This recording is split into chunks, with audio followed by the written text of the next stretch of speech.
beyond ATC connected.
Hmm.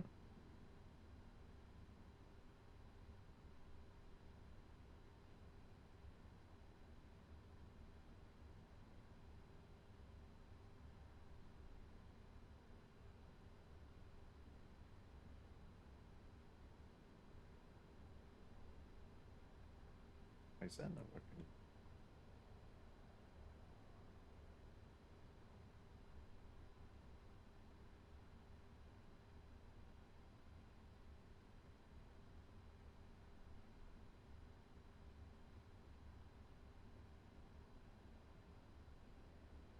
Not working. Why?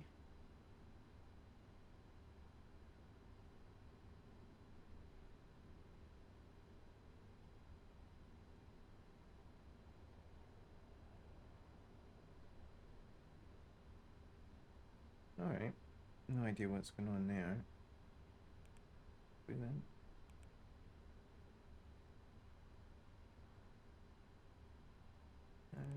Probably Yankee. Victor Romeo.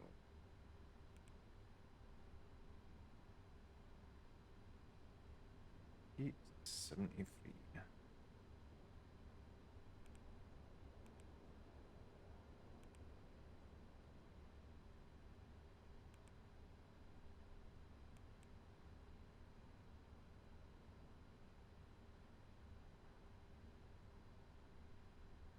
124600 for the yes.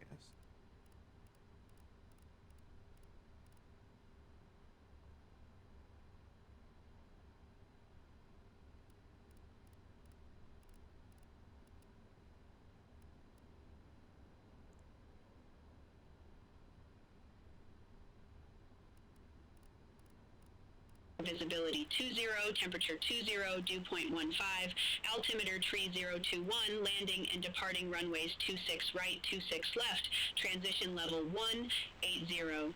Temporary flight restrictions are in effect for Vancouver. Advise on initial contact, you have information X-ray. Vancouver Airport information X-ray 1706 Zulu, wind 285 at 10, visibility 20, temperature 20, dew point 15, altimeter tree 021, landing and departing runways 26 right, 26 left, transition level 180. Temporary flight restrictions are in effect for Vancouver.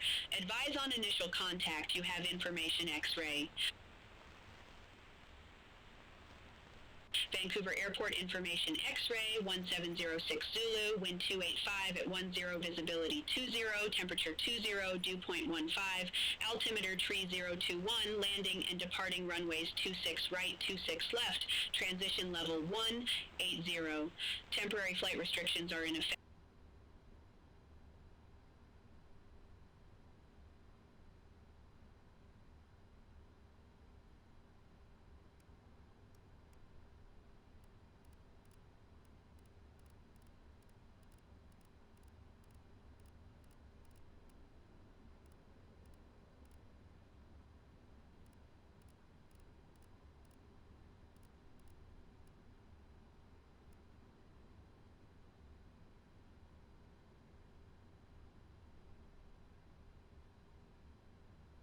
Vancouver ground, request IFR clearance to Montreal.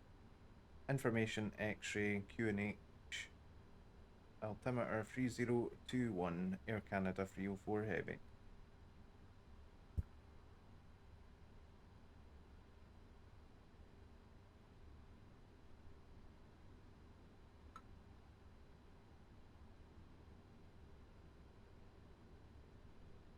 Vancouver delivery, request IFR clearance to Montreal. Altimeter 3021, information X-ray, Air Canada 304 Heavy.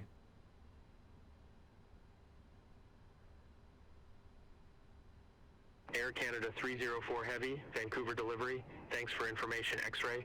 Expect runway 26 left.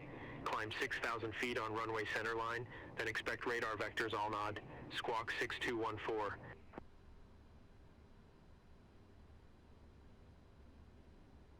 Expect runway 26 left, climb 6,000 on runway centerline, then expect vectors Al nod, squawk 6214, Air Canada 304 Heavy. Air Canada 304 Heavy, read back correct. Contact ground 127.15 when ready for push or start. Contact ground on 127.15 when ready for push and start, Air Canada 304 Heavy.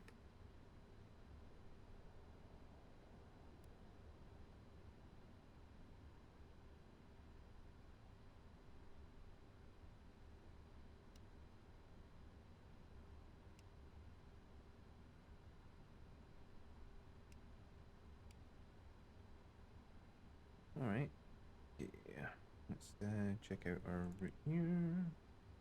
Let's route request, we've got one from Stumbry. Let's hit payload, hit fuel. the route here.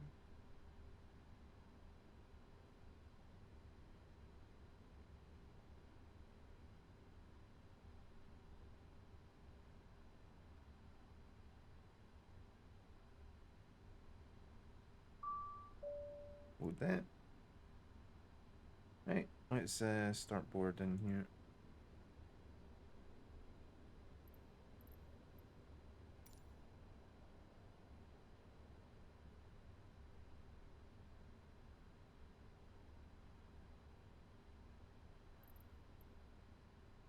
Not what I wanted. This is what I wanted.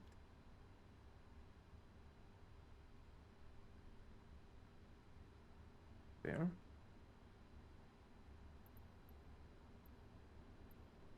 Alright, boarding requested. Let's see what the deal is here.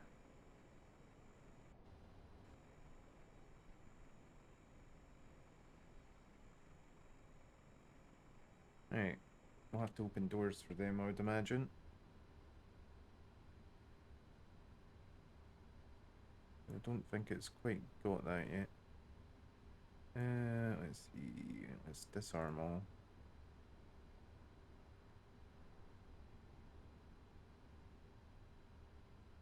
Right, why are you not? Let's open you. Open cargo.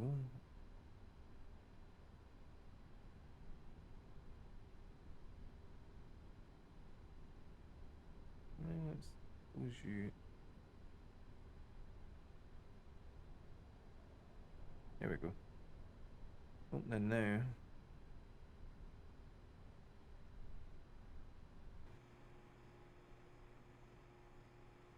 Everything should be loading. Yes, indeed.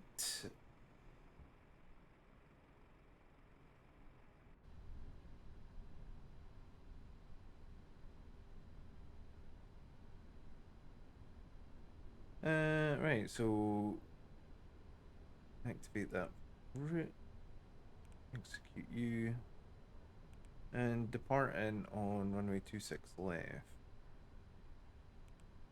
No, runway 26 left, expect vectors. I'll know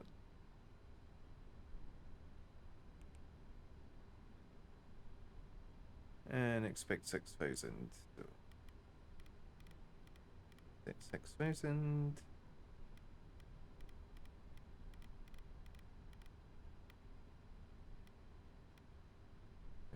6,000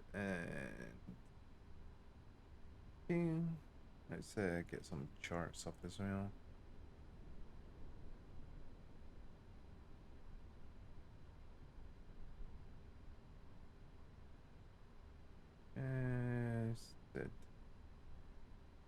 Right, so we're taking off runway 26 from parking positions. We are north apron 6. I forget where we are. Not there anyway.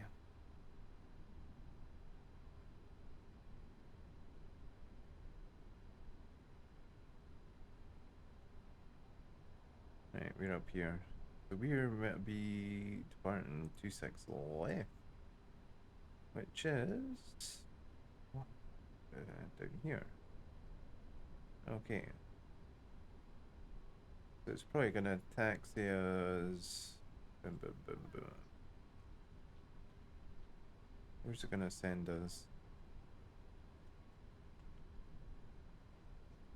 Probably. Gonna send us what? Papa Juliet Alpha. And then Victor Hotel.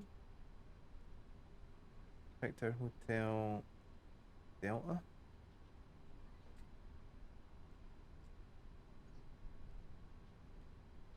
Well, we'll worry about that in a minute here. Right, so let's see what accept our weight here.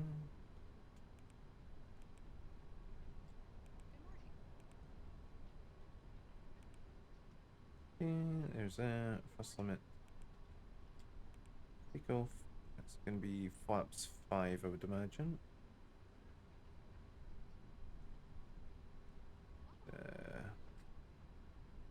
26 left.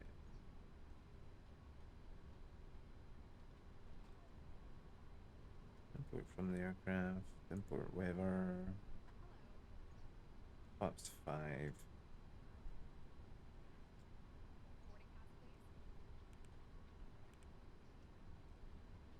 Confirm that one. It's in 153.156.161. What's that go? 14153. Okay. That's on optimum. Okay, go with that. And descent forecast. Let's get that. Load the weather here. Download waypoint 1. We need descent forecast. Grab that. Load that.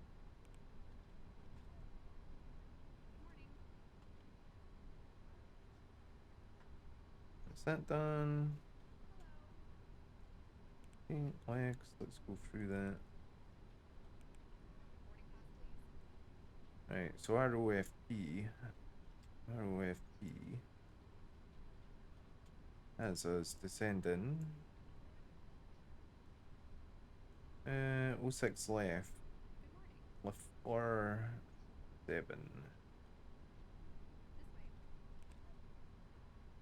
Boom, boom. Arrive. And that was what? 06 left. iOS 06 left. So it's giving me at the moment. Left 7. Let's execute that.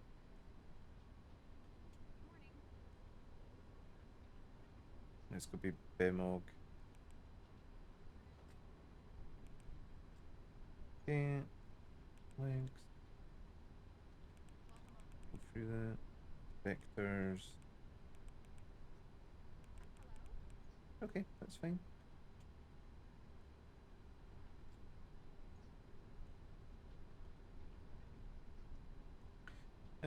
So 161.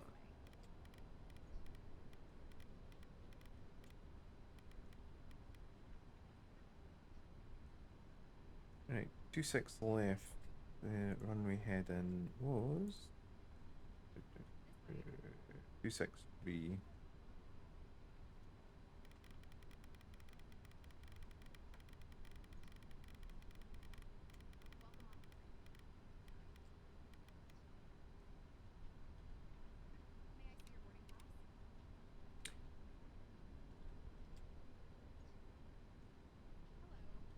It's not old actually. Boy Scout. That's a Boeing 777. She's not all that old. You still get some. Boeing pretty much use a yoke in their aircraft the majority of the time. She's not that old. She's a big girl.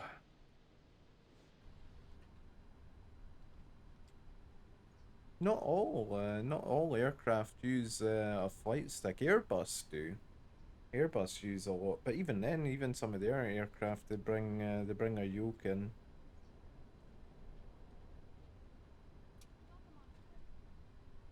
Right, let's see. Let's see. In it. Thinner in it. 4.25 on the trim. 4.25 on the trim. So let's just make sure we have got 4 point. We'll not be able to set that without hydraulics. So, right, we're pretty much ready for push and start. We've done our V speeds. We've got our route. We've got our weather. Right, we are pretty much ready for a push and start here. So let's just do the checklist. Make sure that is complete. So oxygen Tested 100%. Tested 100%. So we can click that. Flight instruments is done. Okay. Before start.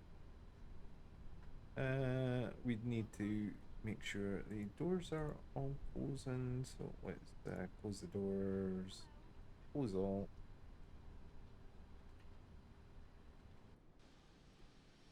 Get them closed. Get rid of the stairs.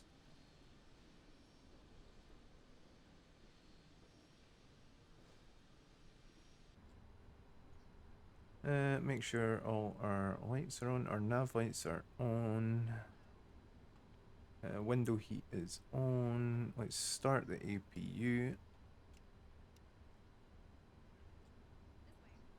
Right, flight deck door is closed. Passenger signs can go on. So seatbelts are light is on. MCP set. Takeoff speeds are set. DDU pre-flight is done. Trim we still need to do. But we'll need to wait for APU to come on. Once that's available. Like APU is 100%. Let's just check that. Hydraulic status is okay. Right.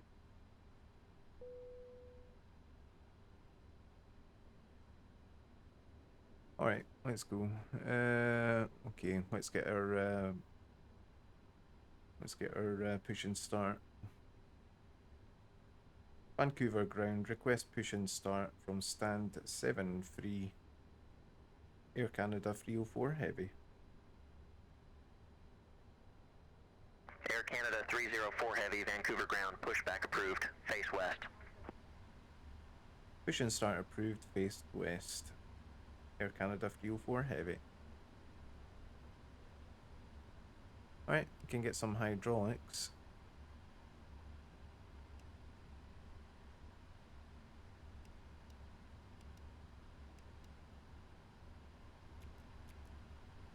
Right, pumps can come on. We're going to need a center. We do not. Okay, right, that's fine. We don't have fuel in the center, so that's good. Let's switch over to engine.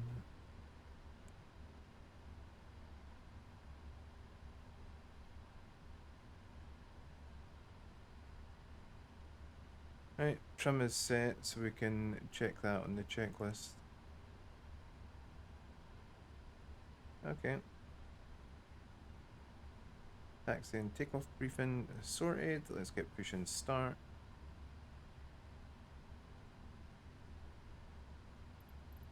Prepare for push and start.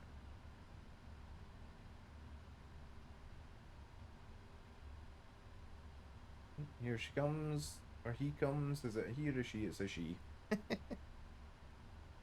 wasn't convinced.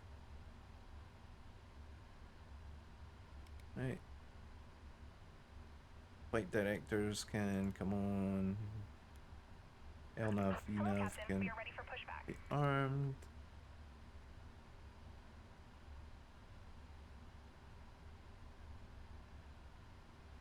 Right, she's got hook us up. We can get rid of ground power. Get ground connections away. So let's release. Departure checks completed. No, Bypass pin release. inserted. And remove the choke. The external power is off. You're on APU power. Right, we're just waiting for her. We'll get our cells moving here. We've got face west.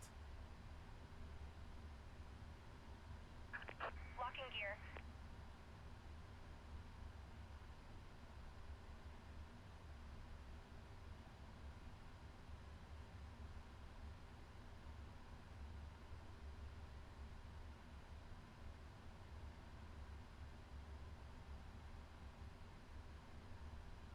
Right, so nose right, tail left. Release parking brakes, please. Right, beacon can come on. Parking brake can go off. Commencing push. All engines clear. Start at will. Starting it well. Number 2 starting.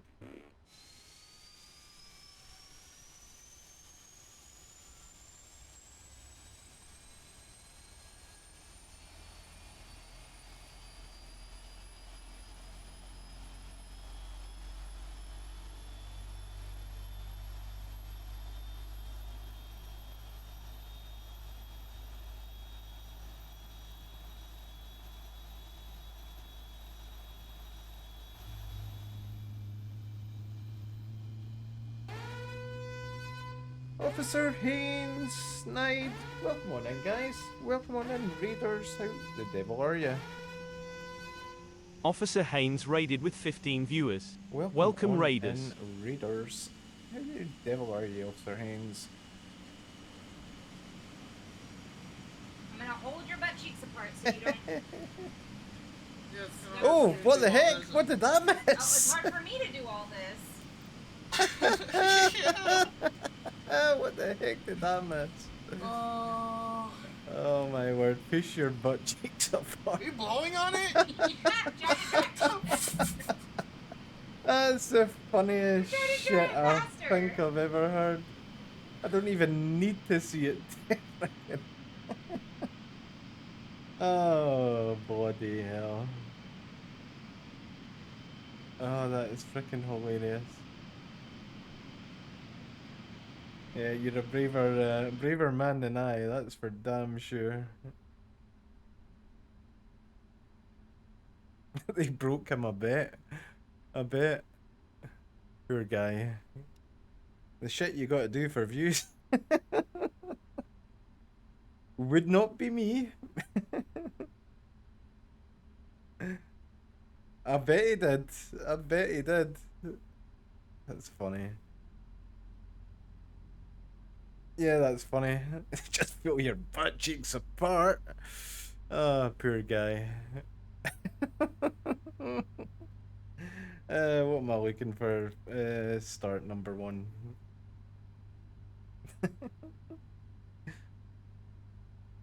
Right, RTO, auto brake, anti-ice is all auto, so get rid of that. Let's do recall. Recall. Please set parking Flight brakes. controls.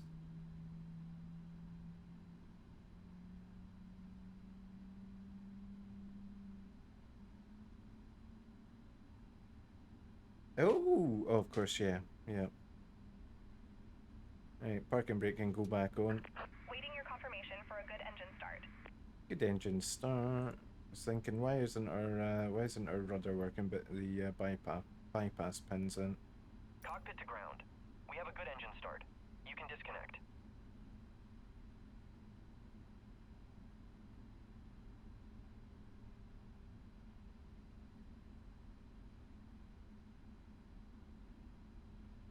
Oh my word, yeah. It's a weird feeling when it does drop. It really is a weird feeling. I can absolutely attest to that. Right, how are we looking here? She's unlocking the gear. But we are doing a flight from Vancouver to Montreal in the 777 for Air Canada. Tow truck disconnected. Bypass pin removed. She's a Left is big clear, girl. right is clear. Most powerful engines on an aircraft right now. Most powerful engines on the GE90s. Absolute monster engines. Oh, excellent, Red Leg. Yeah, Doc Red's been enjoying the heck out of it. He's been doing a lot of bush flights. It's kind of cool. I enjoy I like doing bush flying.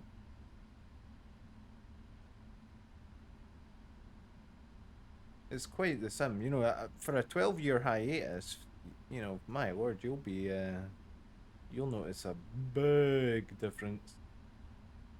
Big difference. All right, she's yeah, excellent.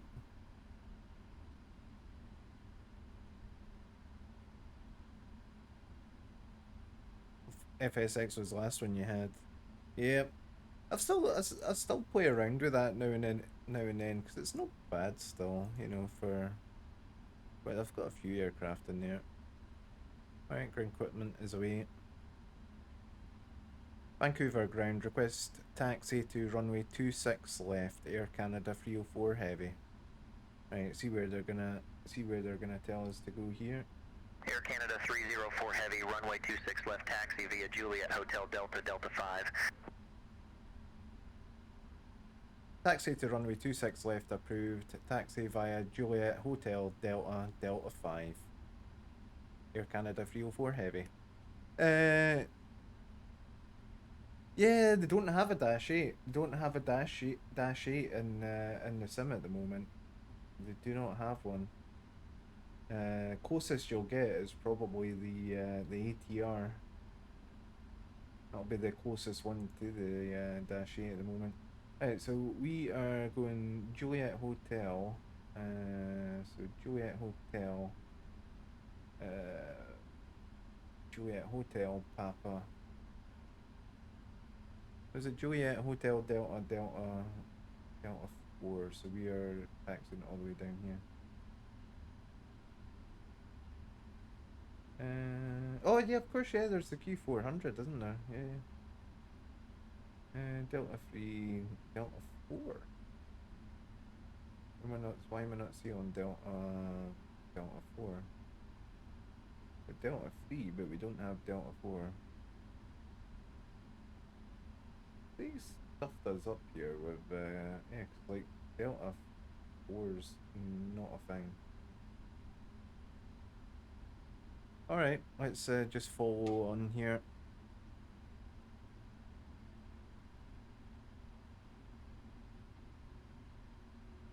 Right, select flaps 5, get that ready. And of course now it's going laggy.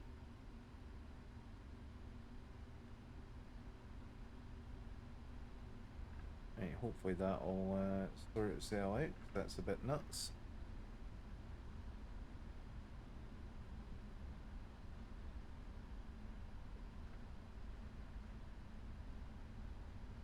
Tell you what we didn't do though is we didn't turn on our taxi light or our. There you go. There.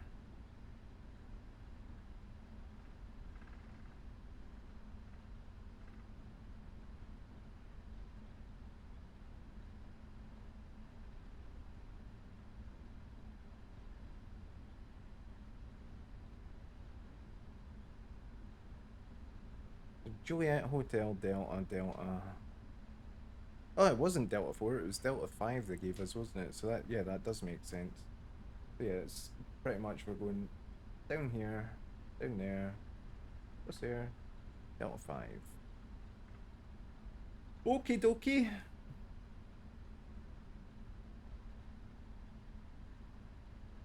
It's about a 4-hour flight to Montreal, if I remember what the briefing gave us.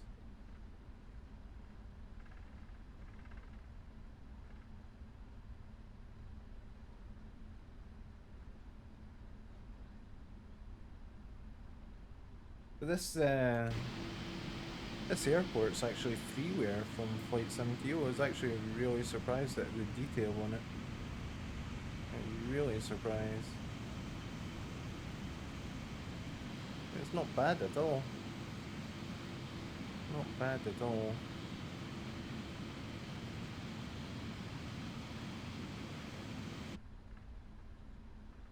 So I'll probably flesh it out with some walk-in passengers with GSX at some point.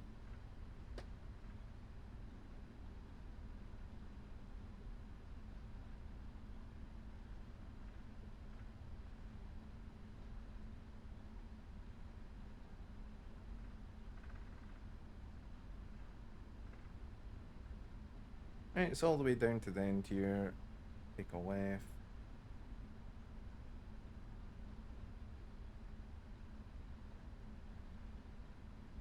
And no doubt they'll pass us on to the tower, which should be... What is the tower frequency here? Tower probably gonna put us on south, 118.7 maybe. 118.7 most likely.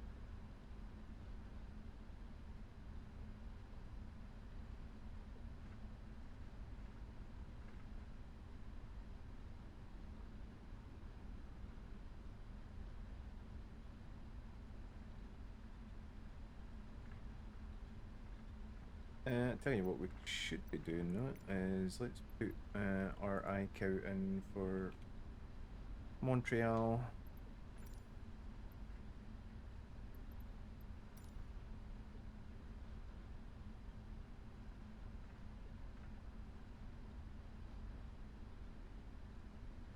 Yeah, it just feels like that. Some of the could do with some like ground vehicles here.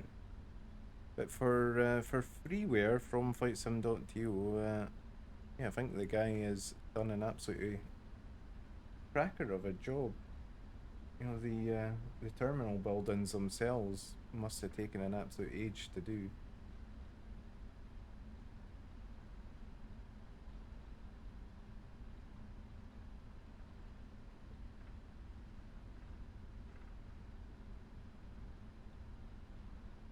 Right, follow this down. That'll get us onto Dell.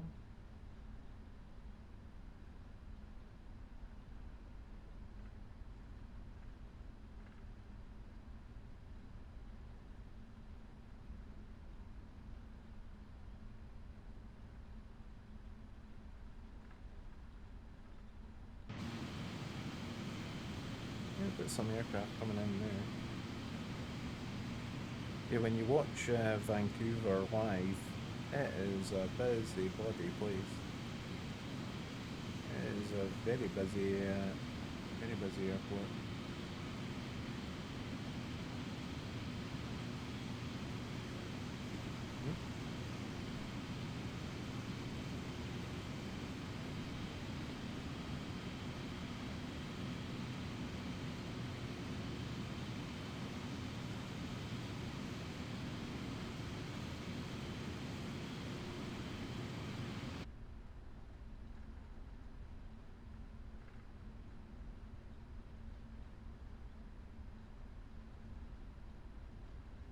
So poor Officer Haynes probably hasn't got what to speak for the next couple of days. Poor dude.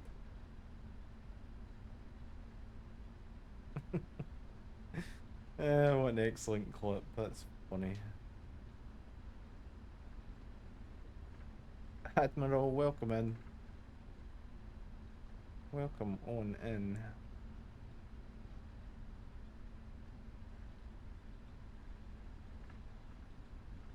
How the devil are you?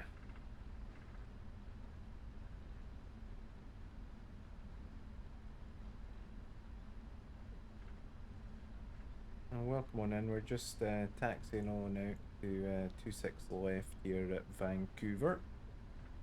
On our way to Montreal with the 777.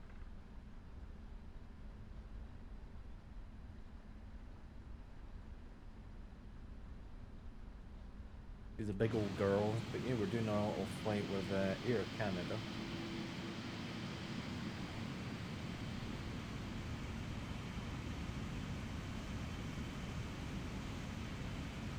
Yeah, look at the mist over the city there. That was kind of cool.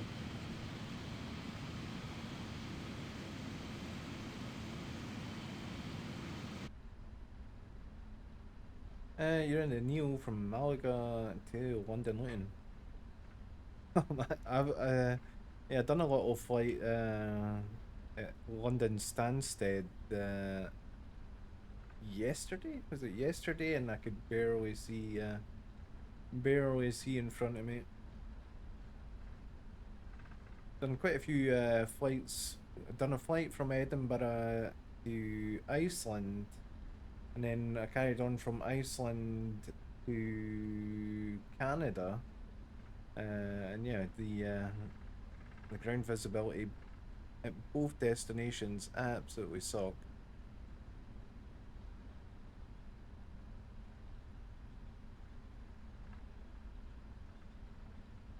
Alright, so we are turning here, Delta 5.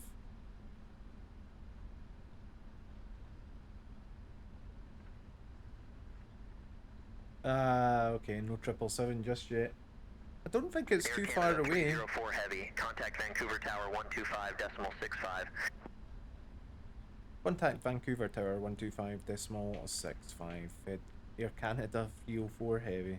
Almost gave the FedEx call sign there. It's 125.65. 125.65 set. Alright, let's go. Vancouver Tower, Air Canada 304 Heavy, request departure, runway 26 left.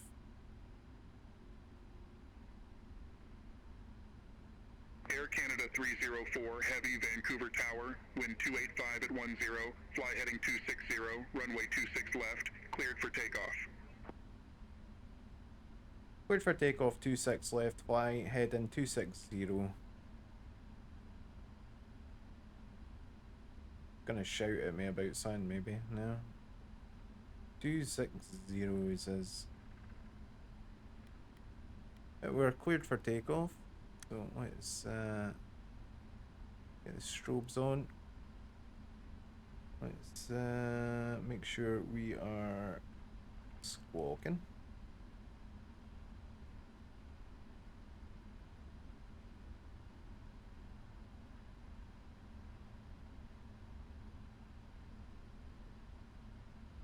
Get ourselves lined up and we'll go straight out here.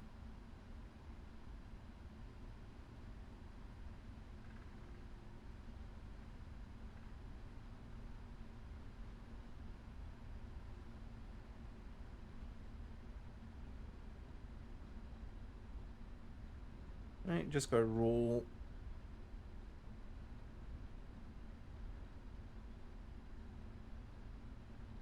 Right, let's get takeoff thrust here.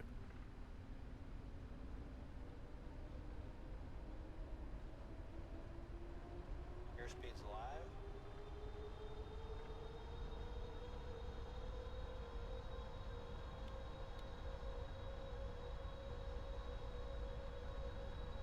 Off we go.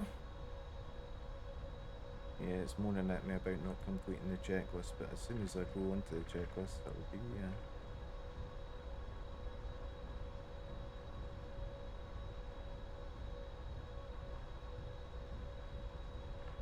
She's taking her time with the old takeoff thrust here.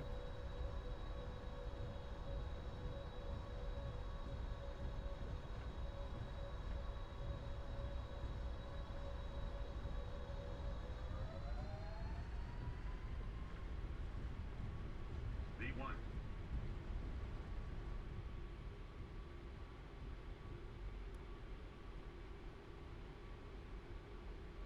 Right, positive rate, gear up.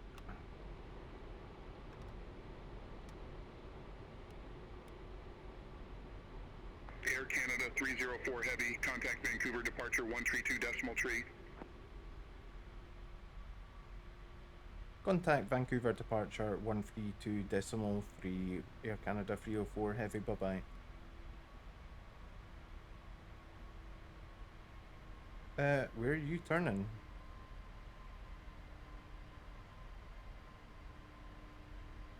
Excuse you. We had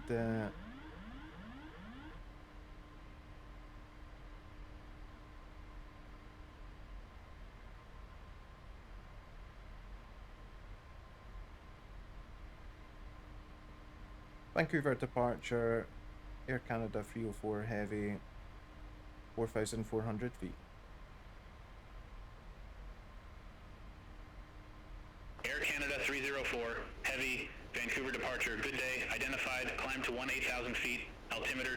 3021. Climb to 18,000 feet, altimeter 3021.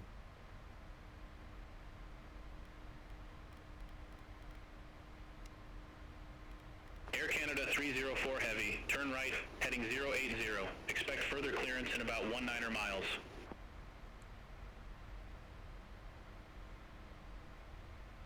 Turn right, heading 080, expect further clearance in about 19 miles. Okay.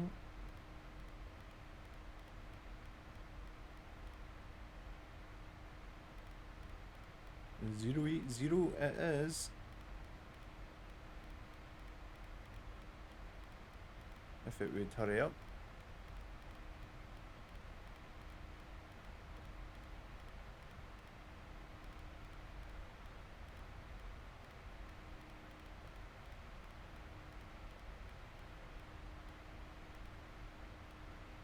There we go.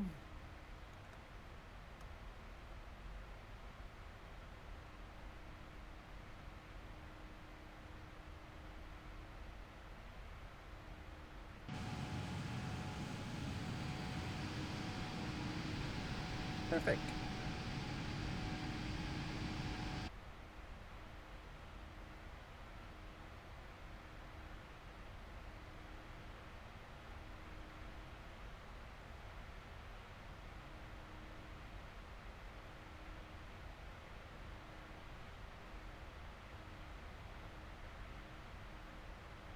So it's taken me to Alnod, which is correct, so that's good.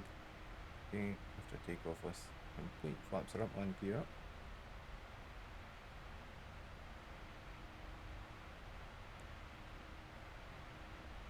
Okay, APU can come off. And I think we're okay, we'll just go auto on our things, everything okay.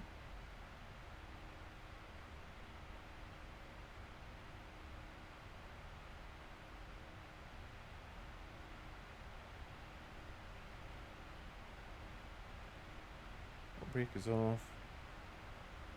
All good there. Perfect. Air Canada 304 Heavy, turn right, heading 100. Turn right, heading 100. Negative, turn right, heading 100. Pretty sure that's what I just said, buddy. Turn right, heading 100, Air Canada 304.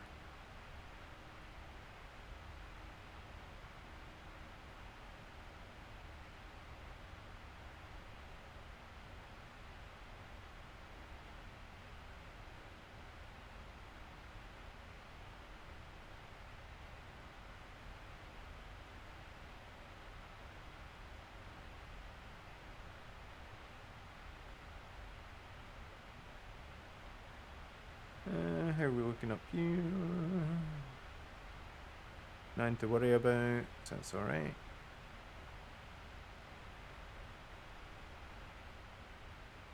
Right, landing lights can come off.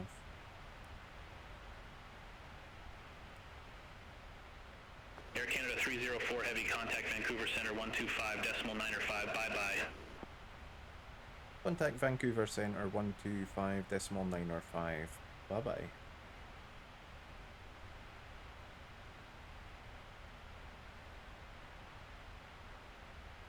Okay, 125.905.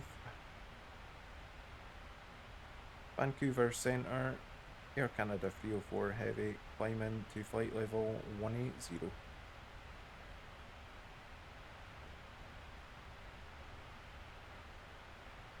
Air Canada 304 Heavy, Vancouver Center. Identified, climb to flight level 370. Climb flight level 370, Air Canada 304 Heavy. Up, shake and go.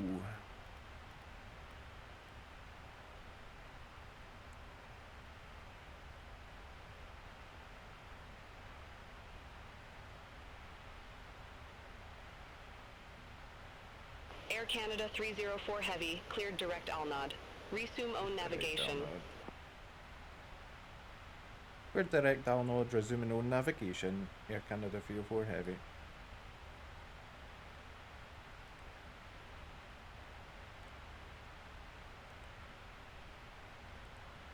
Okay, we're direct download.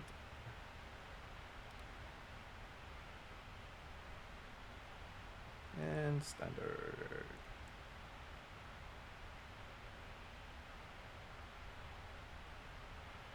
Sweet.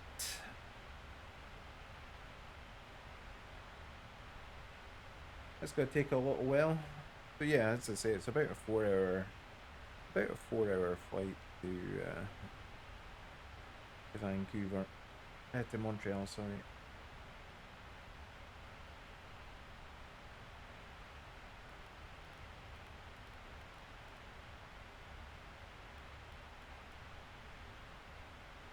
And what have we got? 081.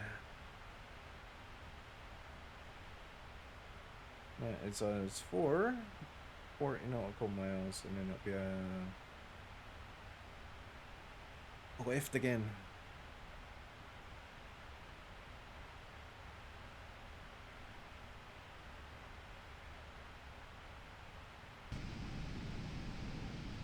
And the weather is looking pretty dang tasty here.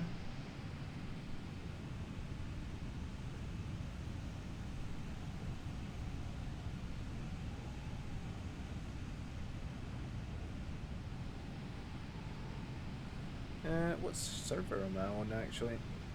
Wonder if going on to another server will be. Let's see if we go on the West USA server. See what the population's looking like on this server.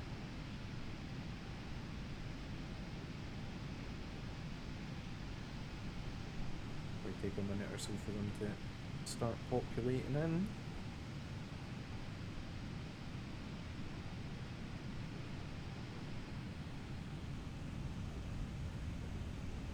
Flash Gordon's up there in the A390. Look here, though. Time to look a little busier now.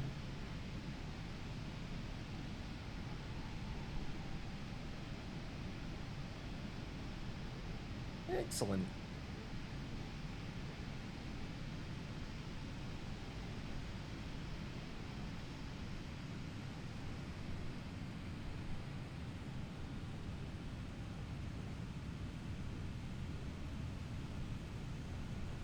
I'm kinda wondering why the heck my tablet's not working now. I've got an app on the tablet. It should be giving me the FMC. For whatever reason, it's not doing its thing. I don't know if that's on its. Let's see if there's any product updates. It should be. Should have added support for that. I don't know if I'm gonna have to re-download it and rerun it just to see if that's gonna sort it out. Let's see, download. Have your server set up. Run anyway.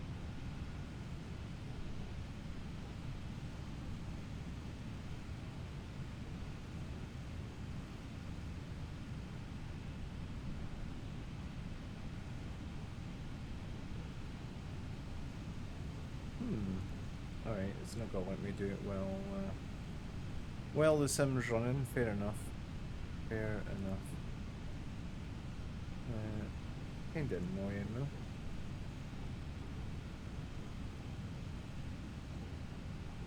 It should be working right off the bat.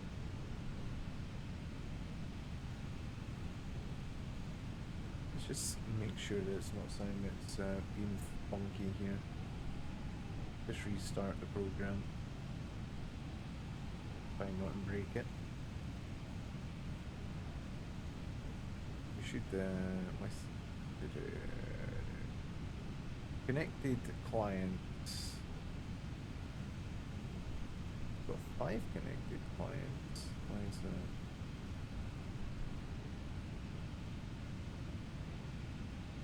Air Canada Yep. 304 Heavy, contact Vancouver Center 135.0. Have a good day.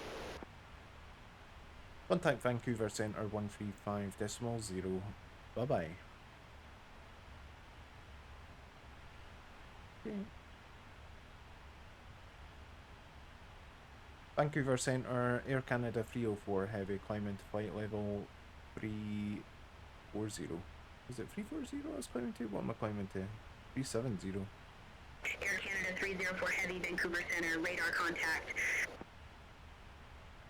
No, we gave them some bogus information there. They'll see me at 37,000 feet in a minute. Though.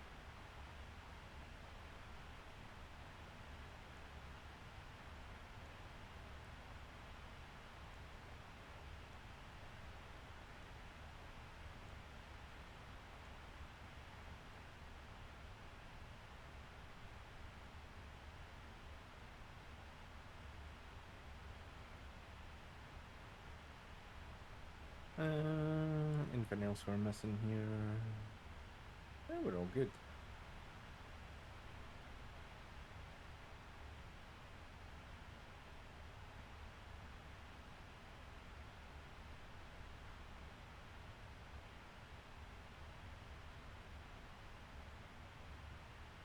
Let's see what the heck we've got going on here now.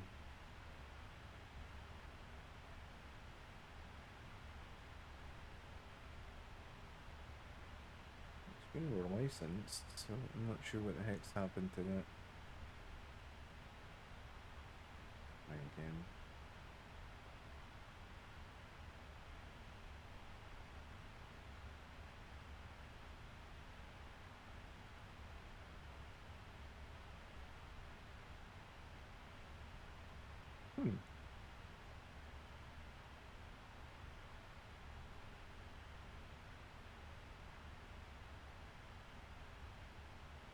FMC time out.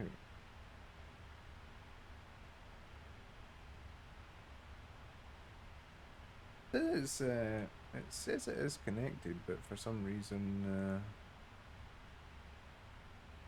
it's doing anything. Even I think we're not seeing it. Let's have a look. See if I can request next page. No, it's not even changing any of them. In case I'm on the wrong tablet or something. No, it's not doing anything, is it?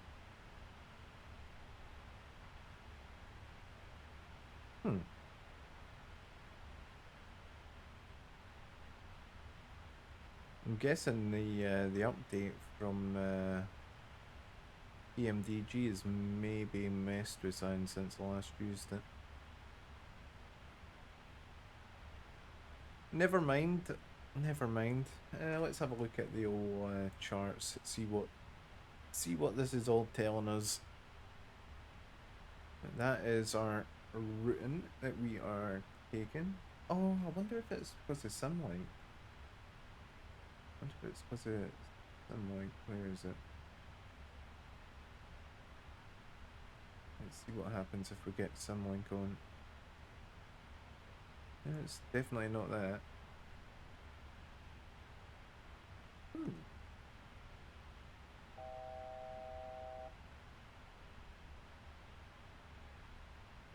Not detect a flight in your simulator. The something's happened.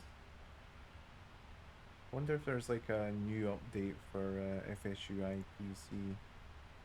Wonder if that's the issue. Let's see what happens if we show that. Yeah, it's showing.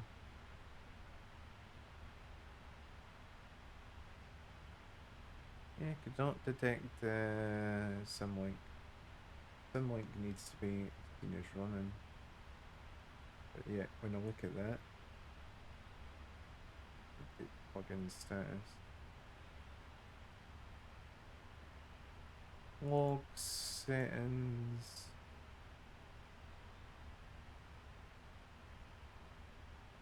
Navigraph Simlink cannot detect a flight in your simulator. Dare I do this? Let's try restart in FSU IPC.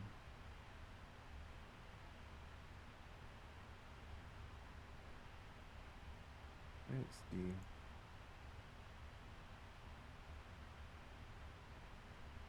It's seen that it's already running.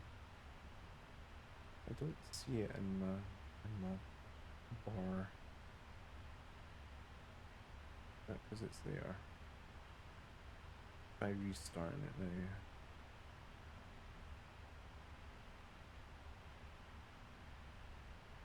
That exit out? I think it did. Right, let's try restarting it, see what happens here.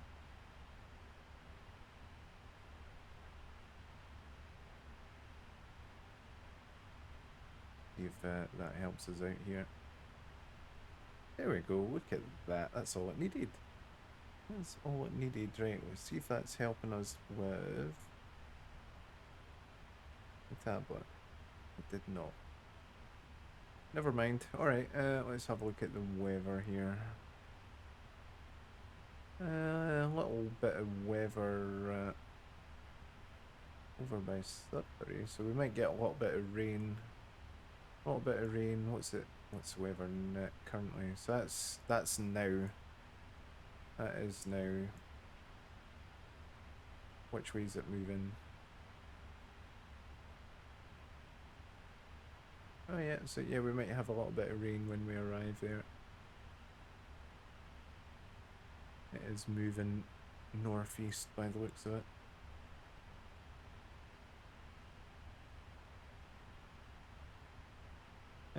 Okay.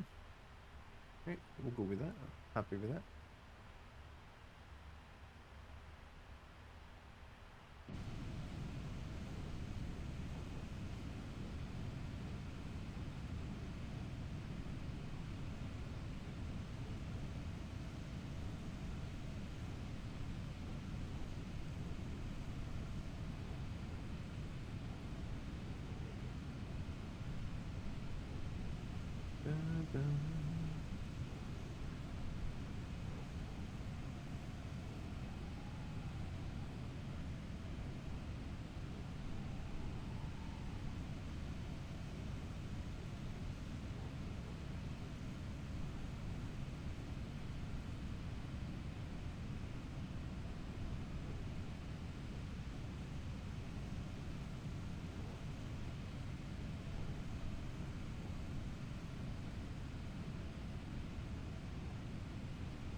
Air Canada 304 Heavy, contact Vancouver Center 133.5.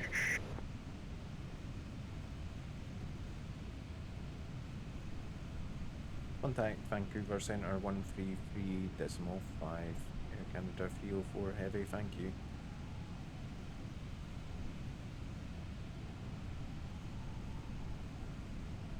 Vancouver Center, Air Canada 304 Heavy, flight level 370.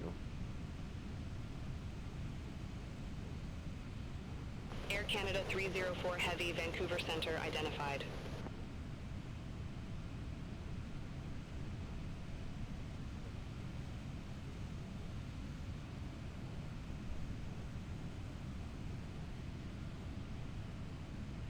Aha! Look at that, I've got my frickin' tablet back up and running. I was wondering what the heck was going on with that. So I can give you guys... Capture, I think, but we can see where we are on the old screen. Let's add a display capture.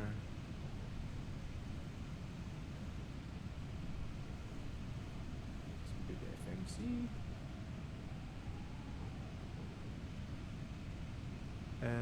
Let's see.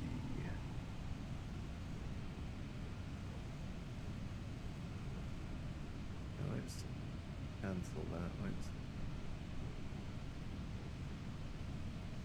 going to be a display capture. It'll be a window capture. Which will be FMC.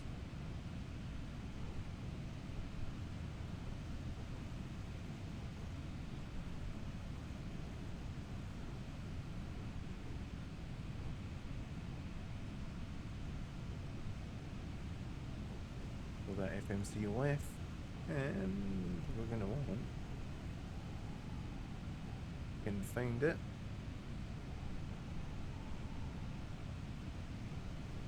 Could be in here somewhere.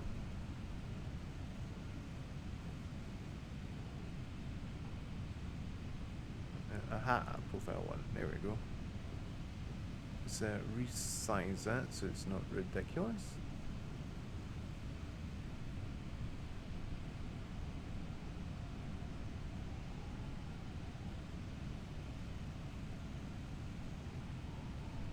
There we go, okay.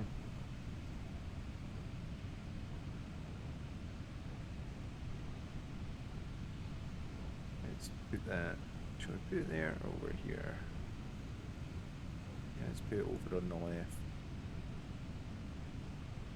Right, let's full size that, there we go. And you guys can see what I'm seeing on the FMC.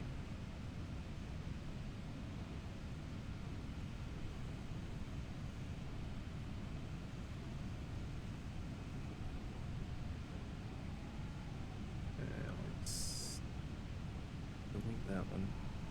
Delete. Yeah. That's FMC left. We'll lock that one up. There we go. It's gonna stay that size. And let's make a button for that on the Stream Deck.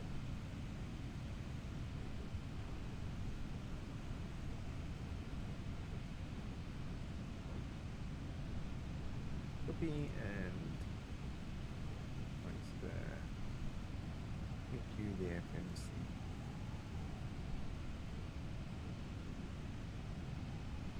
That should now be able to. Yeah, there we go. Excellent.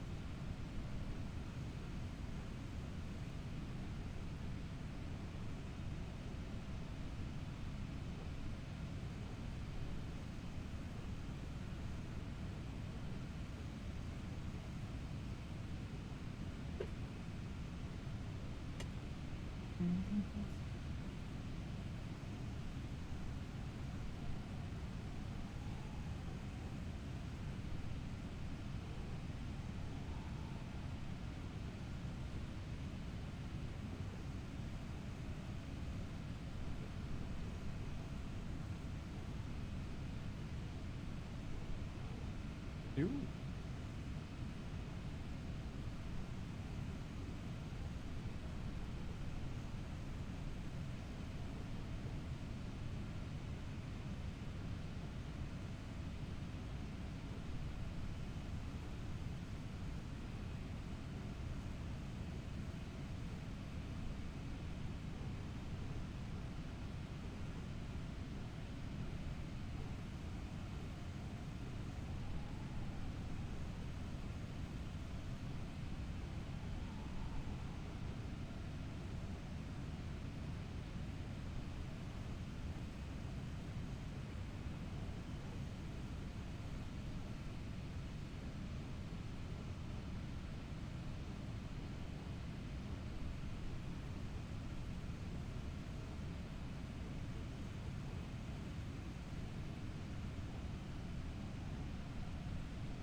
Flex in the wing is kind of nutty when you see that.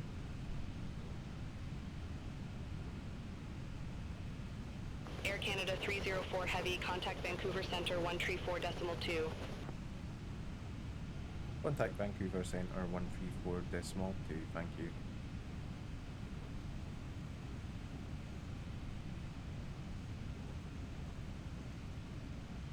Vancouver Centre, Air Canada 304 Heavy, 330 miles from Axley.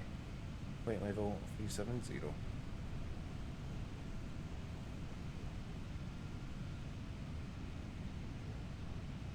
Air Canada 304 Heavy, Vancouver Center, radar contact.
304 Heavy, contact Vancouver Center 133.6, bye-bye.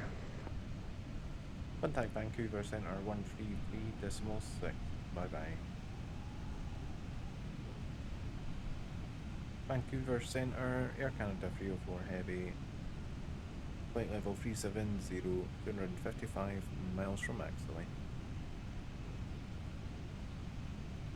Air Canada 304 Heavy, Vancouver Center identified.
304 Heavy. Contact Edmonton Center 132.75. Bye-bye. Contact Edmonton Center 132.75. Bye bye. Edmonton Center flight Air Canada 304 Heavy, flight level 370. Aircraft calling, say call sign. Air Canada 304 Heavy. Aircraft calling, say call sign.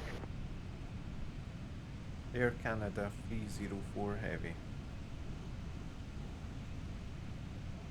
Air Canada 304 Heavy, Edmonton Center, radar contact.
Oz.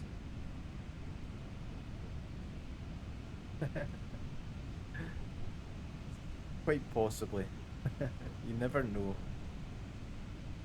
There could be some bad guys in Montreal. Quite possibly. How you doing, my friend? Welcome on in. I did see some road train jobbies, but no train. Come on in, I'm on a bit of a chill out week. I have been struggling. So yeah, nice easy flying for a couple of days. That was fucking gorgeous. I know. Oh man, you gotta watch that. So yeah, we're just doing a flight from Vancouver to Montreal on the Because I had the 777. outside view, and you just touched the ground perfectly. There was no bounce, nothing. It just went. Taking a look at some logs in this, we're trying to work out why the memory leak in the DCS. Oh, okay.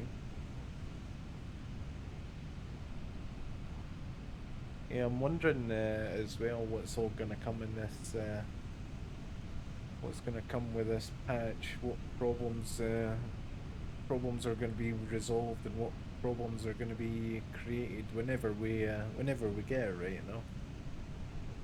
Not this week anyway. Be interesting to see if we get the patch next week.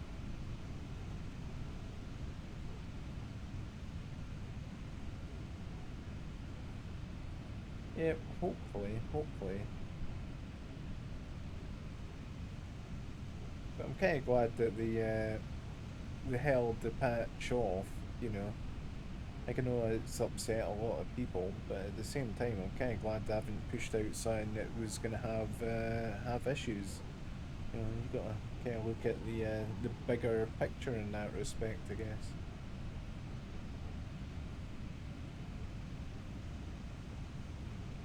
It's guaranteed if they were to push something out that was... Oh! 36 a little. I wonder what's happened there. Let me, hopefully that's a little better. Yeah, I don't know what's happened to the volumes today.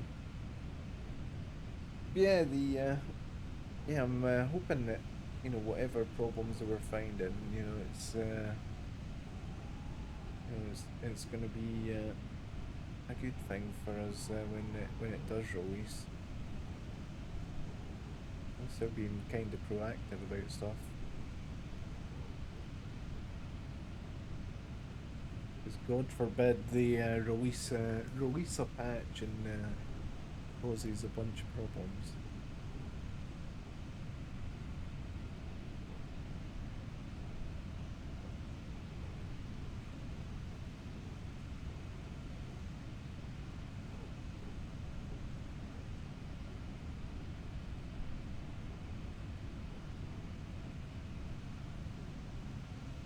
I'm looking forward to see if the patch is going to bring some new sounds from the Polytron.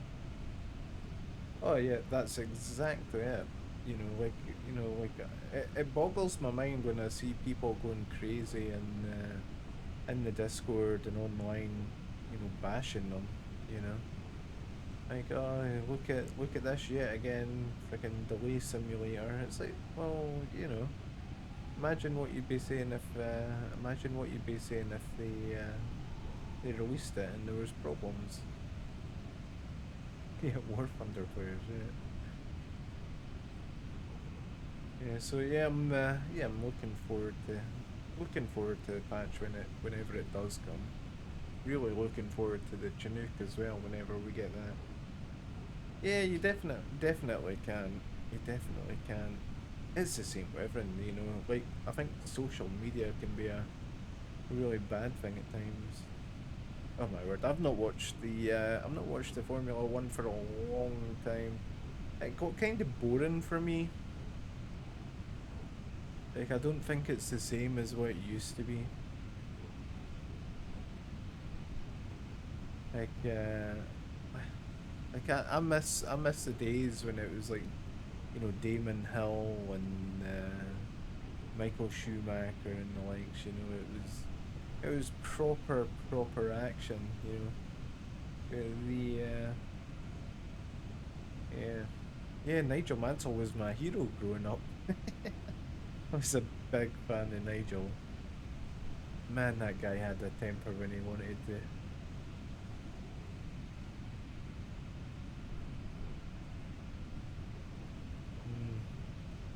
Yeah, it just seems all far too many rules and changes that kind of spoiled it.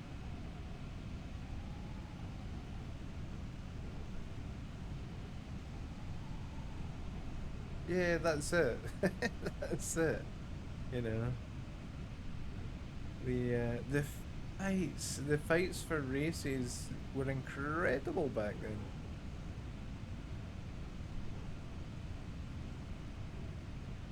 Kind of disappointing when you see some of the action now. It's the same with most of the motorsport. Like over here, like the touring cars used to be really good. Don't enjoy watching the touring cars anymore. Superbikes is okay. It's not too bad. I don't mind the superbikes, but you know, when you see races like the Isle of Man TT. Like the Isle of Man TT is just incredible to watch. Absolutely incredible to watch.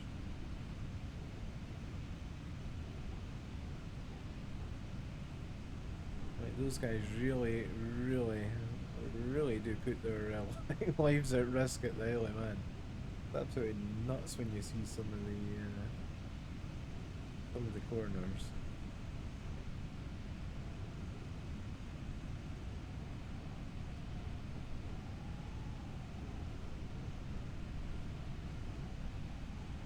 It's a shame we don't have more like that. It really is.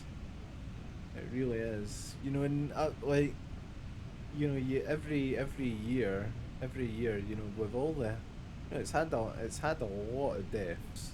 There have been a lot of deaths on the Isle of Man, but you know, it's these guys know what they're signing up for when they get involved with Isle of Man TT. I think that's what makes it so exciting as well to watch. You know, when they're blasting along, you know, these tight roads, you know, 150 mile an hour plus. You know, it's kind of nuts. Where one little slip up can mean life or death, you know.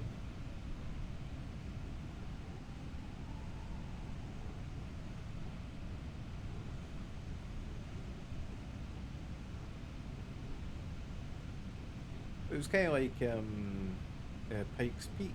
Pikes Peak kind of gone a bit tame now as well. Pikes Peak used to be really exciting to watch, but now that it's all tarmac, I mean, it's super fast, but this doesn't seem quite as exciting. Yeah. I think that's the problem as well when they get so commercialized. You know, the like Formula One. You know, the drivers.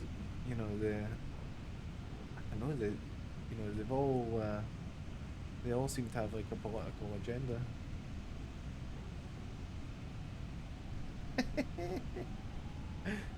Yeah, the commercial jets aren't for everyone. I just like them to chill out, you know. Sound a little bit different. They're not everyone's cup of tea. I get that. Absolutely get it. But I quite like doing like I do like a lot of flying for like virtual airlines and stuff. One of them that we do flights for. It's actually pretty good fun. Let's see if I can get a.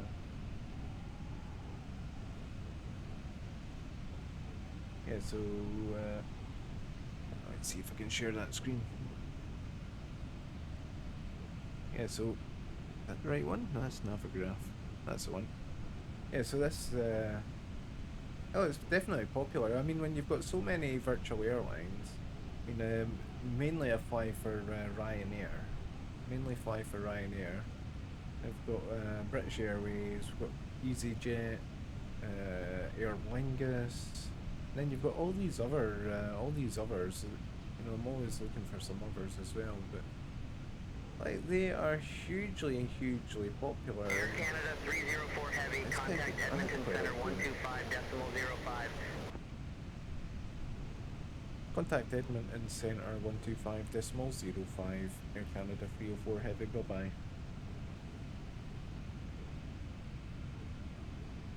Edmonton Centre, Air Canada 304 Heavy, 77 miles from Axley, flight level 370. Air Canada 304 Heavy, Edmonton Center, radar contact. See, I like a mix of all different kind of flying. I really do like a mix of it. I think I find the airliners, you know, kind of interesting, just mainly with the size of the suckers. They're kind of good fun. You know, you get to, like a light Microsoft flight, you know, just for chilling out. You've got some beautiful scenery to take in. Like we're over here in Canada just now with this Air Canada, and yeah, she's pretty big. She's a big old thing. She's a big girl. She is a big girl. Like the detail that goes into the products from these guys is pretty insane. That's the only problem at the moment, like the sim's not really set up for it. So there are programs. I'm waiting on a program just now getting implemented for the 777 to add passengers in. It's yeah, it's one of the big drawbacks of Flight Sim at the moment. I mean, they're on about with the next game coming that, you know, passengers are going to be implemented. Like I'm kind of relying on a program called GSX to eventually bring the passengers into this aircraft. We've got passengers for a couple of aircraft just now with GSX, but yeah, we're currently waiting for the 777. But this is just a new release. This only released like released on the 25th. Released on the 25th of June. So yeah, we're still waiting for it. Oh, where about are we just now?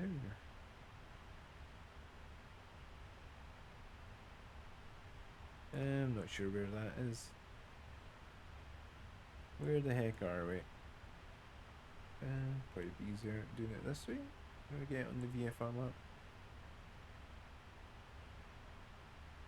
Oh god, yeah, there's guaranteed.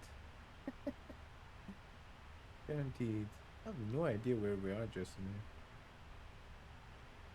What's that airport here? Medicine Hat. So we're coming into Alberta. Okay, so we're coming into Alberta. We'll fly right over Alberta. Yeah, that's it.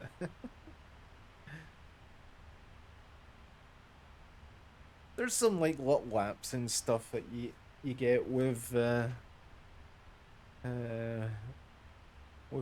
passenger satisfaction and all the rest of it. So you'll get like problematic passengers that you have to deal with.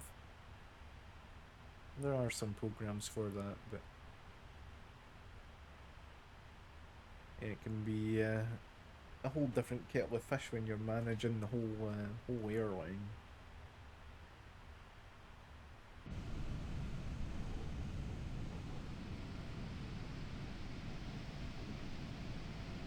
But yeah, she is a big girl.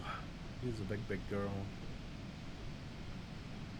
Most powerful engines on a commercial aircraft in the world.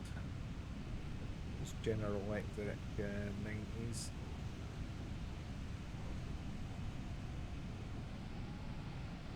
Yeah, most powerful engines on an aircraft. Yeah. Yeah, 777 engines are big old girls.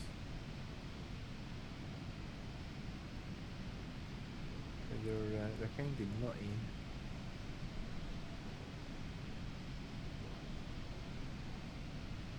I'm trying to remember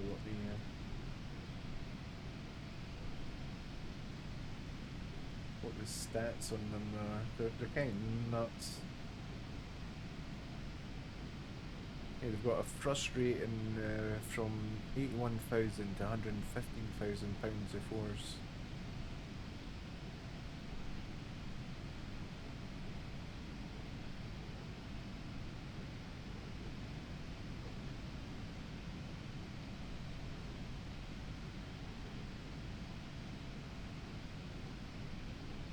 Kind of nuts. And they've got they've got the GE9X, which is going to be more powerful than this. I don't know if it's actually been implemented yet.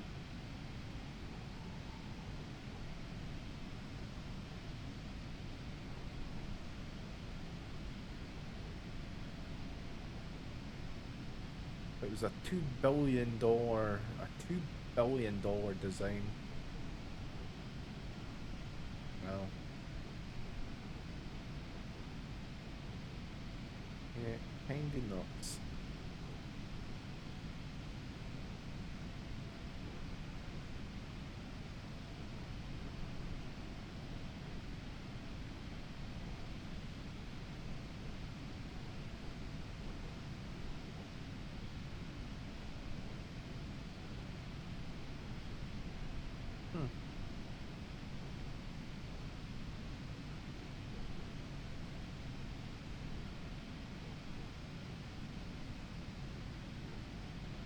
It was a 1.75 billion profit to the shareholders and a $250 million design. Yeah, that would be the way, wouldn't it? That would be the way. I can't remember what the exact variant on this is. I should be able to get the exact variant on in here somewhere to give me should give me the information if I remember from wherever the heck it is again. I have to come in. Not in here.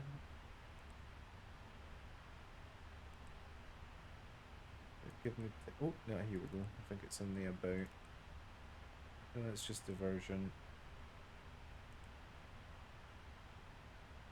Should tell me. Should tell me what the.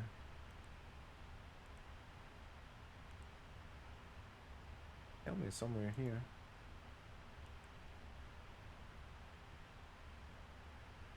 It probably would. It probably would. Yeah, because I'm on being controlled with air traffic control. Have to be at certain levels. I swear this should tell me what the what tell me in here. Not there. Where it does tell me somewhere.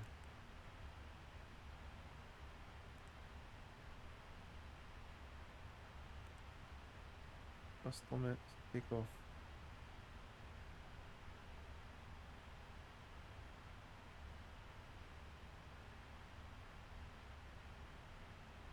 I haven't heard this for a long time actually. Oh, let's see if that's all the approach data. I cannot remember how we check the all the information for this aircraft.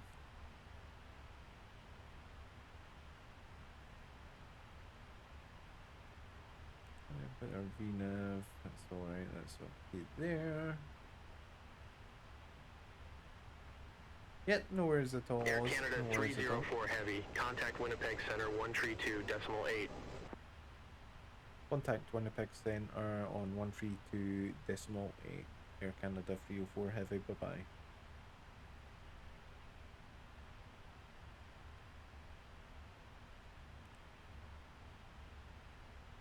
Winnipeg Center, Air Canada 304 Heavy, flight level 370.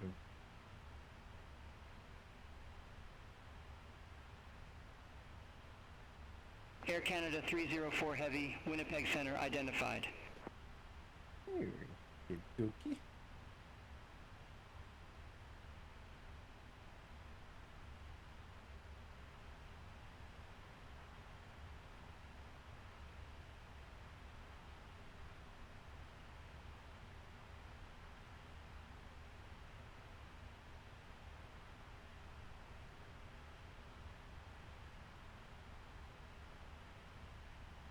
Give us a bit more information. There we go. Does indeed.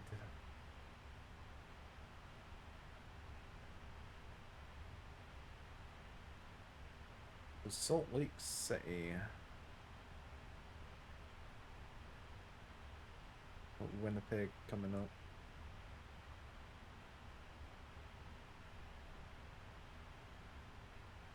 That's a bit more information. Alright, so we are expecting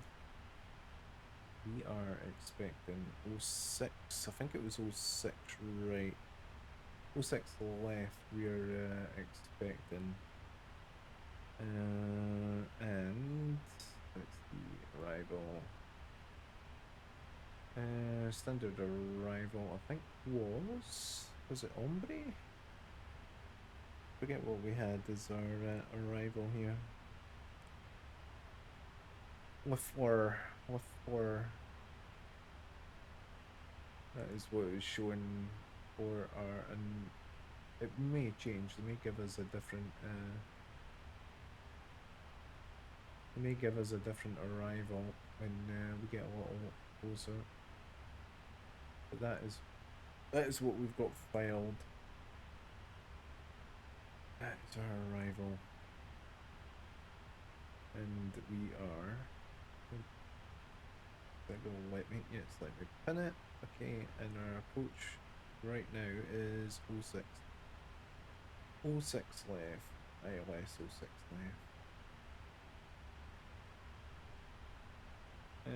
Going to 700. That's our missed approach. Turn to 3,000 feet, heading 359, and left turn in directly Wheel.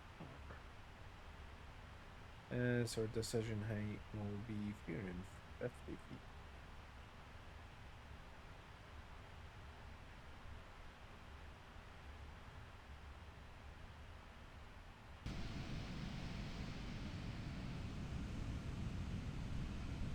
You can, but certain airline, virtual airlines don't allow you to. Like most of the ones I'm in won't let you. So yeah, you fly real time for a little bit, but yeah, you can accelerate. You can accelerate time and change the sim rate. So yeah, if you're one of those guys that's doing like cross Atlantic travel, I know there's some guys there's a guy I follow quite a bit. He's just done a round the world tour that took him I think it was 5 days to complete with the route that he was taking. So yeah, pretty good.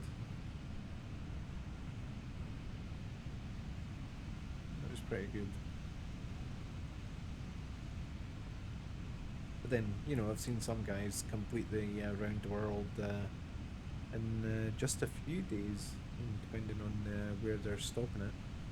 I mean, the 777 I think can be up in the air for up to at least 15 hours. 12 to 15 hours I think it is. The longest flight that it does. But then, you know, it's all going to depend on winds. Yeah, it's kind of a shame that the Concorde's no longer a thing. I mean, we have the Concorde in the sim. We do have Concorde, and it's pretty good. It's awaiting an update just now to sort of bring it up to scratch with the sim as it is just now. But yeah, we do have Concorde. I mean, you can do a cross Atlantic flight from London, say London Heathrow to New York JFK in what, 6-7 hours. You know, it's not a huge flight nowadays in the 777. 6 or 7 hours, whereas I think Concorde done London to New York in about 4.5 hours, something like that. So, you know, was it sub 3? I think it was like 4.5 hours. Let's see. Done a little Googles. Concorde,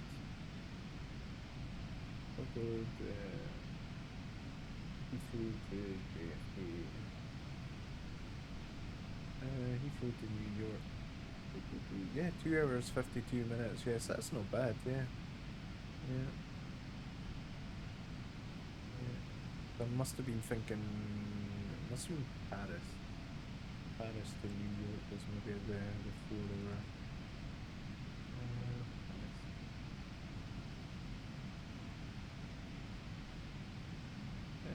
From Paris to New York, between 3.5 to 4 hours. Yeah, there we go. Yeah, it was definitely hauling ass. You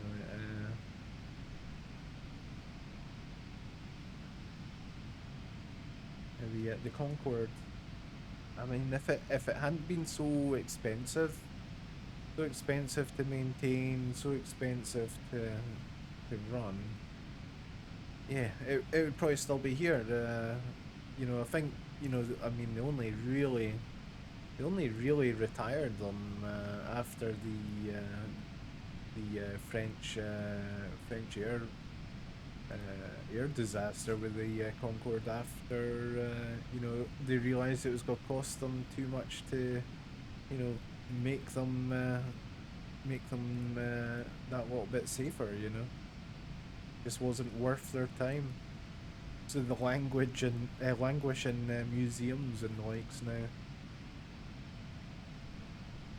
There's one sitting in a museum not far from me at East Fortune. I actually watched that being transported to the museum, which was kind of cool. Seeing it getting shipped in bits. It was kind of cool. I think there's what, a couple down south, couple in France and the likes, and then it's definitely sad. I mean, it was like the golden era of flight, really. Yeah, and I don't think we'll ever see, not in our lifetime, I wouldn't think. I don't think we'll see another supersonic airliner.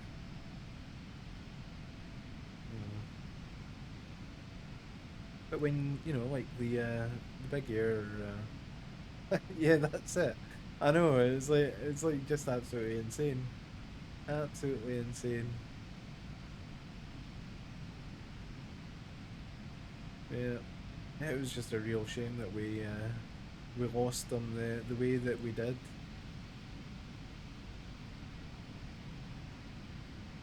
I'm not entirely sure what the entire findings of the air and the crash investigation all showed. That, you know, I don't know if it was maybe like down to like a maintenance problem as well.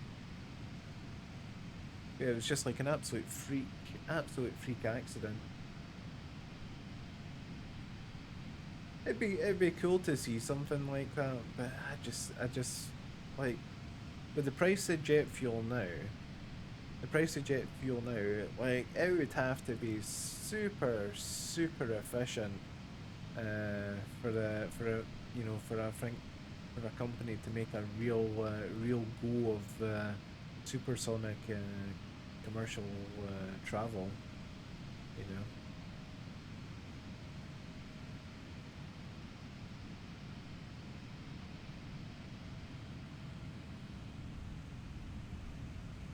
I think the only other country that actually attempted it was Russia, if I remember, wasn't it?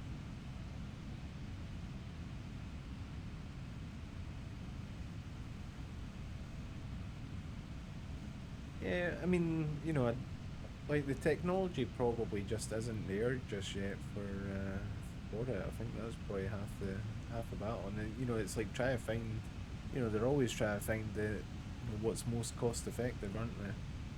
You know, so it's probably more cost effective chucking, you know, 400 you know, passengers in one big tube, fly them over the world at 600 miles per hour or so.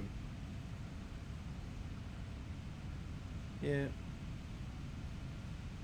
I think it's just, you know, cost is probably stopping a lot of these guys from doing it. You know, it's like maximum profit. I mean, they're already looking at ways to sort of make the big tubes more efficient. Yeah, that's it. Space travel will be the next thing, you know.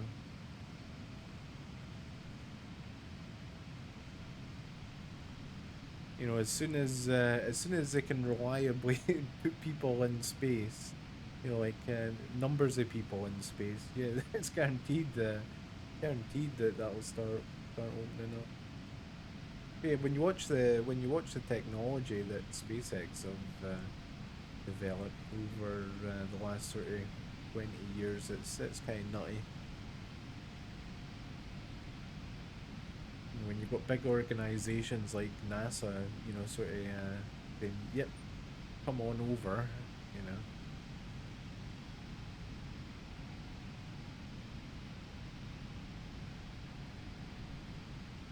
Yeah, kind of cool. Definitely nutty the things that they can do.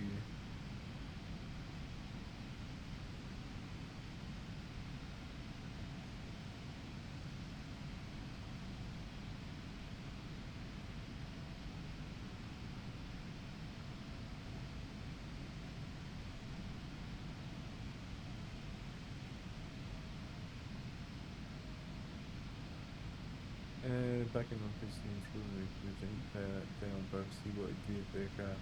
Yeah.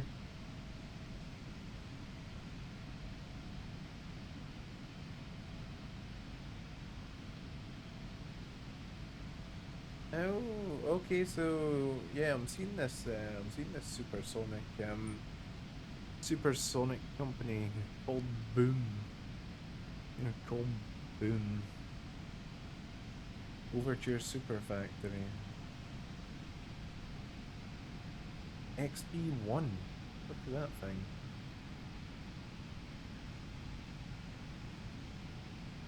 Check that thing out. Yeah, that looks like sign. Holy crap.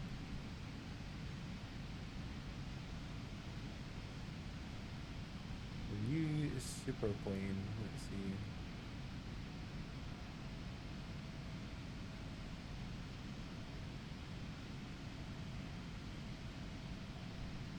Yeah, it's gonna need to be a little bigger. It's gonna be a little bigger. It's gonna definitely need to be a little bigger.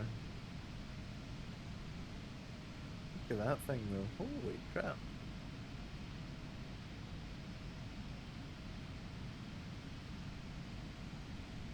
XP1.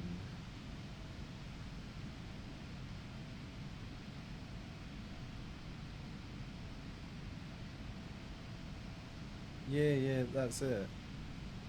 Yeah. Overture. It'd be cool. See, I honestly don't see it ever. I don't see it anytime soon being a thing.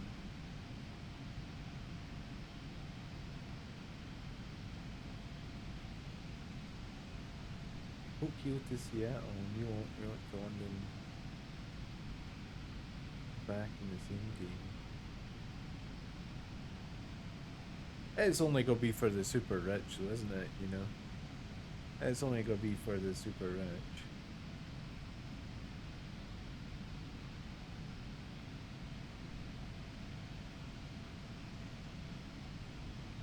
Definitely an interesting concept for sure.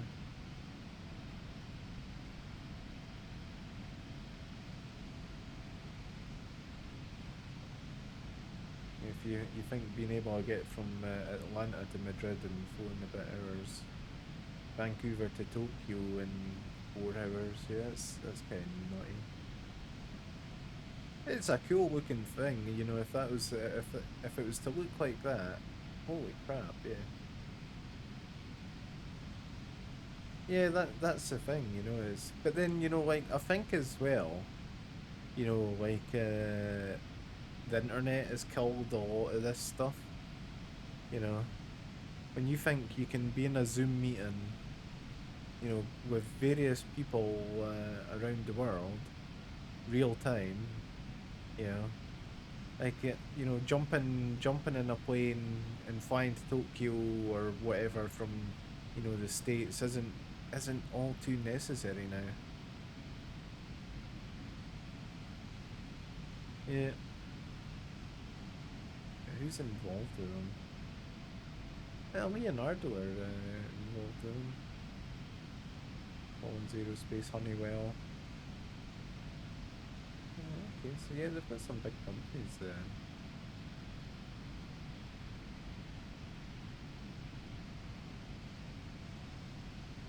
Yeah, that's it. I mean, you know, it's like absolutely changed, you know, the way businesses work now. This is Symphony. This is the combustor aerodynamic.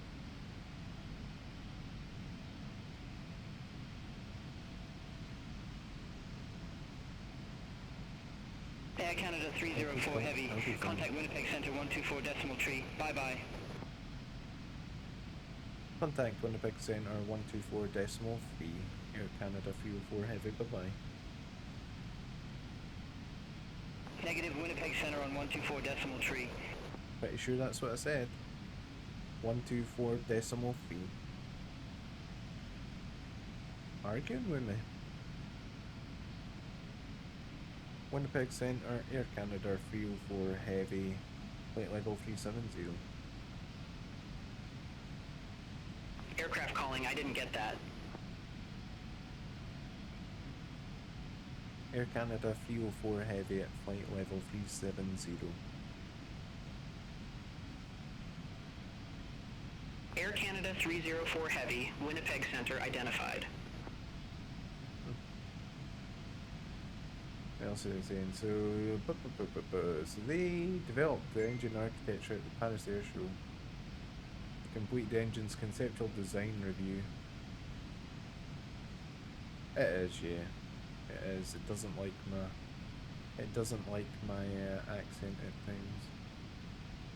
It's AI. It's AI generated voices. It's a program called Beyond ATC. It's kind of one of the leaders at the moment of AI ATC. We've got another one. It's actually really good. It's actually really good, and they're implementing. They're working on implementing traffic and everything as well. So you're going to have AI generated traffic that will be based on real life flights. But it'll also have the AI generated air traffic chatter. So, you know, when you turn up at an airport, they're going to have a traffic injection system where it's going to inject all the traffic. It's going to inject all the air traffic control. So, you know, like when you turn up, you're going to have to maybe wait in line. You might have to, you know, wait for pushback because another aircraft's being pushed back. So, you know, they're going to have all this guy working. Beyond ATC. Let's see if I can pop it up on the screen here. So this is the way it works at the moment. So yeah, it's generating all this information. So yeah, you can you know, like say if you're not wanting to be on VATSIM, or your VATSIM, if VATSIM's not got any real life controllers on, you can switch between VATSIM and onto this, and it's meant to be a seamless interaction. So, you know, when VATSIM goes offline, if a VATSIM controller goes offline, this will then take over, and it's meant to be kind of seamless and you know, kind of hard to notice the difference. So yeah, it's pretty good. I've been enjoying using it, and it's kind of good as well for, I think, for like new flyers. You know, new people joining into flight sim. You know, if they find, you know, talking to a real person intimidating, you know, you've got a little program like that you know, can help you understand the terminology. But then at the same time, you know, help you bring up your confidence to, you know, speak to these guys on the VATSIM network.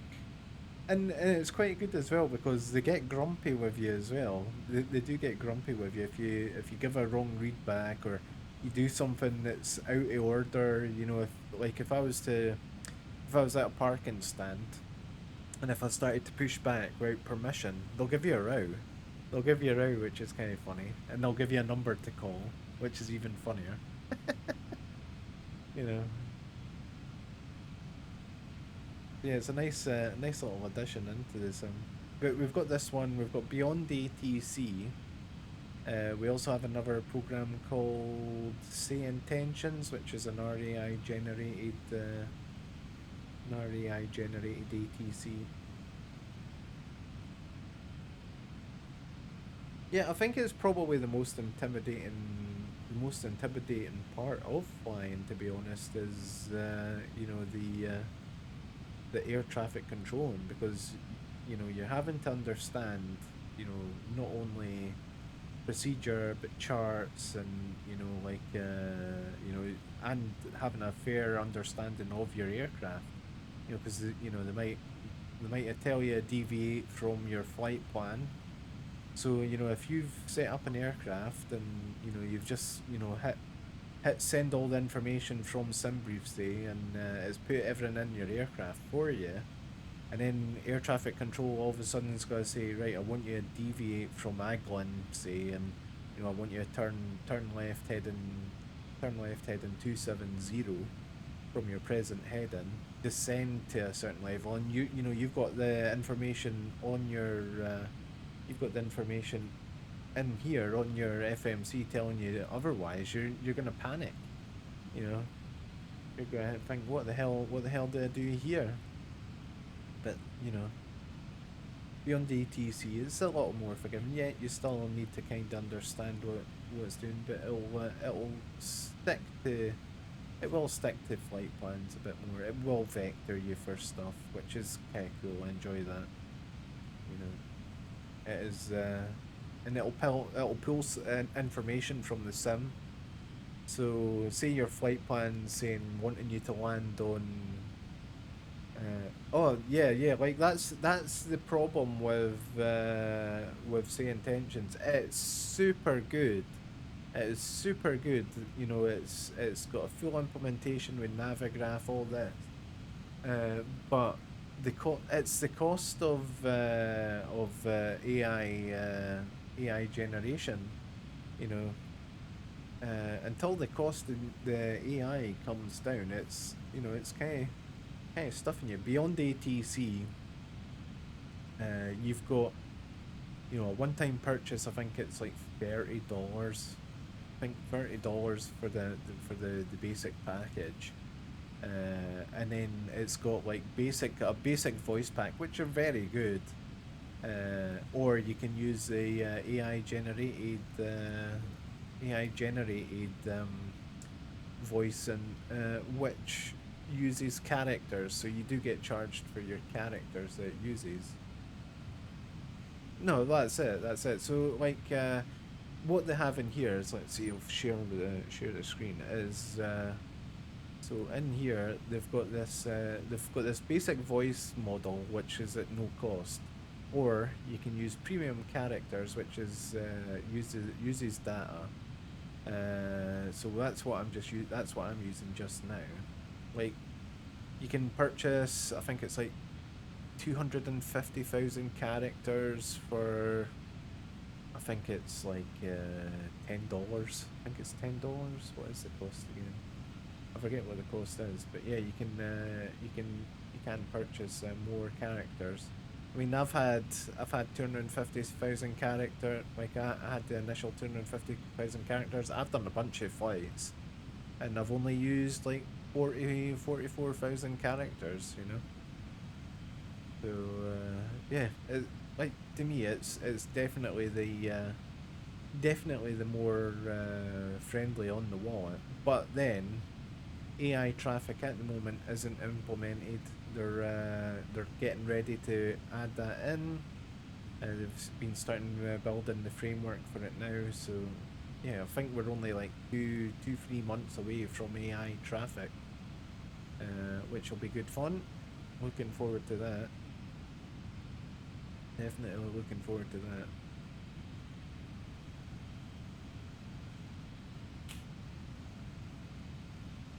Yeah, see, intentions. That's actually the price that's come down. It was more expensive than that as well. It was almost, I think it was almost $250, almost $250 a year when it first released. They just brought the price down from $30 a month to $20 a month. I think it was just at the beginning of this month. Oh yeah, Yeah, Weber kind of cleaned up. They kind of cleaned up, I'll tell you. Yeah, I think that knocked them for 6. I don't think it'll ever happen. I don't think it'll ever happen.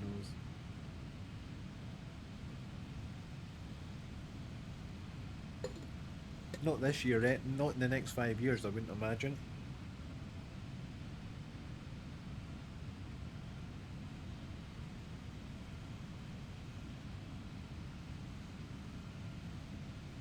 We shall see.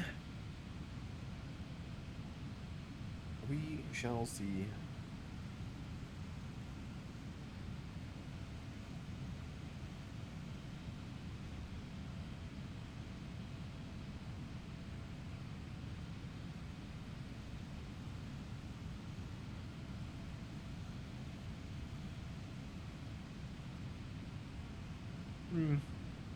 Yeah.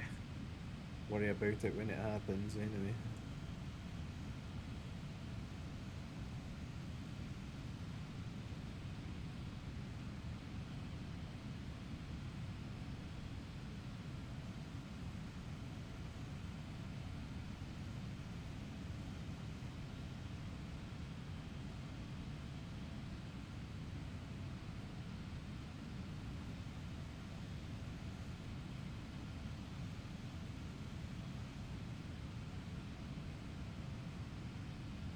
Ooh. Been getting this an awful lot recently as the network going down.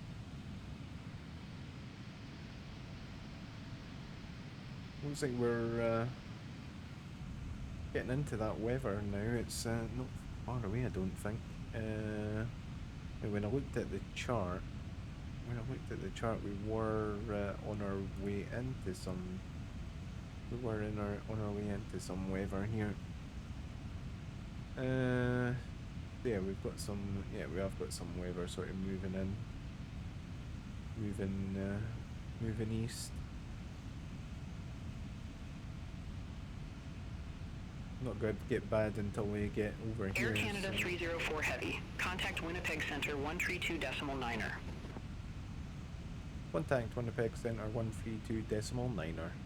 Air Canada 304 Heavy.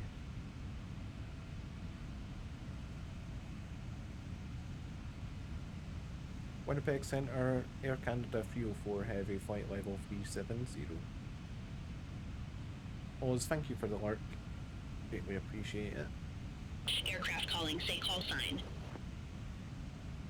Air Canada 304 Heavy. Air Canada 304 Heavy, Winnipeg Center identified. This is the other thing I like with Beyond ATC as well, the regional accent. So it generates the accents pretty well. Although there has been a couple of incidents, I believe, of unintentional funny accents that have been construed as racism by some people, which is just beggars belief. But yeah, there was one guy going crazy in their Discord because the AI had generated a Japanese accent that sounded apparently quite offensive.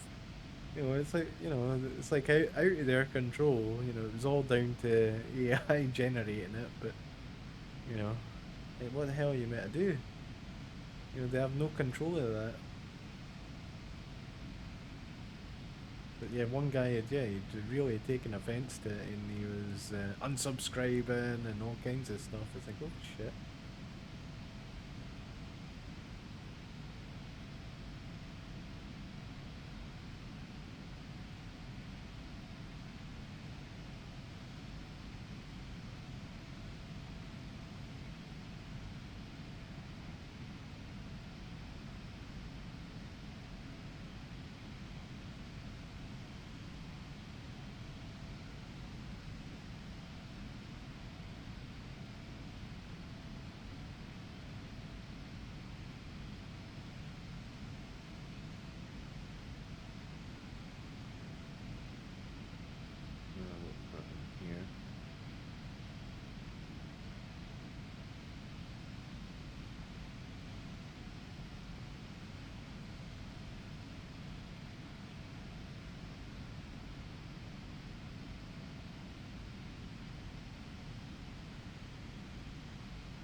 Darkwood, how you doing, buddy?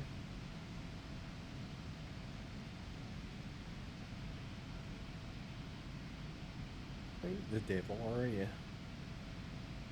Oh, welcome on in.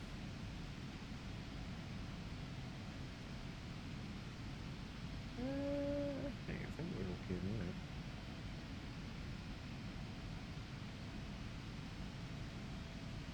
I have no sounds on my Discord soundboard. I don't think I even use the Discord soundboard.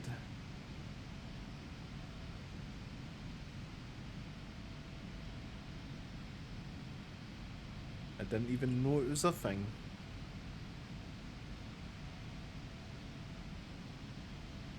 I didn't even know it was a thing.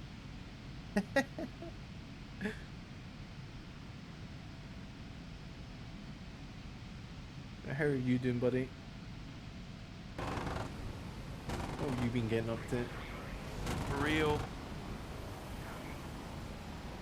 What the fuck?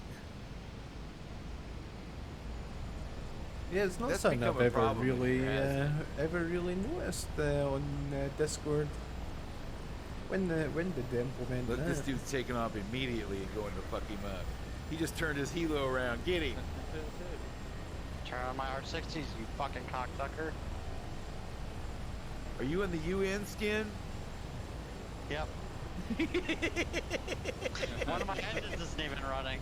Oh my god, he just took off. Bro, he's like, fuck this motherfucking Apache, dude. Welcome Oh, on in. that's We're on our fucking way great. to Montreal. Just flown out of Vancouver. Rifle. We're about halfway there. Halfway there. I do believe. Let's see. Let's have a look on the old. Oh God, we're not even halfway there yet. We're not even halfway there. We are. Yeah, we are. Yeah. Not quite at the halfway mark yet. I think we've where are we? Arcola. Just outside White Bear. Carlisle. Just moving into some weather by the looks of it as well. What's the weather looking like now? It's not bad at the moment. We've got a little patch of weather coming up. I don't think it's going to get bad until we get near Toronto. Not looking too clever over there.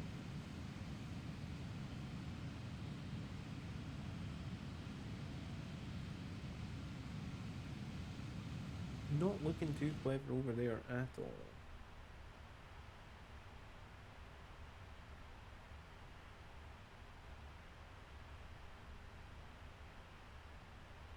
The temperature on the ground in Montreal. But it's still quite warm. What is the temperature there? Bum bum bum bum bum. Where's our landing? Bum, bum, bum, bum, bum. 27 degrees. 27 degrees on the ground. So it's plenty warm there. Plenty warm.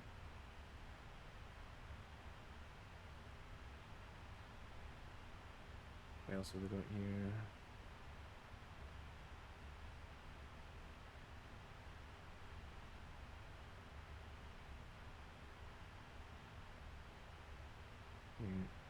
Yeah, so we've got a little bit of weather at Montreal. Oh my word, severe turbulence forecast with 50 nautical miles of, oh lord. Oof. Severe turbulence forecast, so that's gonna be exciting when we get there.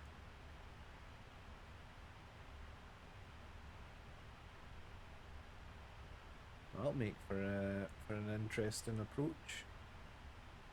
I'll definitely make for an interesting approach.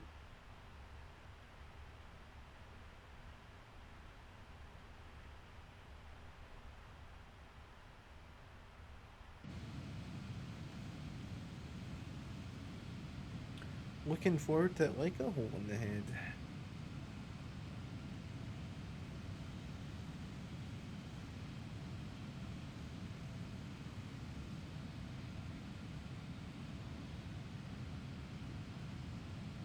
Right, I need to make a quick little laughing visit. I think here, bear with me guys, I'll be right back.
We're still alive. I'm rolling out this guy. Let's keep.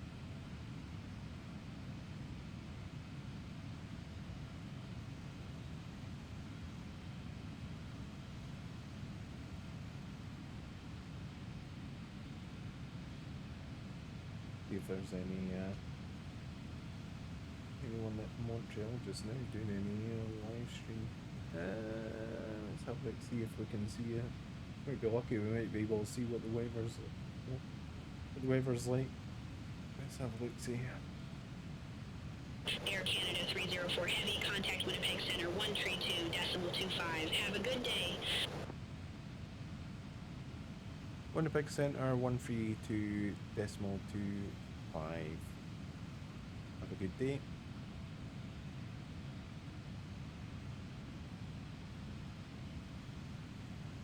Winnipeg Center, Air Canada 304 Heavy, flight level 370. Air Canada 304 Heavy, Winnipeg Center identified. Let us have a look-see.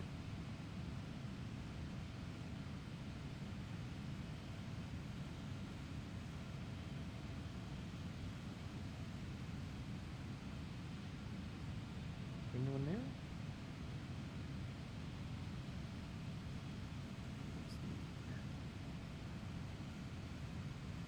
Yeah, I'm not seeing anyone.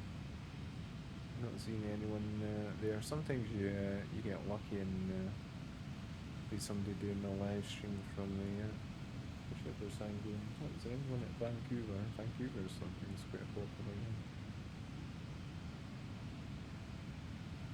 No. But anywhere, let's see.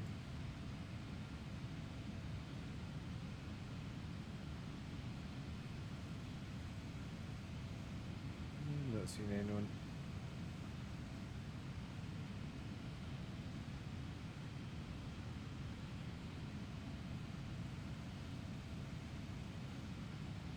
You usually get Jetflix.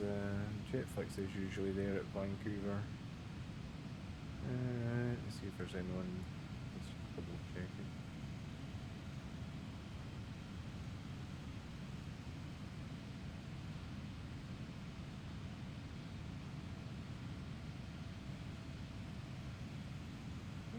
Not a thing.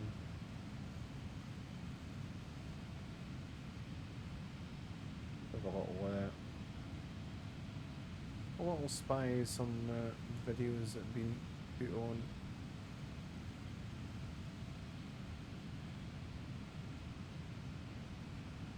If there's anything exciting from their live stream. It ain't a boing, it ain't going.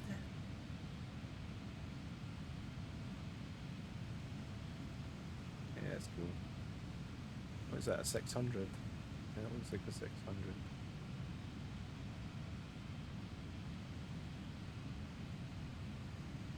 Oh, dinky.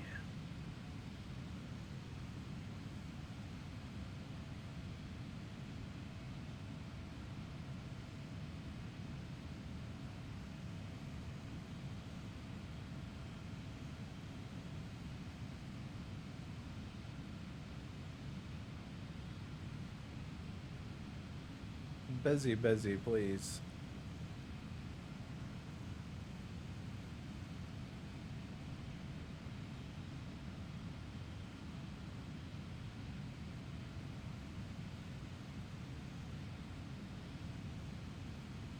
I feel a lot of these Dash 8s over there.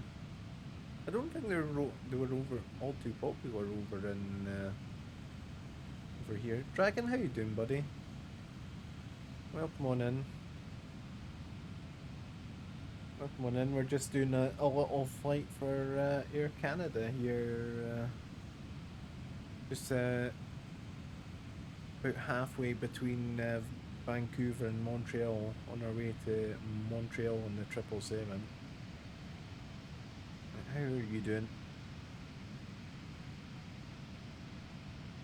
Oh, not muted. I was thinking I was muted for a second there.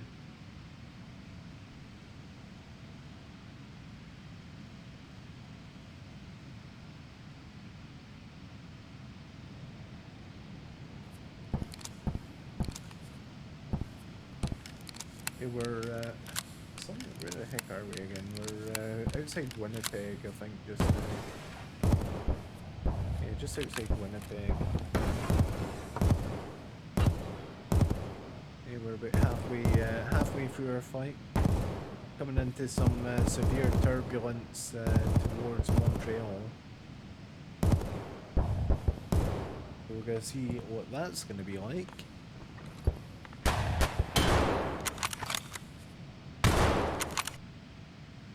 First freaking job you get back to work is ripping off the dashboard. They were saving them up for you. They were saving them up for you. It's always the same. My brother, it always happens to my brother as well. Like, he'll take time off, and because he's like the lead diagnostics guy, and he's the most experienced technician at the dealership he's at. You know, he gets all the good jobs. all the difficult ones. Yeah.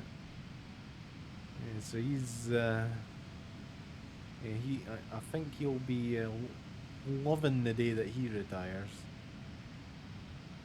He's got a bit to go yet.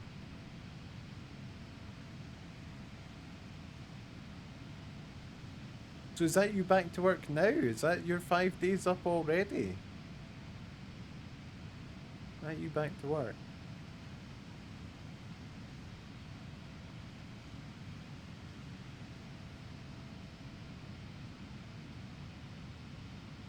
Man, that went by quick if that's you back to work already. Yeah, bomb and egg, that went by quick. Well, at least you got out to the range. Yeah, bomb and egg. Oh, that went freaking quick.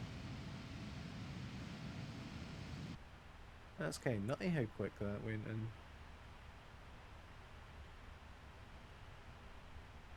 Let's see. performance tool. Let's have a look here. See what the so we are going, so that's still showing Vancouver. We want to know land and dispatch. So right now it's telling me 06 left. I think the runway condition right now is I'm gonna feel it's gonna be wet. Let's put in the wet. The weather's telling me wet at the moment.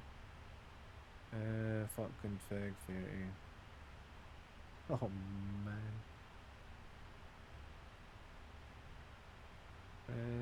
Okay. Right, it's landing distance 11,000 feet. Alright, we're gonna have to change that because that's gonna be like the whole frickin' runway. So what's that? Flaps 30 config, AC is on, yeah, config.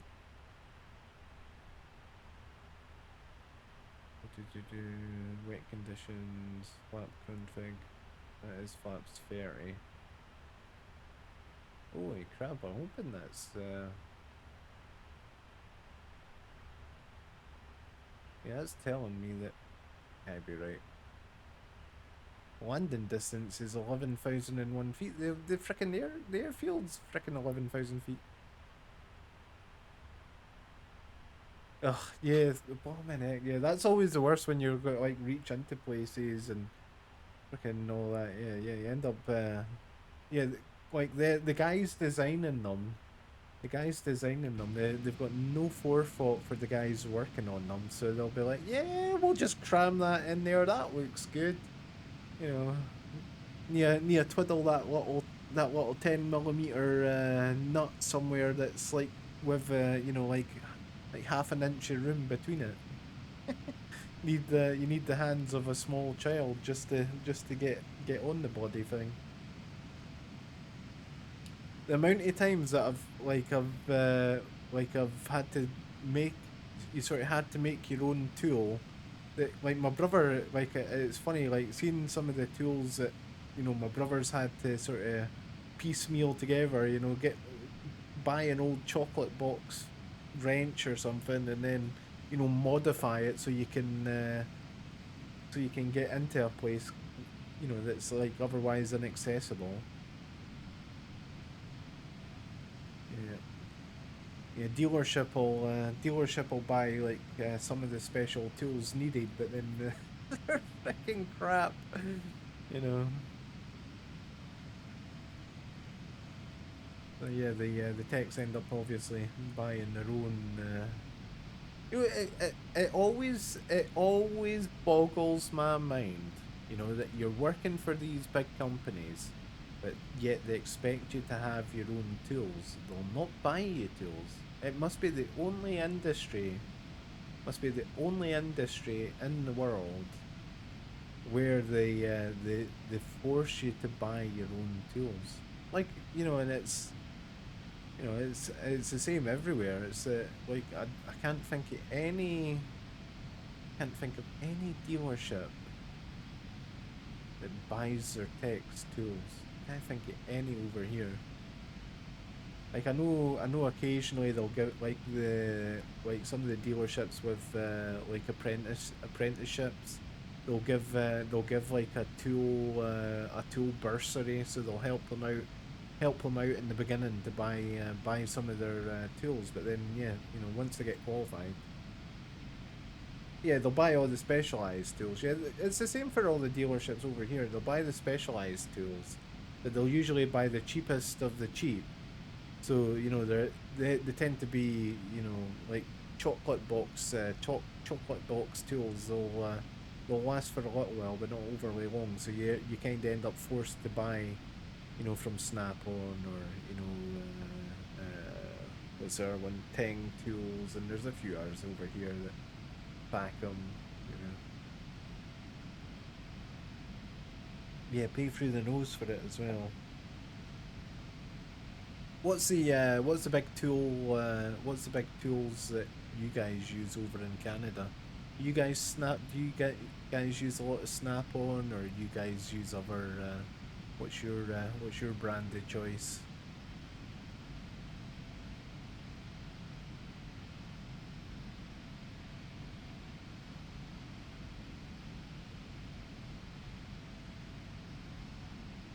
Like I think, you know, for me personally, you know, like over like the last sort of like 15, 20 years, you like I'd say like the quality of Snap-on stuff's nowhere near as good as it used to be.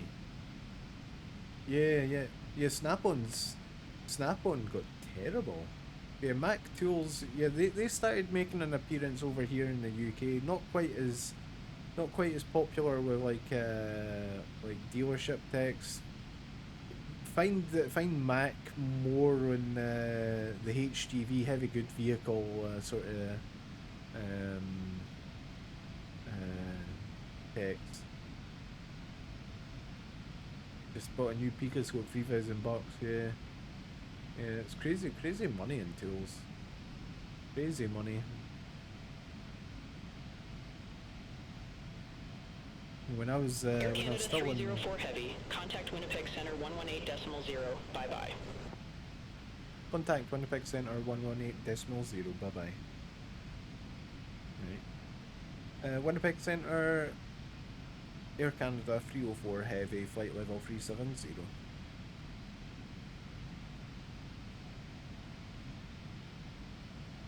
Air Canada 304 Heavy, Winnipeg Center, identified. Excellent. Okay. Holy crap! You're right. There are two sexes. Okay, that must be a Johnny Capri. The one I have with your dad, and the one I have with your mother.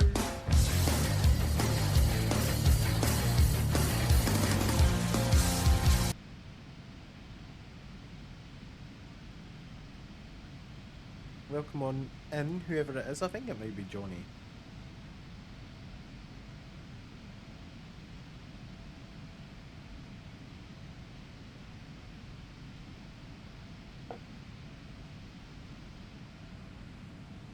Oh, I never noticed the maple leaf on the belly there.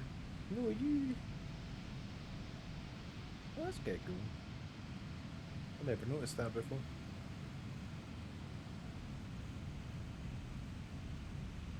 Big girl.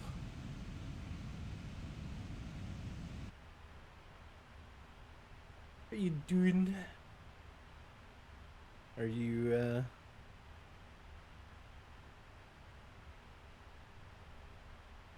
No, I thought I'd jump in and do a flight with the 777. I've not flown it since the update. Thought I'd check out, see what was going on. What am I looking for? Ah, you're no home till later.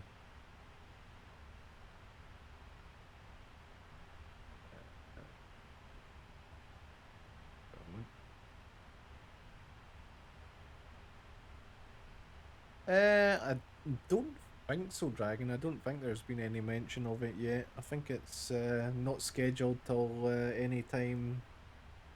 Well, it'll be sometime next week, maybe. They've not really. I don't think they've mentioned when it's going to be. Like I'm not fussed, you know. It's like you know, I'd rather them fix whatever the problem was and release it, and it still be a problem. Yeah, see, I'm not fussed. Like the game's fine at the moment. You know, like if it's 2 weeks, you know, they're 2 weeks.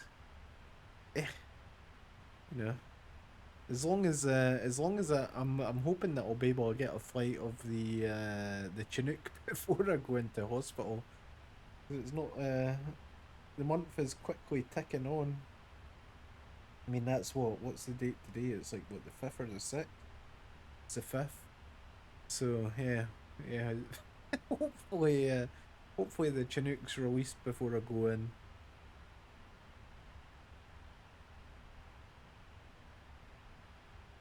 Get a lot of flight of that.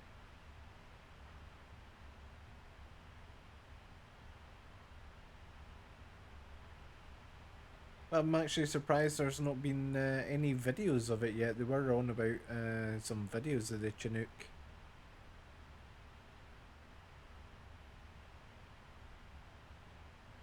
Burning Jedi. What else is kicking around? It was fairly busy here earlier on. Yeah, it's got really quiet here now. I don't know if Canada's a popular area to fly in Flight Sim or not. It could be the server I'm on as well though.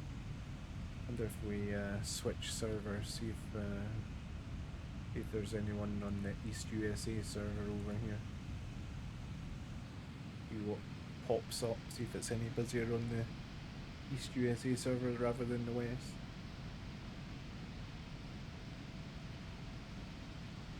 Could be absolutely hooching. No, a few more. Cessna's FDCT, I'm not sure what that'll be. 737 EBMs.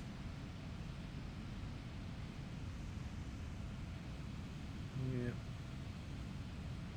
Have a little look through each of the Southeast Asia, so we've got North Europe. What about North Europe server? Anyone from the North Europe server flying?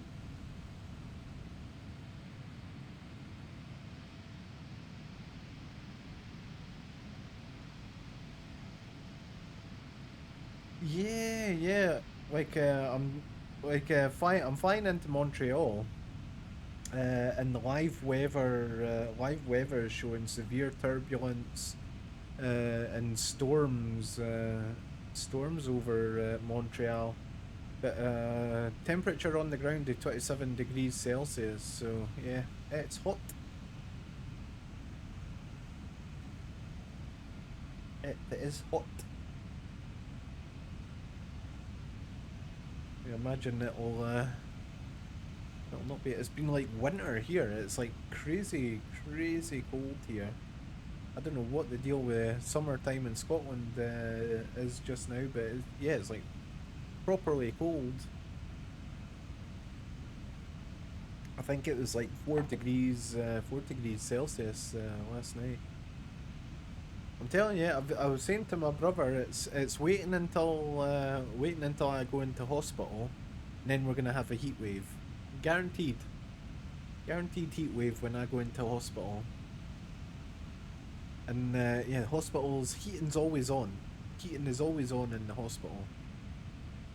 Absolutely cranked. So like that's the one bad thing I remember from when I was in hospital 2 years ago was just how freaking hot it was. We were having a record summer where we were having, I think the temperature at one point was 32 or 34 degrees Celsius. The heating was on in the hospital. They had what, two, three fans on me at one point, trying to cool me, which was crazy. Yeah, it was hot. But then I got quite a bad infection. I remember I got a really bad infection, and then it felt like I was freezing to death. You know, my temperature was through the roof, but you know, I felt like they'd put me in an ice box.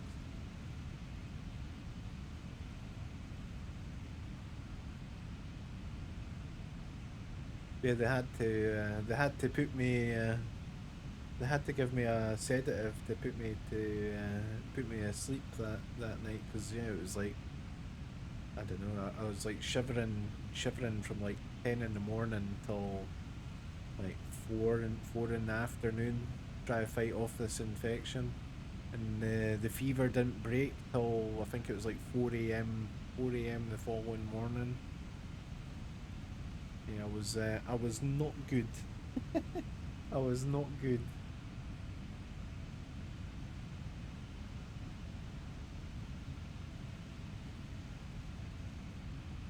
I'm actually waiting on a blood draw. I was kind of expecting to have gone for the blood draw before now, because they want to do a. Well, they were on about doing a blood draw before I went in, just in case I needed a transfusion again. Hopefully not, but good to be prepared, I guess. Yeah, I was kind of expecting to have that done by now. They'll probably wait until the last week or something. So it's there ready.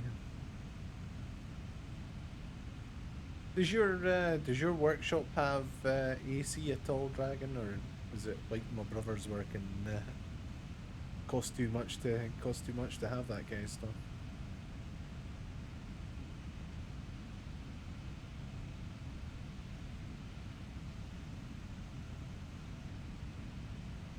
Like over here, generally, you know, AC is opening a window. Open the window, get a breeze.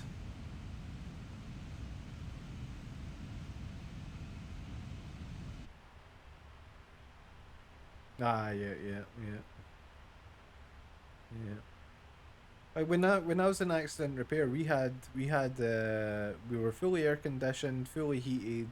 You know, it was you know, a really good system, but it was they would never put it on because it cost too much. You know, so middle of winter you were freezing, and then the height of summer, you were cooking, because they didn't want to put any of it on.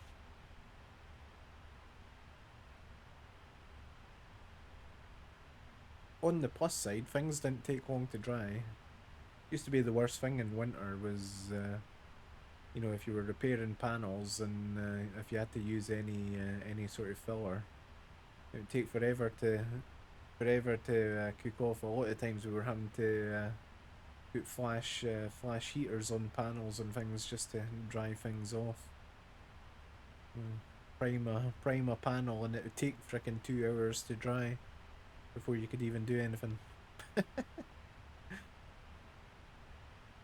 That was always fun.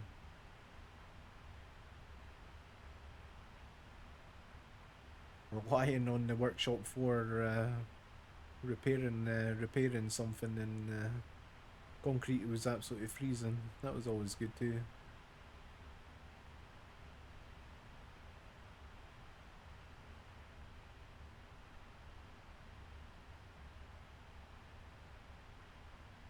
We got weather and turbulence on.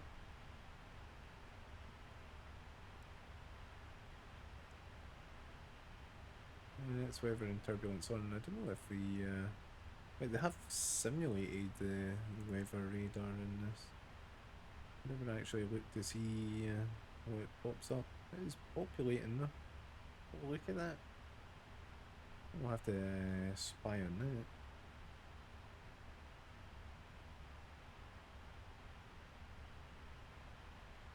It is super detailed though. I'm really impressed with the job they've done with this.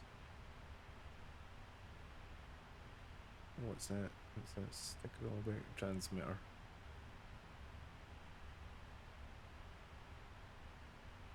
Hi, Railcorp.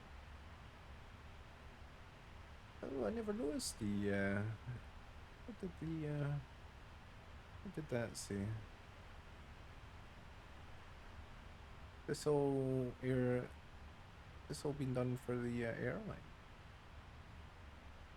It's all the EMDG stuff. Certificate of Sanitary Construction. This is to certify that an inspection was made of this conveyance, and at that time of inspection, the features of sanitary construction and the sanitation facilities were found satisfactorily to meet the standards of the Food and Drug Administration. Funny.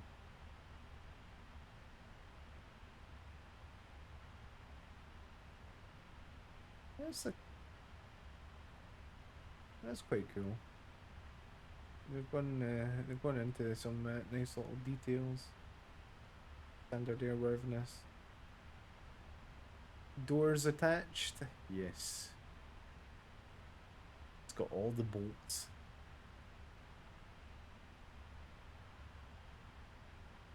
Air Canada 304 Heavy, contact Winnipeg Center 124.0, bye-bye. Contact Winnipeg Center 124.0, Air Canada 304 Heavy. Winnipeg Center, Air Canada 304 Heavy, flight level 370.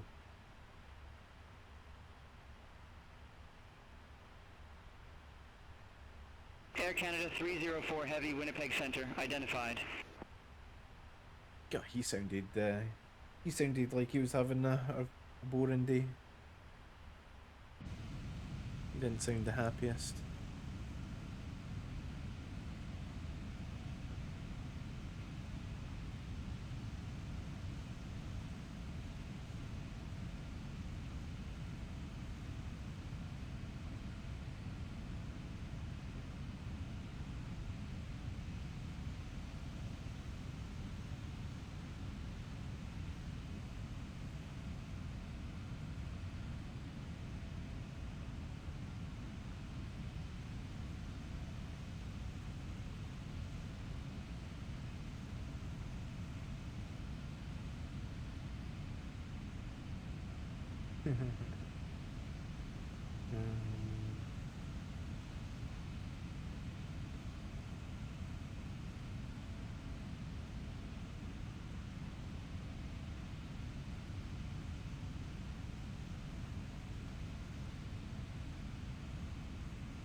Have a look, see.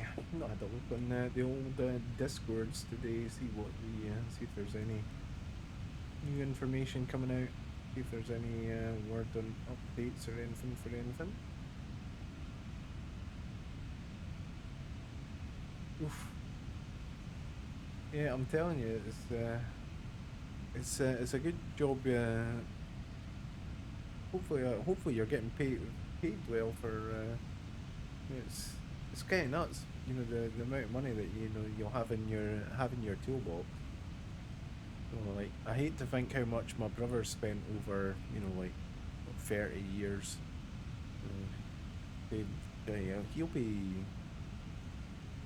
He'll be over 30 years now in the one dealership.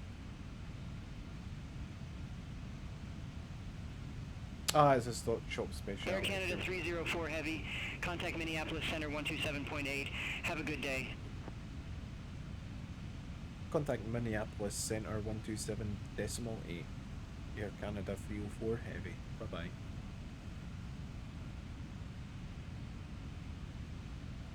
Minneapolis Center, Air Canada 304 Heavy, flight level 370.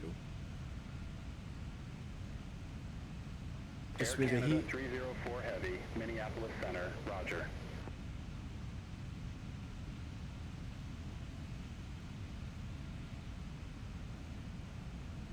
Yeah, probably the heat.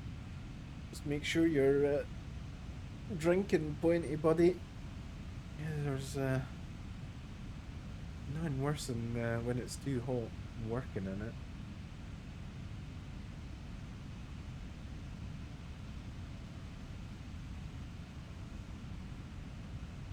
Let's have a look, see if there's anything been mentioned in Eagle Dynamics Discord for dates or anything. See if there's anything been mentioned. In fact, what's the website saying?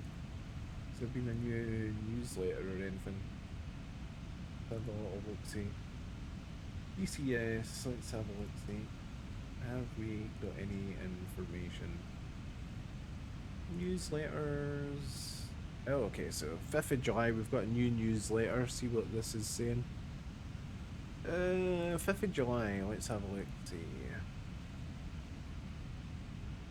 Next DCS update, version 2.96 has been delayed, is currently in heavy testing and bug fixing. We sincerely apologise for any... not getting much sleep last night, man. Busy, right? Oh, man. Yeah, my sleep pattern just now is just absolutely freaking ruined now. Our initial aim was to release this massive update on 26th June. An announcement was made on the 29th. Despite the short time frame for For such a large release, we were confident we could do it based on development experience. As you may know, we generally release one new aircraft module or map per DCS update, rarely more. In general, it takes about a month between releases to prepare for the next one. Starting in May, we release products twice a month. Yeah, we did as well. Dragon, you have yourself an awesome rest of the day. Hopefully it goes by quickly. Hopefully the temperatures will calm down a bit. But you take it easy, buddy, and we'll catch up with you some other time. What else are we saying? Here is the event timeline for the delayed DCS 2.96. We announced the delay in the 21st June newsletter. Decision was stolen. The release was made on 19 critical issues. We have 5 to 8 stoppers a week prior to release. By 26th of June, the list of stoppers had increased to 25 related to the above product. So that was all between the Chinook, the F-16, the F-18 and the F-4. In addition to the AGS Viggen, F-5E Tiger and Flaming Clus 24, the new launcher by Tuesday the 2nd of July. A tremendous job had been accomplished by the team and most of the issues were resolved. Nevertheless, the decision was made that DCS Chinook should have additional time for content preparation and more detailed testing. Everyone was moving smoothly when a new set of issues reared their heads. These were subsequently resolved for July. And we were poised to deliver the update together with a full list of fixes, improvements and new products.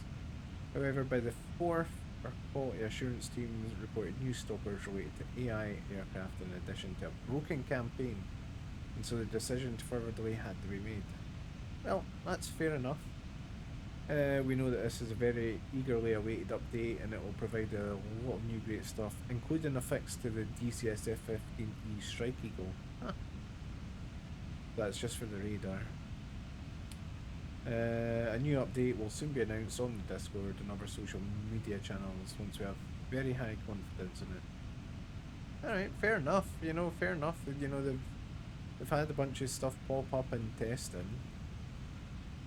You know, what more can you really ask from them? You know, they've found the problems, they're addressing it, you know, and they're what to get sorted before release.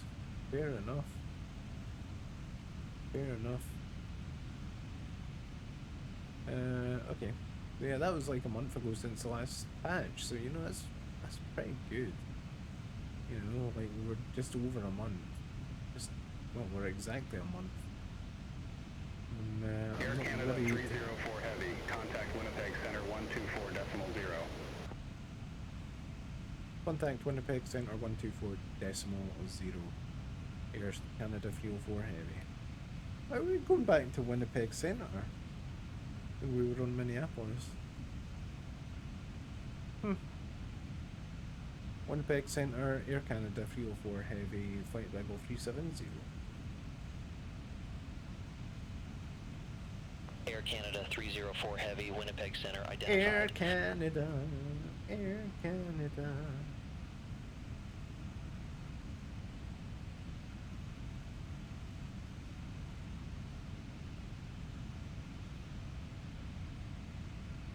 Got any more patches or anything coming for?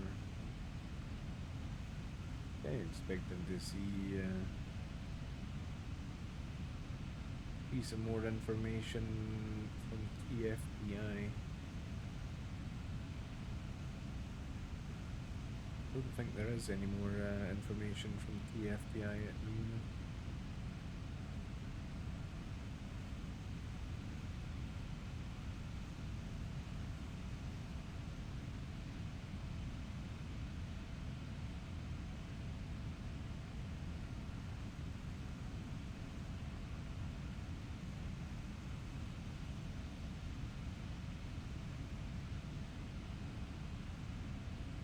What else is happening here?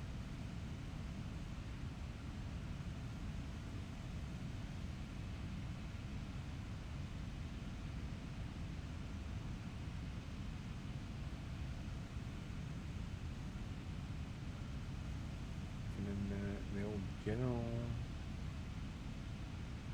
Any discussion?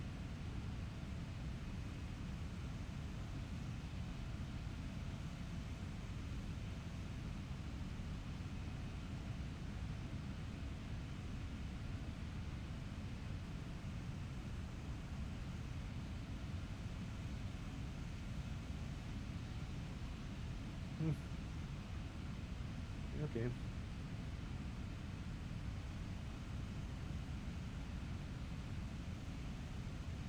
Air Canada 304 Heavy, contact Winnipeg Center 132.2, bye-bye.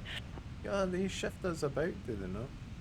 Contact Winnipeg Center 132.2, bye-bye. I don't know why it keeps shifting us about. I wonder if that's, it's obviously an issue with Beyond ATC.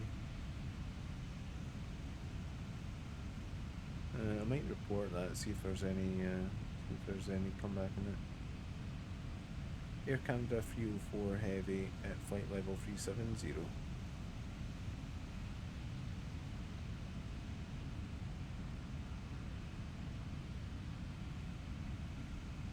Air Canada 304 Heavy, Winnipeg Center identified.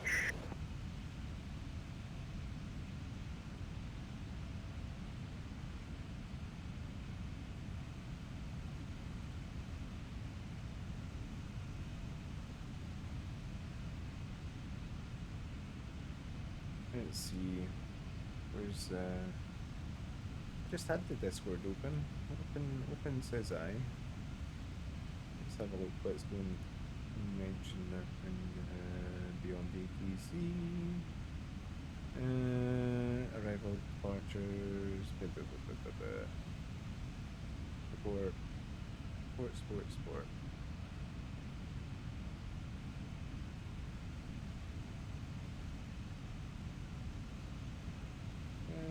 Flight 3.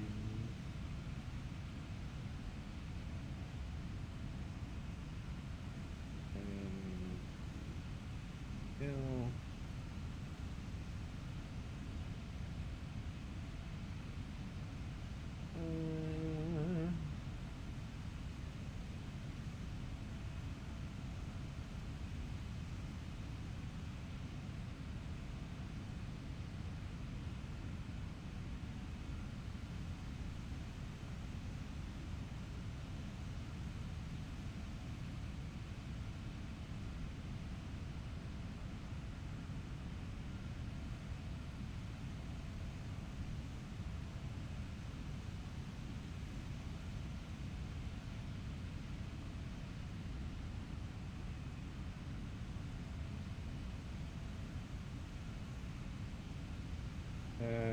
No, so it's Winnipeg Center.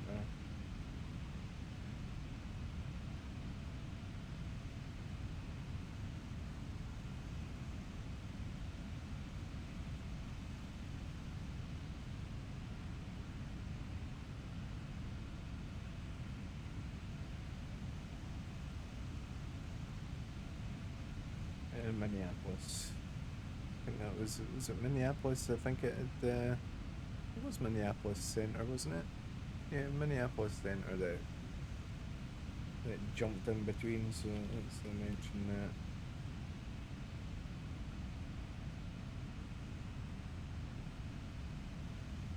And back to Winnipeg.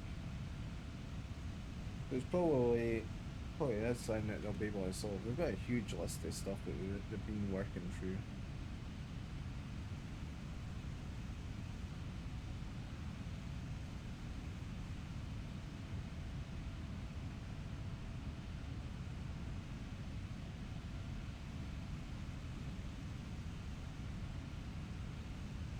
It might be right. I don't think it will be, but we'll mention that in their Discord and.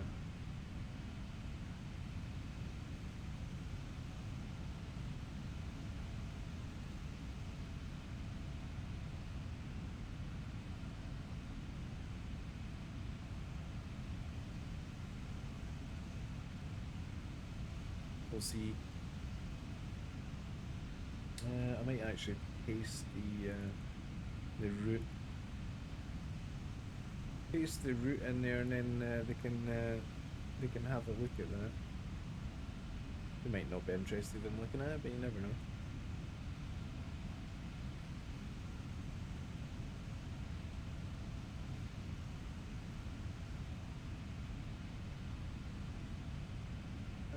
Britain. Go.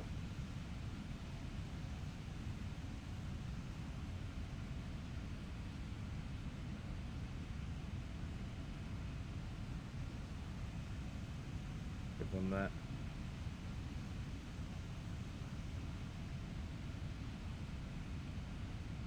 And see if that helps them out.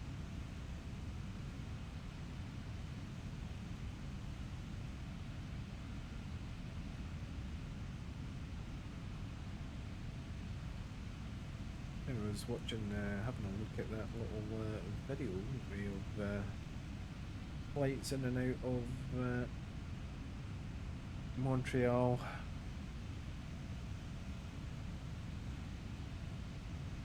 Ooh, citation. Oh, it's an air ambulance as well.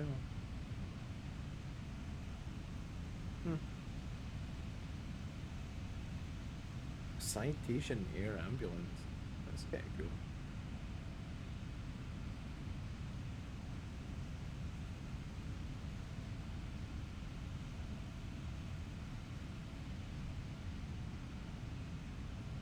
I love the reversers on the citation. Kind of neat.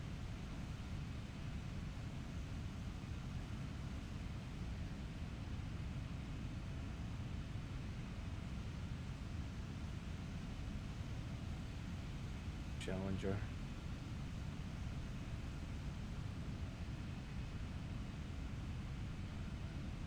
I don't think there is a. I don't know if there is a Challenger in Microsoft Flight. I know there is one on X-Plane. Quite a cool one on X-Plane.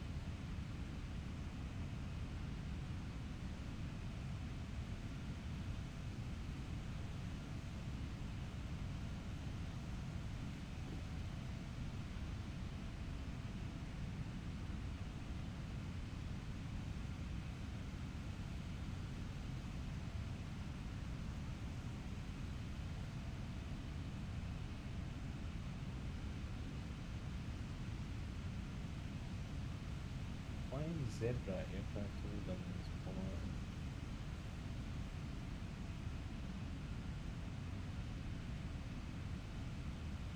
The Polaris aircraft are kind of cool. There's a couple of good Polaris aircraft for Microsoft Flight that you can get.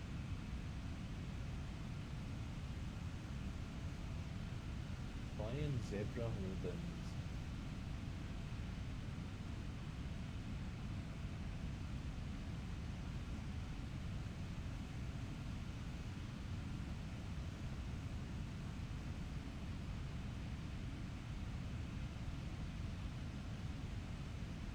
I've heard the Sunwing.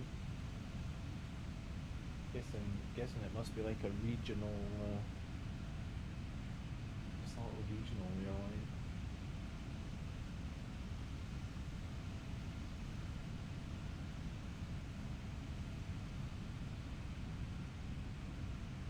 Our big girl.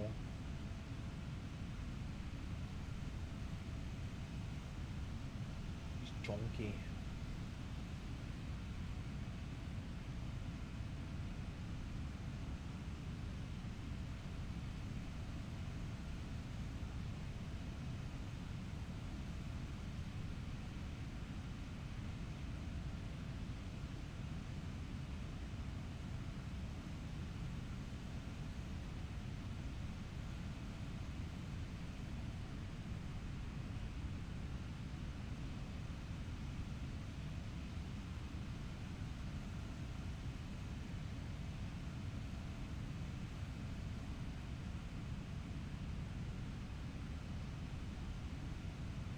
Right, these little jets.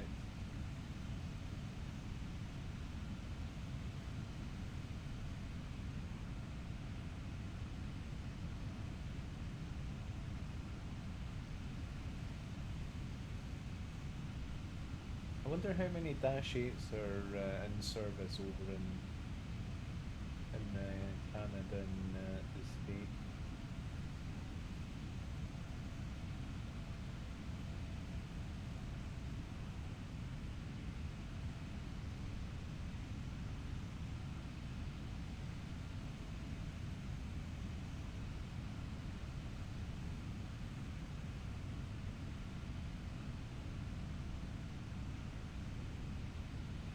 Oh, what's that on the undercarriage there? I've never seen that before.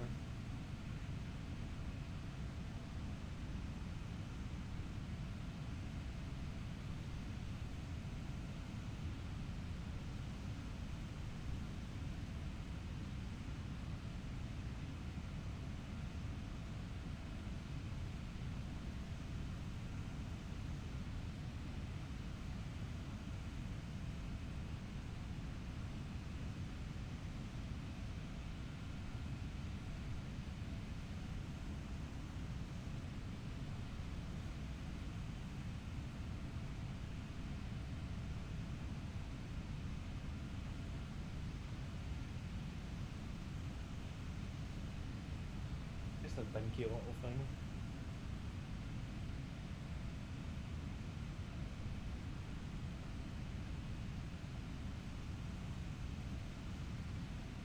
Air Canada off the soul. Air Canada 304 Heavy, contact Winnipeg Center 132.125. Contact Winnipeg Center 132.125. Air Canada 304 Heavy, bye bye.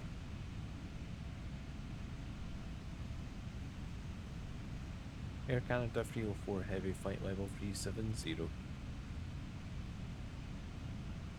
Aircraft calling, say call sign.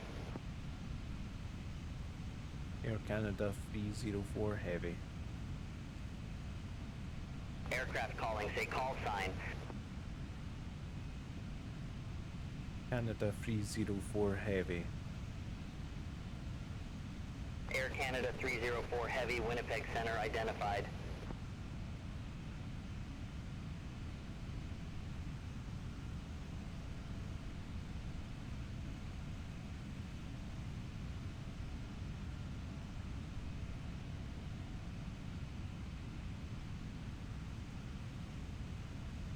Wonder how many tail strikes are reported each year with the Dash 8s. An aircraft I don't fly enough of is the CRJ. Not flown that for a little while.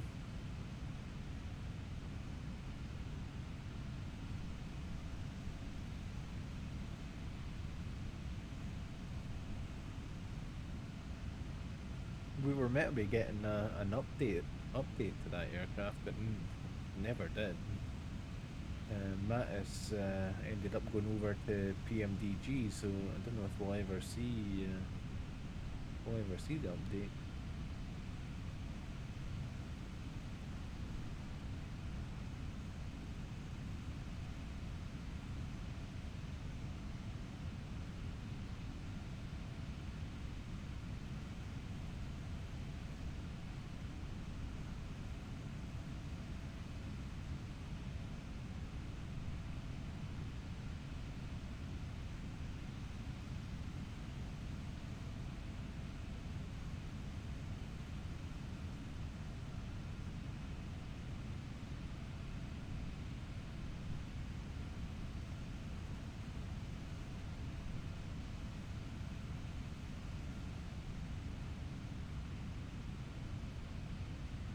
Big girl. Port-au-Prince, where's that? Jamaica?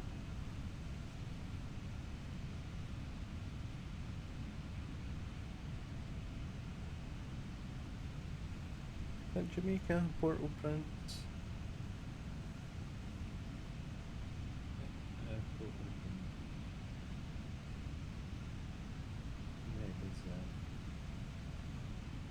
Where is Haiti?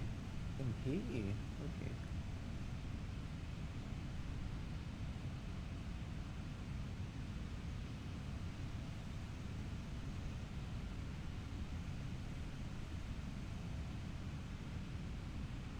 Careful, sir.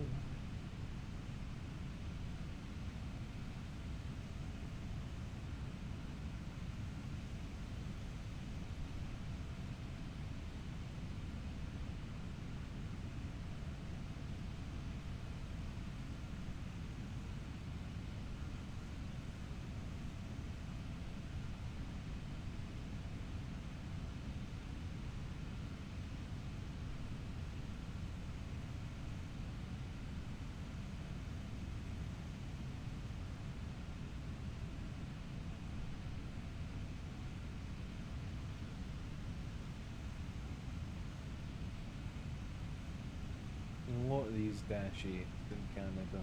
A lot of them.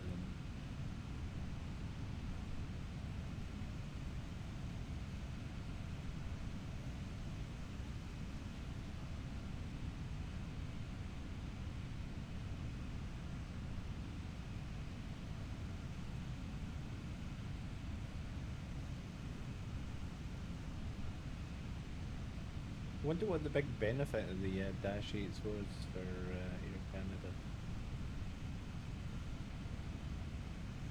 Obviously size, but why a turboprop?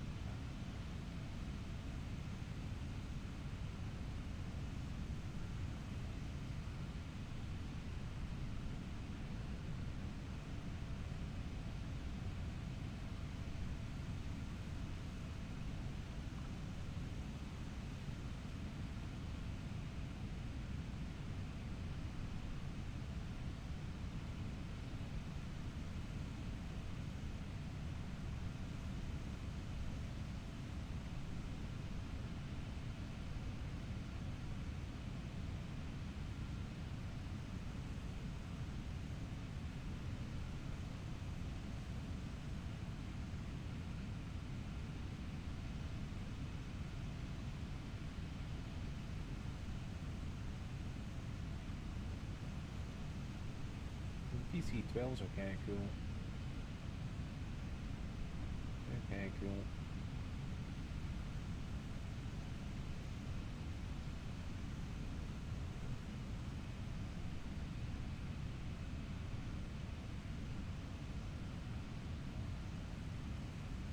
Air Medic.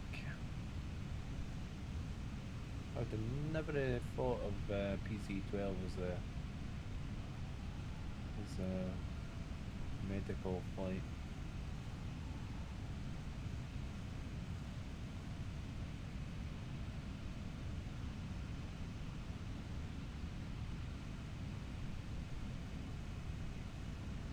I think there's a few Embraer aircraft available for the sim.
We've still got a fair old whack to fly here.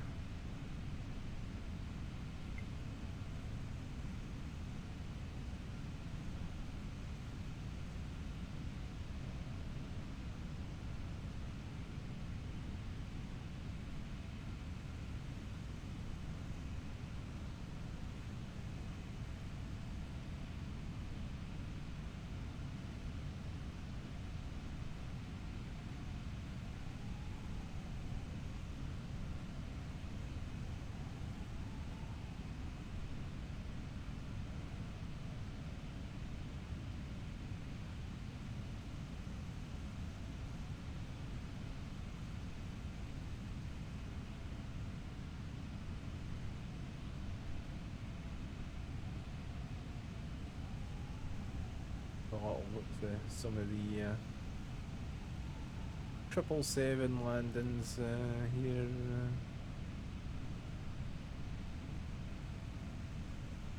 At LAX, I think it is. It's at LAX, all these 777s.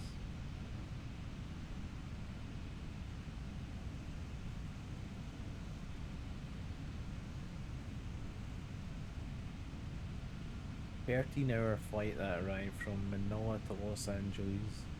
That's nuts. 13 hours.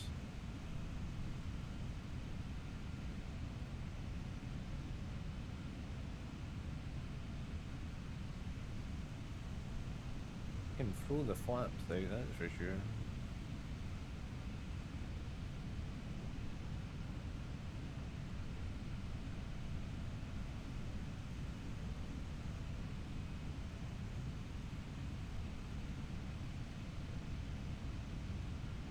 So I'm kind of hoping to see not too long a time frame as the 777 freighter.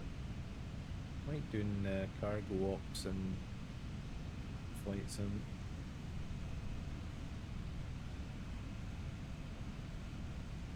Man, this guy can get some cool shots. There's some really cool airports for going to watch.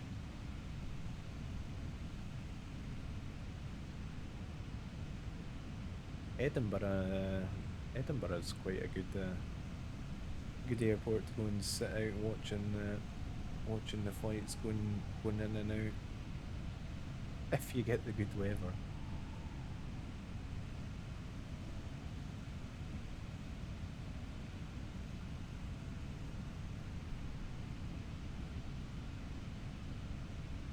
I really like the KLM livery.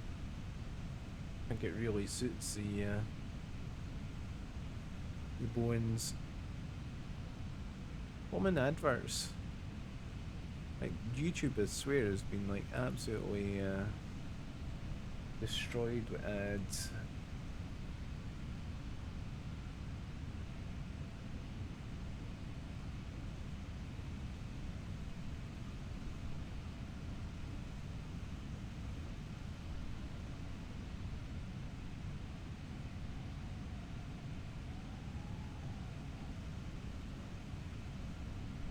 Very cool livery.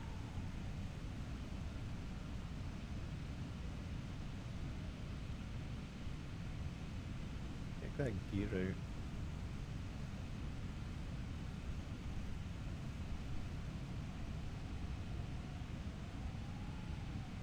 Air Canada 304 Heavy, contact Minneapolis Center 127.2.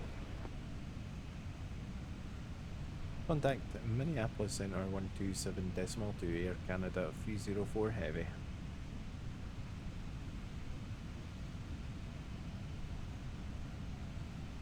Minneapolis Center Air Canada 304, flight level 370. Air Canada 304 Heavy, Minneapolis Center, roger.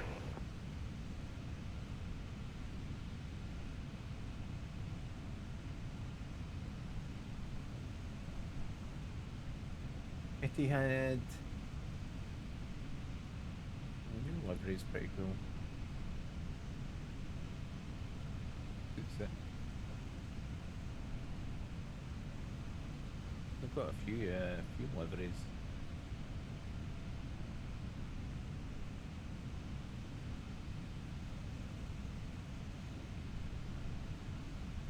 Taipei to Los Angeles, 12.5 hours. Oof. I don't think I could sit on an aircraft that long. I don't think I could do it.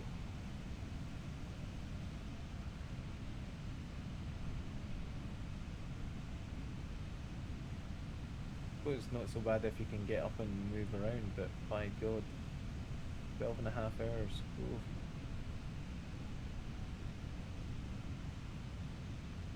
You could sleep if you could sleep the majority of it, probably wouldn't be so bad.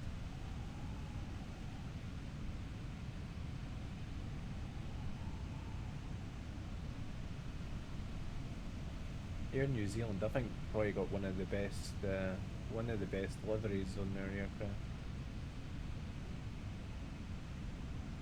I wonder how much that heats up the cabin though. I bet it has a big effect on it. Probably heats up the whole aircraft quite well. That was one of the big problems at Concorde when Pepsi had their Concorde. It was they could only fly. I think they could only fly Mach 2 for short periods of time before overheated the airframe. I think they even saw some adverse effects on the actual airframe. That was why they reduced their speed for their flights.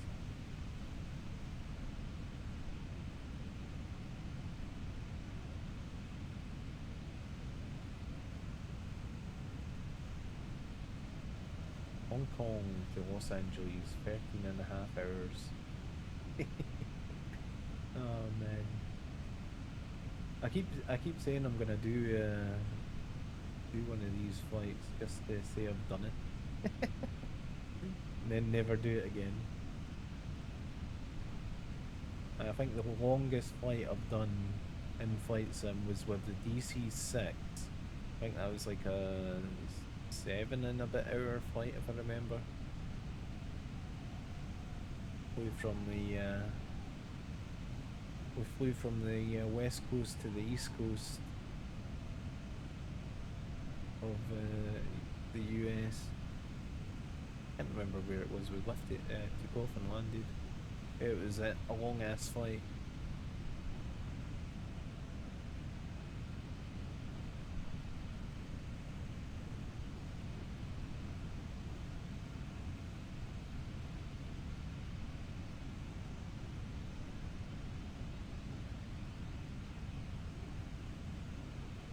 I always remember that livery, the Alitalia, on the Group B rally cars of the 80s.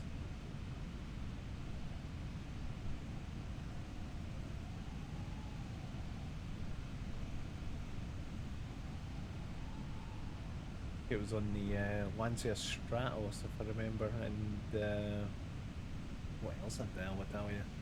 The Alfa Romeo.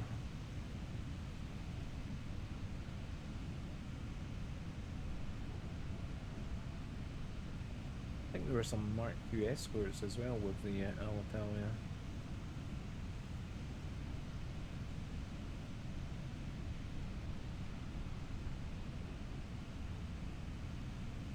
Air Canada 304 Heavy, contact Winnipeg Center 134.075. Back to Winnipeg Center again. Oh my frickin' lord.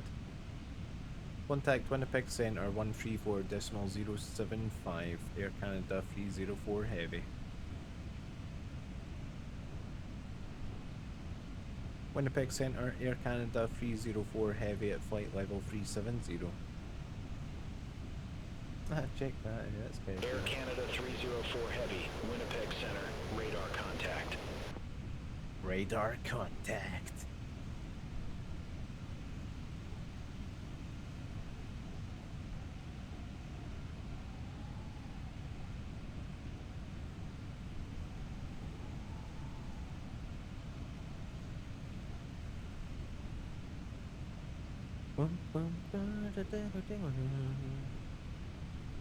Who's this in? This is an R80 What is it? Air France.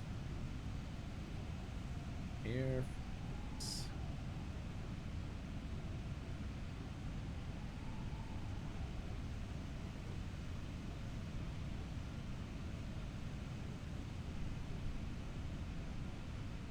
I'm really looking forward to when Parallel 42 get their sim effects on the 777. They have announced it, but they don't have any dates or anything for it.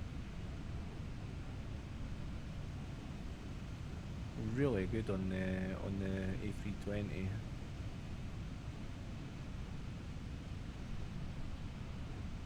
in my opinion, it's kind of stuff that should be default on all the aircraft, having all these wing effects and whatnot. They look really cool. And when you see all those little trails coming off the flaps and off the wingtips and the like. Kind of neat.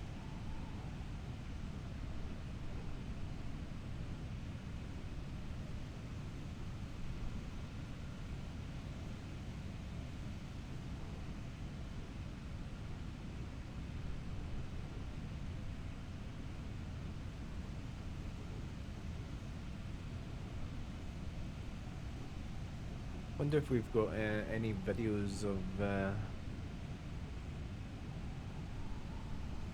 any difficult landings. Let's have a look. Got some hard landings. Hard landing. Terrible landings. Ooh, some hard landings. Okay, let's have a look. I do like watching a hard landing. Ethiopian 777.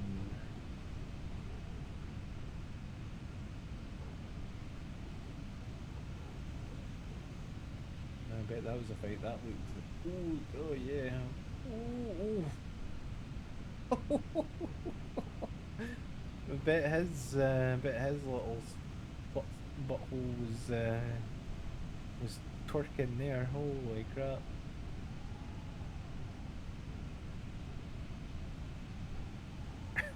Air Canada 304 Heavy. Contact Toronto Center 124.075. Contact Toronto Center 124.075. Air Canada 304 Heavy. Bye bye.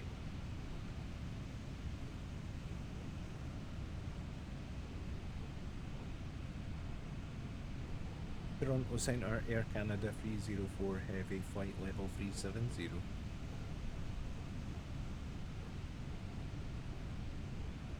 Air Canada 304 Heavy, Toronto Center, radar contact.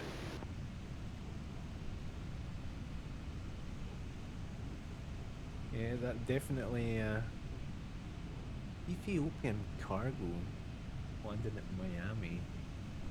That's a flight in a bit.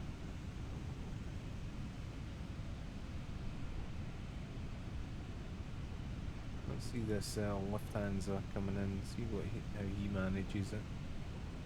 A330 is probably going to be a bit more stable. Oh yeah, look at that. Ah, butter. Absolutely butter.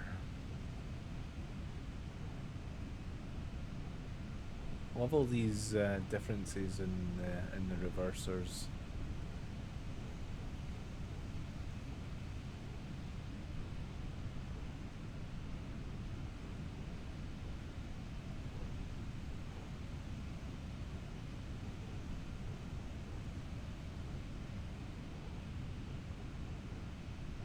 Difficult landings here. Ooh, 747. I do love a 747. Air Canada 304 Heavy, you're off course. Cleared direct BMOG. Resume own navigation. How can we be off course? We're on route to. Ooh, we're en route to BMOG. Clear direct BMOG. Resuming own navigation. Air Canada 304 Heavy. Heavy. So clear direct BMOG. We're on course to BMOG. Let me just let's just reset it. Let's get back in.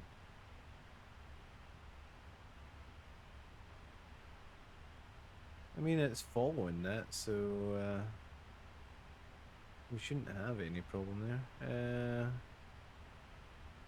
We're getting there though, we're getting there. We're not too far away.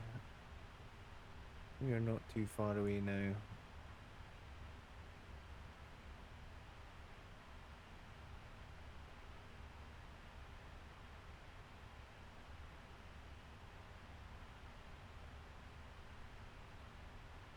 We've got a fair old bit of time before we need to think about descent, so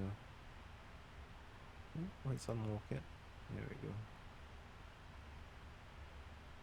we go. I'm not sure where our top of descent is. Let's have a look. See. In here, what's that gonna be again? It's different to the asset in progress. So, top of descent, top of descent, top of descent.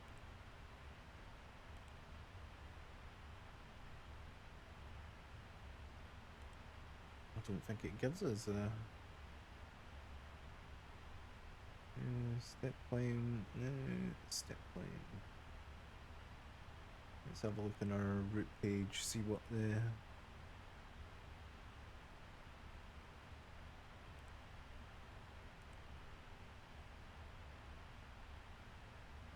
I'm not seeing anything. It's going to be a while anyway. Let's see if we can see our top of descent. Let's increase the range. So that's that weather that we're coming into. I think we're just going to catch the tail end of it. It did mention yeah, top of descent's not for a good bit.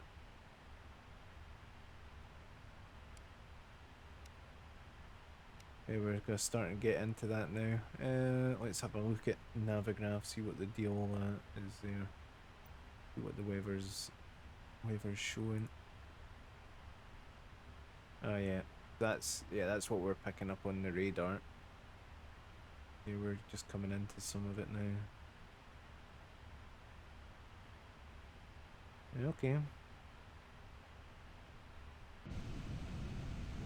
Yeah, that is fairly clouded over. Right, hopefully we'll not hit too much turbulence. It did mention in the weather briefing note. It did mention the weather was going to be some severe turbulence over towards Montreal. Let's have a look. Let's have a look at the OFP.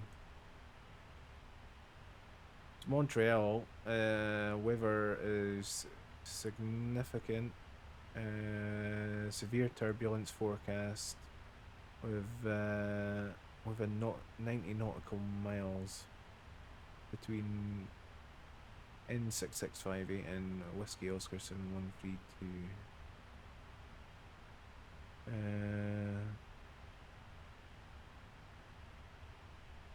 Yeah. Winnipeg, Minneapolis.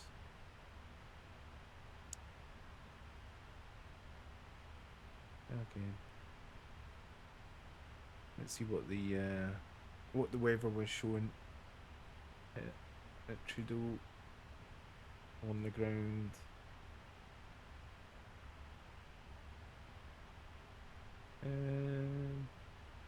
04010 knot.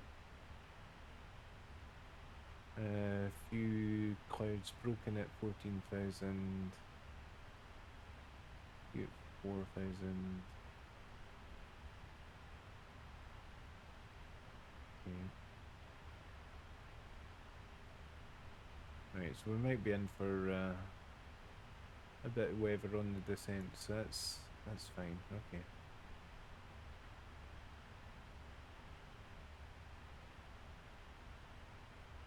Okie dokie. We'll not worry about that at 37,000 feet unless we start getting some turbulence. Can I get the... I don't think I can get any of the weather up on that chart. I think we can check it. I want to see what the winds are. Have a look at the winds, which will be... let's see, I think we can check it. I don't remember how we change this for the I think it's in here. No, that's I should be able to change this. Should be able to change this to layers, that's right. let's have a look at turbulence.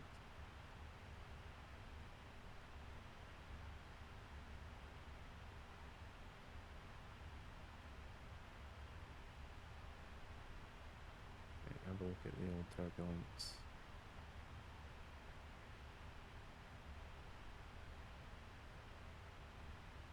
Ah, so it's not bad. It's not bad at the moment. That's at flight level 220. What's it like, as we get down? Ah, nah, it's not bad at all. What was the severe turbulence that it was on about? Oh, okay. Alright, so yeah, we have got some severe turbulence. Yeah, so we might be in for it. We might be in for it as we come in. Right, we're at flight level 370 just now, so there's 350. Yeah, I think we're gonna actually, if we stay at 370, we're okay. Yeah, flight level 350 is quite severe turbulence. So yeah, it's like 25. Oof, yeah. Yeah, we'll stay exactly where we are.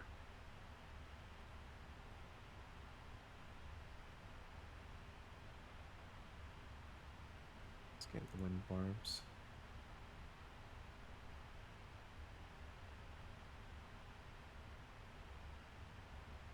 Yeah, in the gust in there.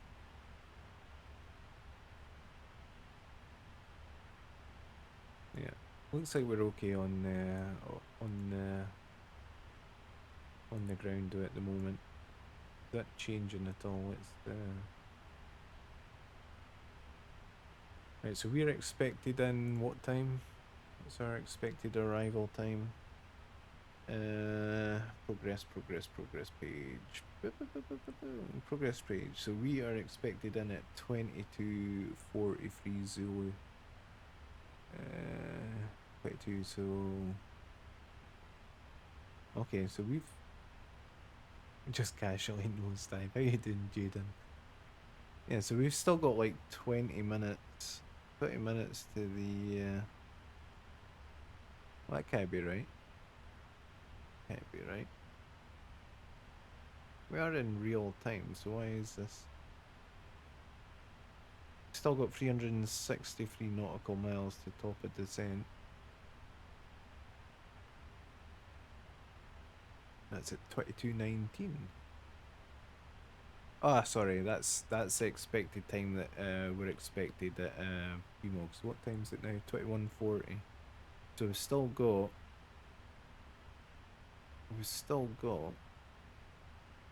yeah, like still like an hour? Like an hour till we arrive. Just under an hour. Yeah, the weather radar is starting to do a bit of shit. Let's avoid that. Let's keep up here at 37,000 anyway until we'll see what it's like on the descent. We might get a bit of turbulence.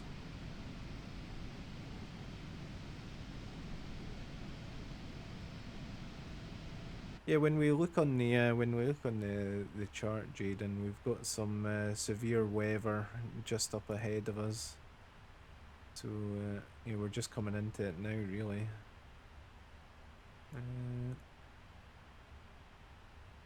Get that.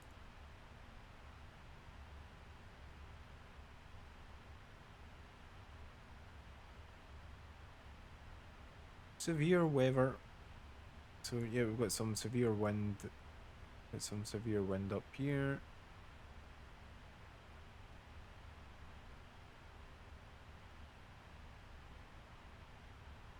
Yeah, let's get rid of the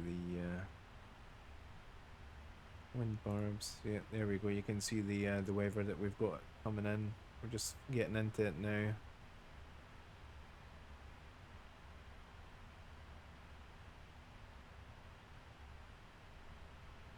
Right. It's like a couple of thousand feet the worst of it below us, so we'll be seeing what it's like on descent.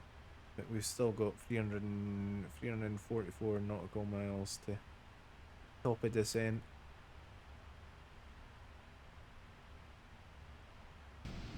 So we'll worry about that in a bit.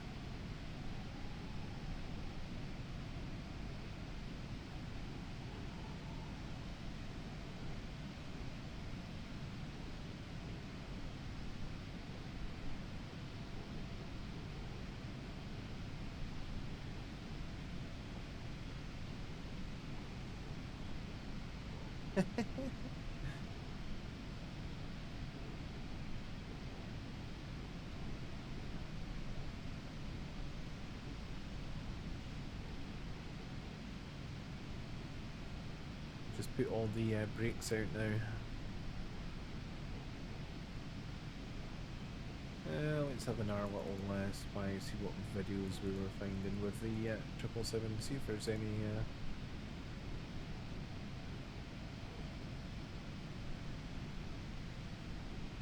let's see if there's any bad weather landings with it.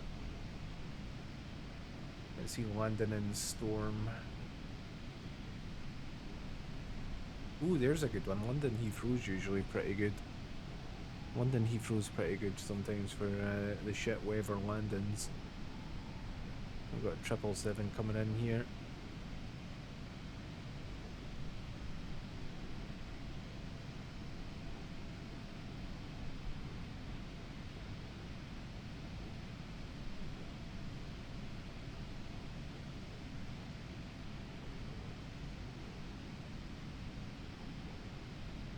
Man, these guys.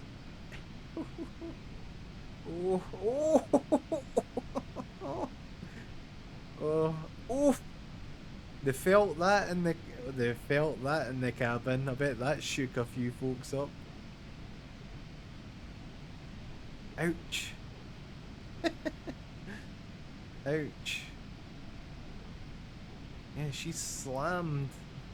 Yeah, they're gonna be checking that afterwards. Holy heck! Yeah, that was. Oh, that looked unpleasant. That definitely looked unpleasant.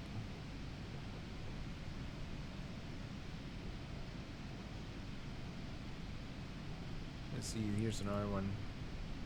3 minutes of aviation. Their videos are pretty good.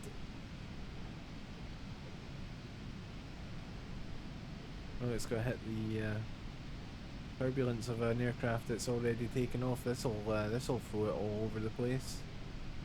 But that'll we'll see a big dip of the wing probably.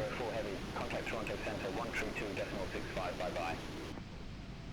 Contact Toronto Centre 132.65. Air Canada 304 Heavy. Yeah, there's that big dip.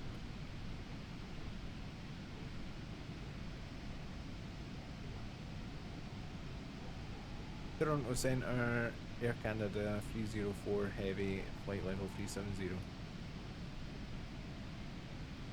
Air Canada 304 Heavy, Toronto Centre identified.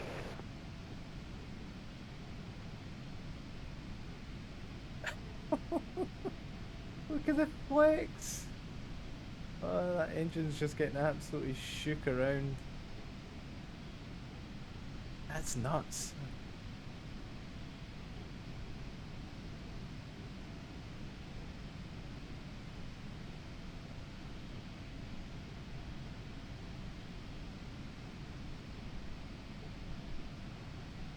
Air Canada 304 Heavy, contact Toronto Centre 135.4. Contact Centre on 135.4. Bye bye.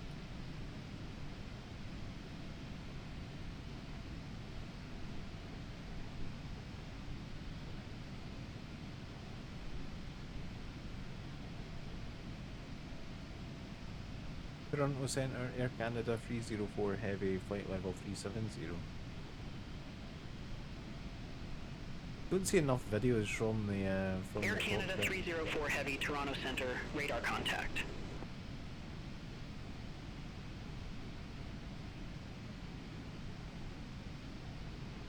That's neat. That's Nice perspective coming into JFK.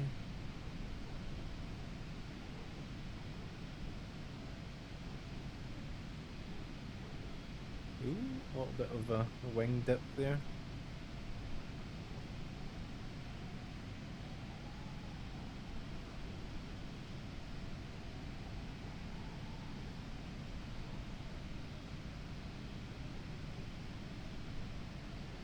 Over Air Force Base in Delaware.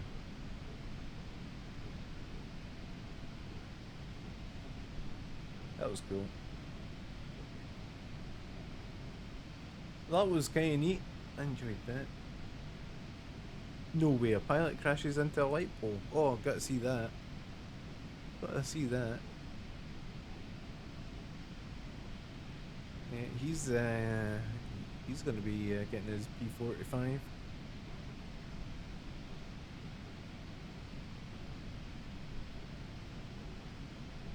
How the heck's he managed that? Like, what are his wing watchers doing more to the point? How did oh shit.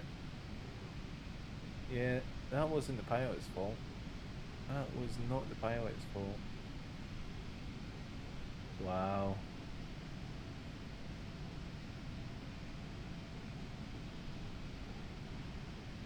Yeah, wing watchers are definitely gonna be in trouble on that one. Oof. Bye bye engine. Oof.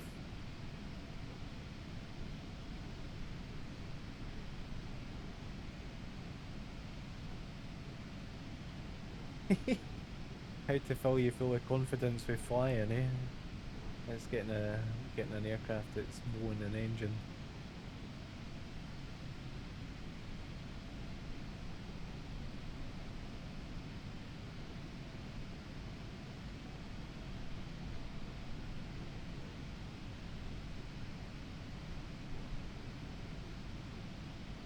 That's cool. Got a nice soft touchdown. Yeah, like that. Perfect.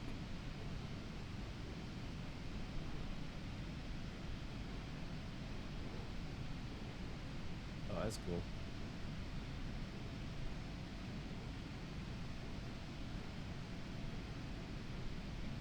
Yeah, that's cool. I bet that sounded awesome. B1B taking off. Yeah, that's freaking awesome.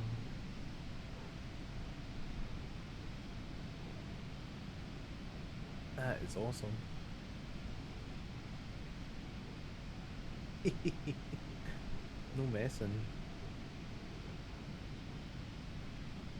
Ah, oh, see, Elmo's fire is excellent. That's awesome. What a cool phenomena.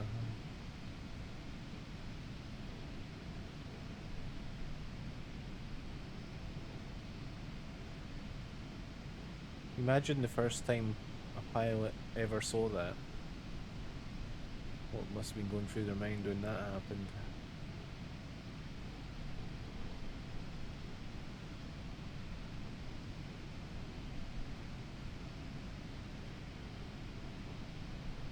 Check out that angle of approach, that's awesome.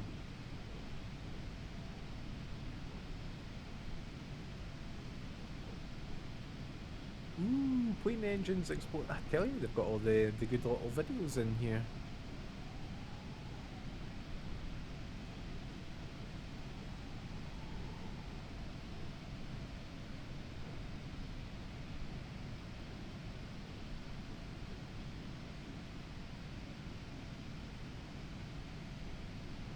Oof. Oops. Yeah, that's you're missing a bit. You're missing a fair old bit.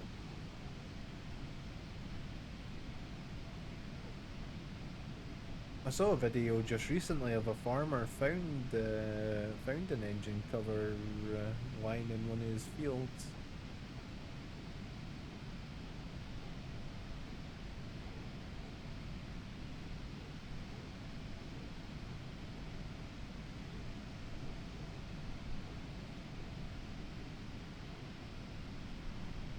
Yeah, that ain't that's like really slow.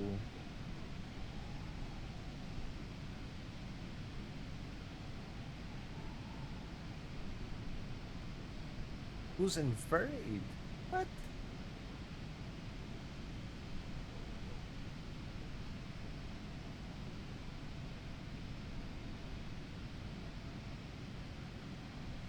Hee hee hee. She's a big girl as well. She's not a little thing. That's cool.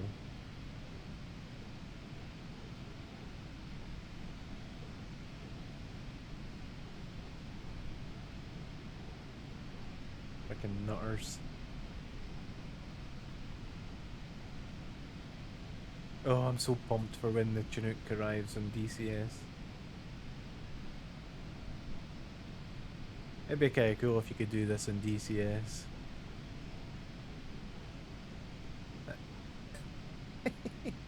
Fucking cool. We need that in DCS, just being able to drop some troops like that.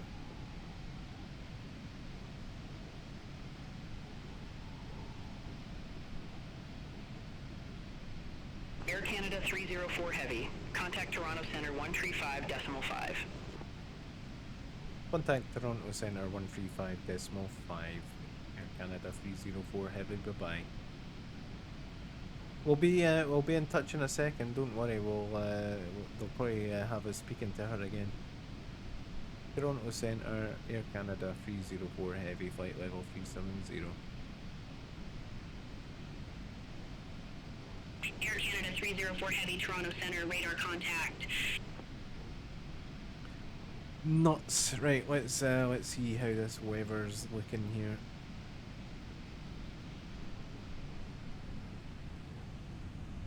Not terrible, we're okay.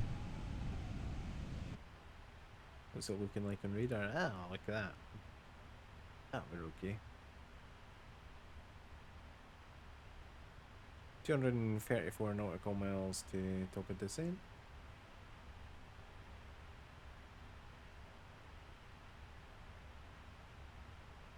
Yeah, we'll be alright.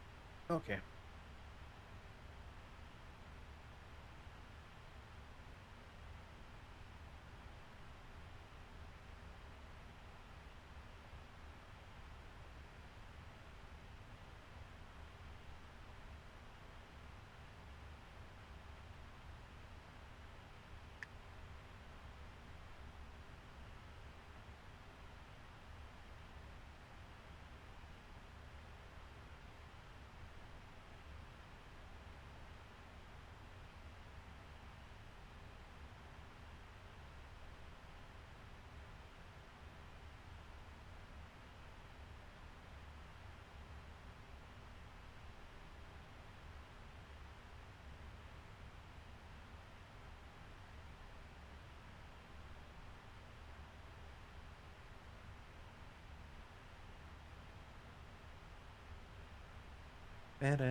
Air Canada. Air Canada.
Let's see if they've had a reply to my inquiry, and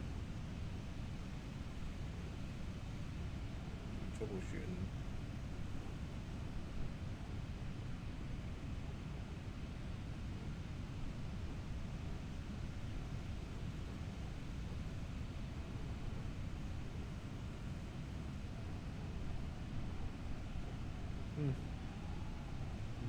No, that would be a no.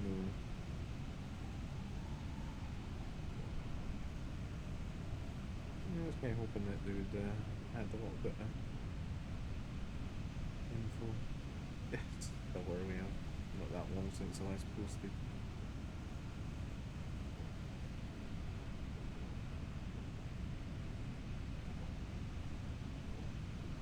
$200 nautical miles top of this thing.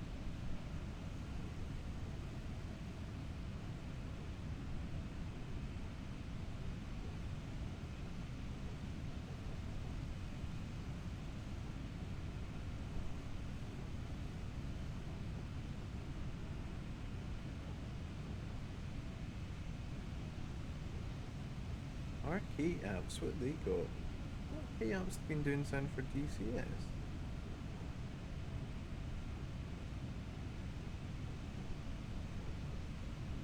Transform your flights with a growing list of 22 immersive sounding camera effects to enhance your dogfights. In DC Realistic. Get a 7-day free trial.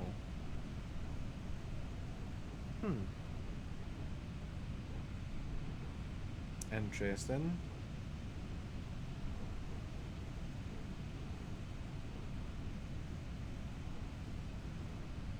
Now I think that's SimHaptic or DC Realistic. I wonder.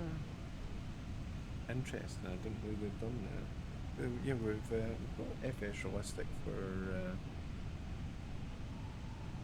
in here, and I actually haven't got it on just now. I can't even remember if I'd set up a profile for it. Let's see. Let's see, some FS Realistic. Did we set up? Did we set up for this? Can't remember if we got a profile for it. We did. We did indeed.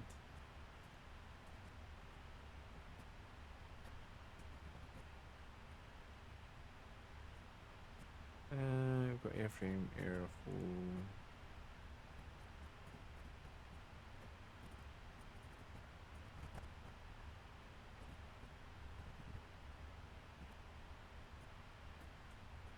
That's pretty good. Okay, so we do have some stuff. We do have some stuff set in here. Engine vibrations. Flap drag. No, we don't have any flap drag set. We've got flap stress. Gear drag. Okay. We'll see how that is. I don't think I've done a flight with it on in the 777. I think I installed it and then didn't installed that profile and then didn't try it. Okie dokes. Well, we're getting ready for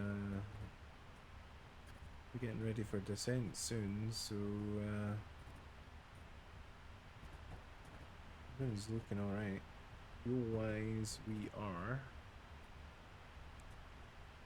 we're like 8.9 tons or something. Air Canada 304 Heavy, contact Toronto Center 121.225. Contact Toronto Center 121.225. Air Canada 304 Heavy. We were on Toronto Center. I don't know why it does that.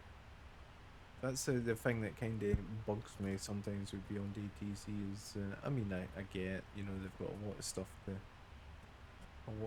to sort of implement, and, you know, it'll take a little while for them to sort things like that out. Toronto Center, Air Canada 304, flight level 370. Air Canada 304 Heavy, Toronto Center, radar contact.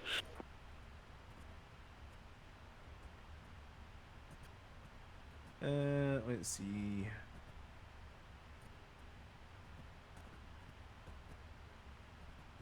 Tell you what we was going to do. Let's get back on, get on the East USA server and see what's all happening in here. See if there's, if it's got any busy.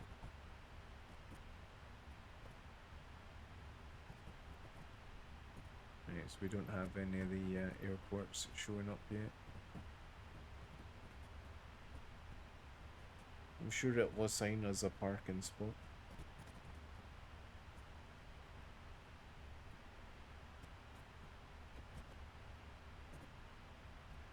Right, before that gets ready for descent, I need to make a bathroom visit, so I will be right back, guys.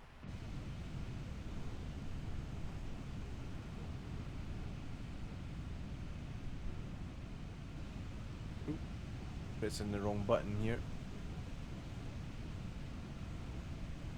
Pressing wrong buttons.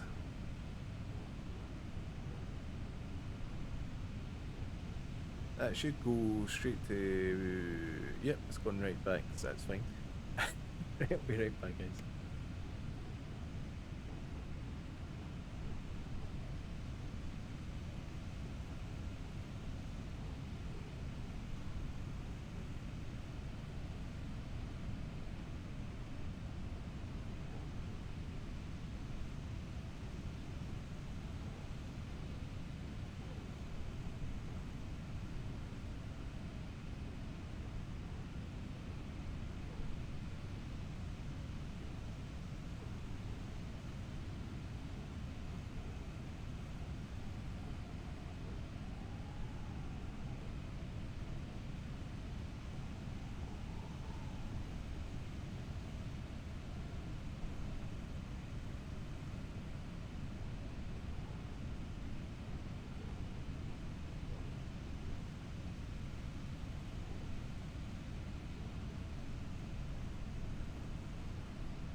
Right, 129 nautical miles to top of descent. So we are getting there.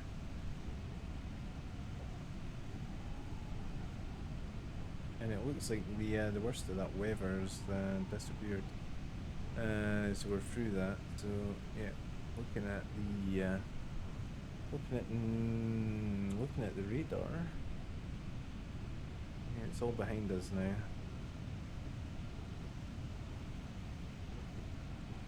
I don't see anywhere being a problem. What the hell's that all about?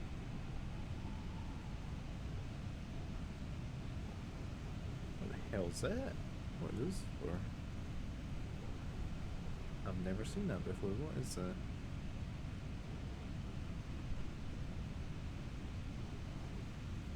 Is that just the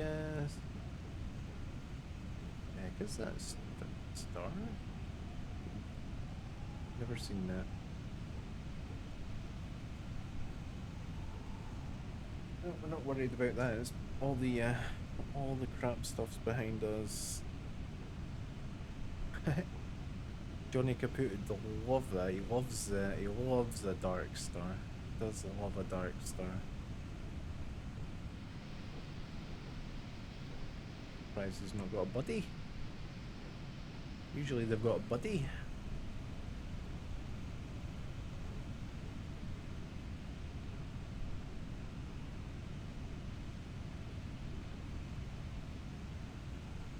Right, we need to get our fix in as well. I think we'll get that sorted. So let's jump back into the cockpit here, and let's set that up. So I am wanting to go to our leg page. In fact, let's not even go to the leg page. Let's go Charlie Yankee uniform Lima. And let's put that in as our fix, and we'll put a 25mm ring, a 10mm ring, and a 4mm ring. And that'll be our fix. So let's have a look. Let's just have a look. This is our scheduled arrival. It might change. ATC might change it on us, but this is what I've got expected in there. This is what I'm expecting per our routing. So it should be the Laro arrival. So let's have a look, see here. Step that through.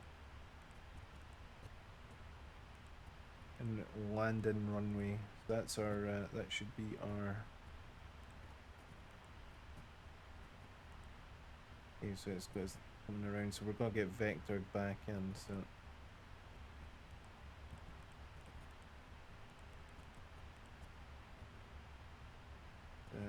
Let's shorten that up just to get a better look at that, see what it's actually doing. So coming on in, vectors from La Pop. It should be vectors to La Pop. Onto Zolta. And bringing us in runway 06 left. And then we've got a missed approach, climb to initial climb to 700 feet, and then turning left for the yawl VOR 3000 feet. Okay, that's all in. That is all in, so happy with how that's looking, so we'll not worry about that. Back to map. And we are gonna be a flaps 35. Let me just double check the performance tool here again. Import from OFD. 06. Pretty sure it was 06 left.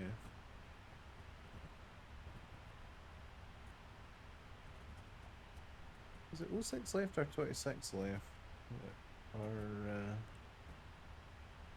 it's showing 06 left.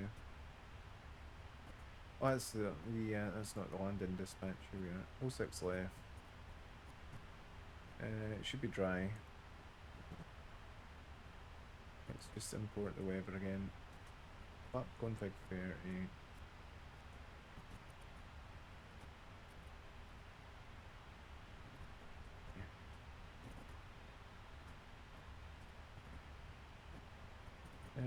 Can we put our landing weight in there? Not seen anything for our landing weight.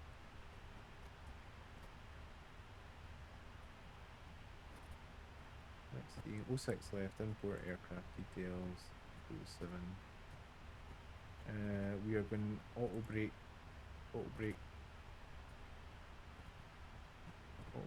score. Let's see what the no, condition VREF at 5, okay, fine.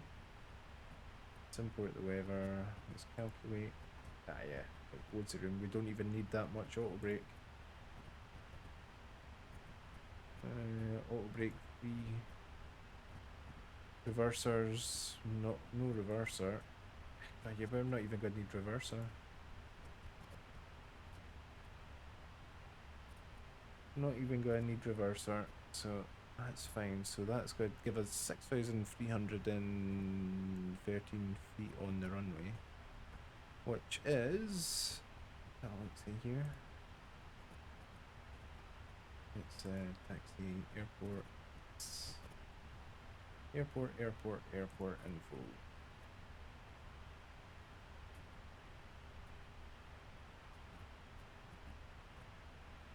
So 06 left is what we're scheduled to come in.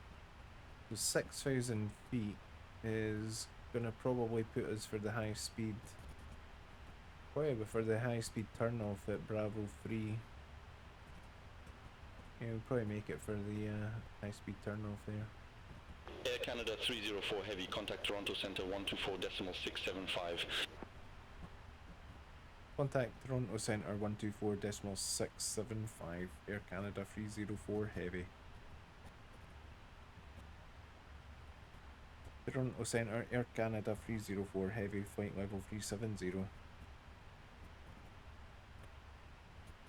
Air Canada 304 Heavy, Toronto Centre identified. Okay. 54 nautical miles to top of descent.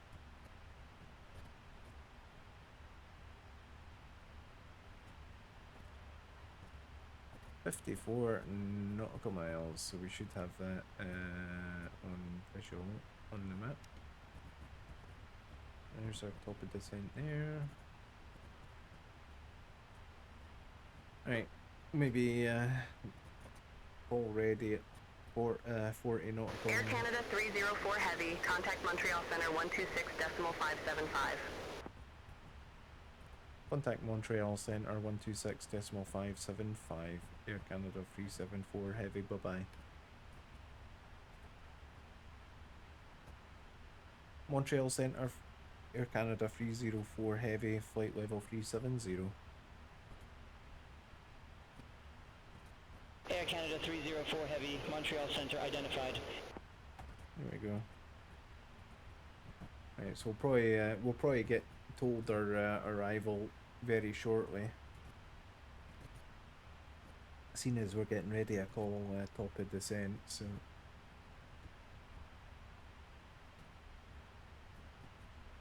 let's get prepared just in case they tell us a different arrival. So let's come into our arrivals page.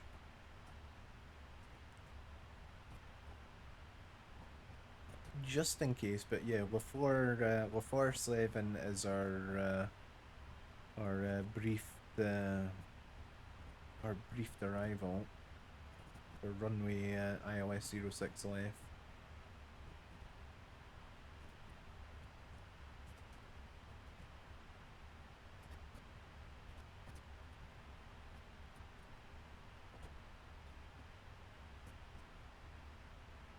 Have a look on the old progress page over here.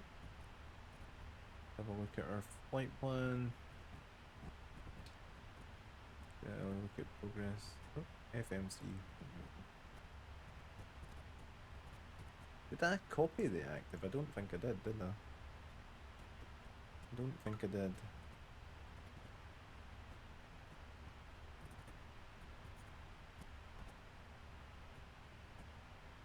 I don't think I did.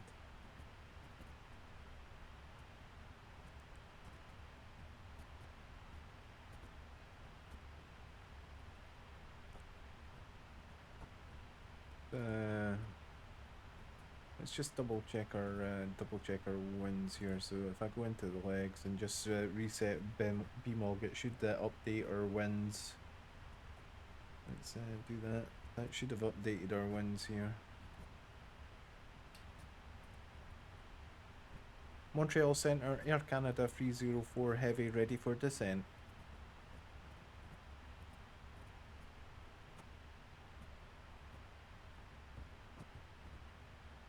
Air Canada 304 Heavy, Lafleur 7, runway 06 left, descend to 5,000 feet, altimeter 2978. Okay. Arrival runway 06 left on the Lafleur 7 arrival, descend to 5,000, altimeter 2978, Air Canada 304 Heavy.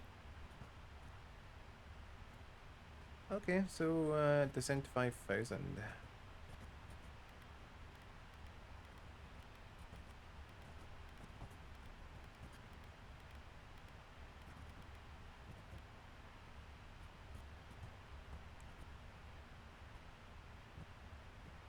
Right, so it should be on VNAV speed.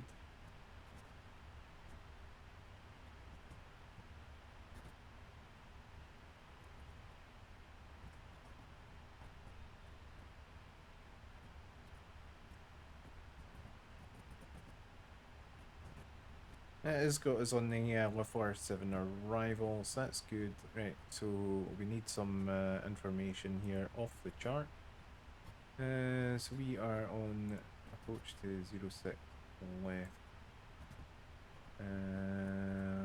LaFleur 7 arrival. Okay, so we are gonna want to be 25,000 for Oddcac. 25,000 for Oddcac. So. He's descended us quite quickly, I think. We'll keep on that. We'll keep on the VNAV speed, and that'll probably be alright. Back to the chart. Let's back to the chart here. Okay, so runway 06 left.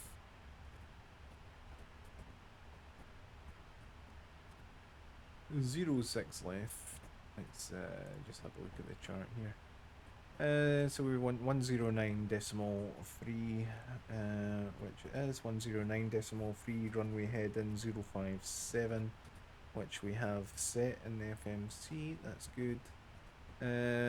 Decision height, we're going to want 350. 350. Capture plate at Zolta is going to be 3,000 feet. 3,000 feet at Zolta. 350 decision height, yeah, 350. Let's dial that in.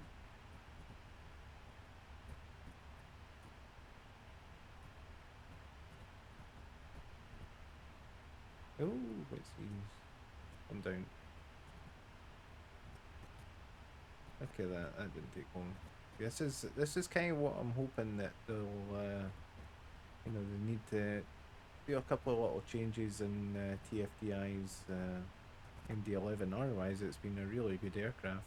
The biggest annoyance for me is, you know, when you're trying to dial in head-ins and heights and things, you know, when you're having to click through, like, you know, like one spot at a time rather than being able to click and hold to dial through something quicker, kind of sucks. Alright, so we've got 350 decision height, and altimeter was going to be 2978. 2978. So let's dial that in ready. Dial 2978. Okay. And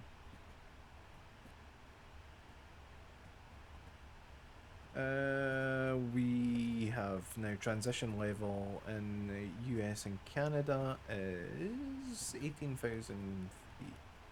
Right, so I'm gonna go 3,000 feet here. We're gonna need some drag, so let's get some drag. Score butt down here. Oh, look at all the folks popping in now. Excellent.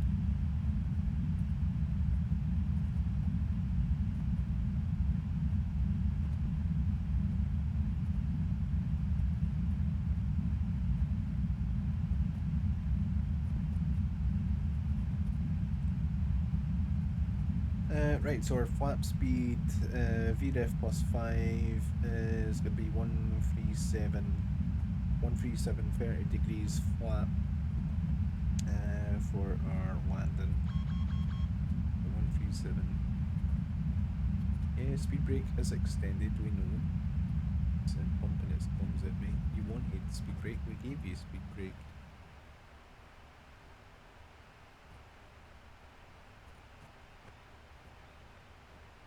We'll be at 25,000 for EdCat.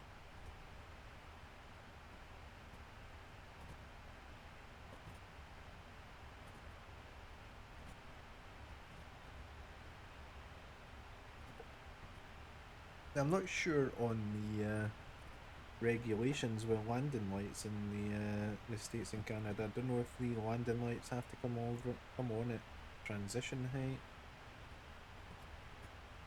or if it's going to be standard 10,000 feet like it is in Europe. I don't know.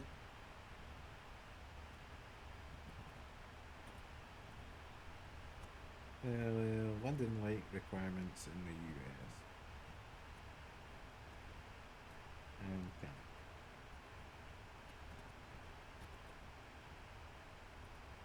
Canada.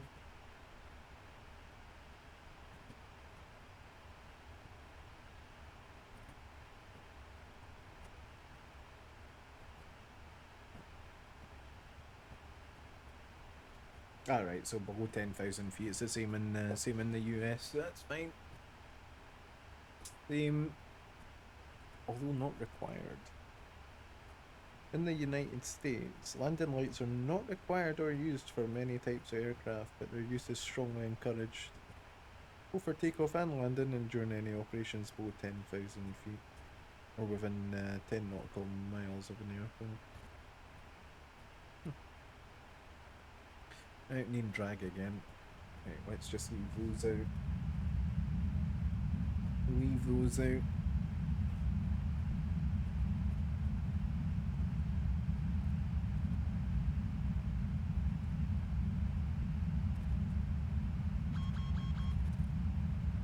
Yes, we know the speed brake's extended.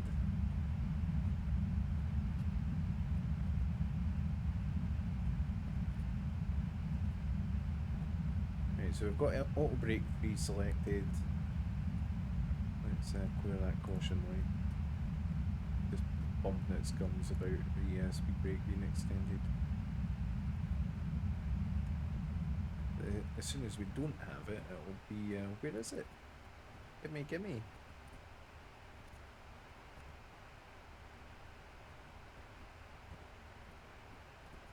Right, 20,000 feet.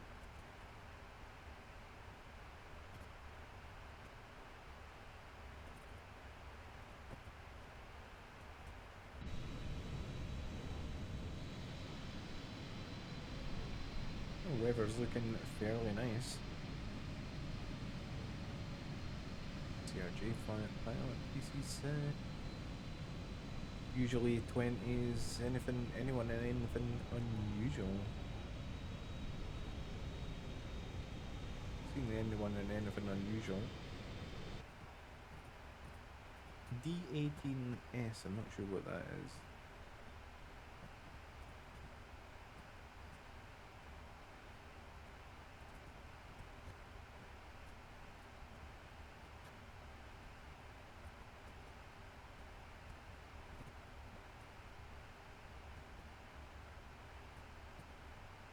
At 18,500 feet.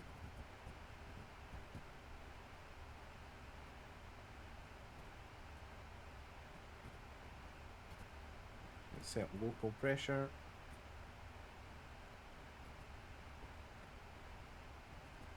So 29.78. Let's just tune 8 as well. Air Canada 304 Heavy, contact Montreal Centre 132.85. Contact Montreal Centre 132.85. Air Canada 304 Heavy. I keep wanting to give the Speedbird call sign. We're not British Airways. And don't want to. Let's see, AS.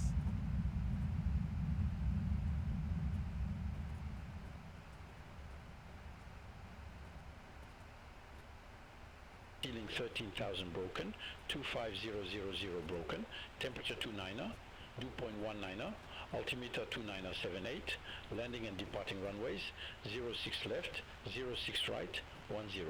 Transition level 180, advise on initial contact, you have information X-ray. Information X-ray, okay. Montreal Pierre Elliott, Trudeau Airport information X-ray, 2020 Zulu, wind 135 at tree visibility 15, few clouds at 8,000, few clouds at 12,000, ceiling 13,000 broken, 25000 broken, temperature 29er, dew point. Okay.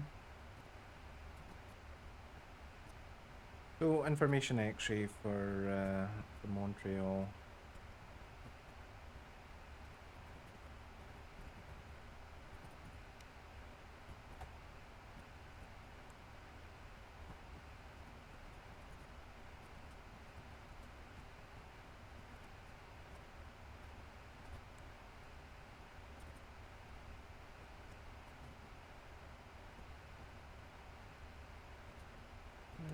Need some more drag.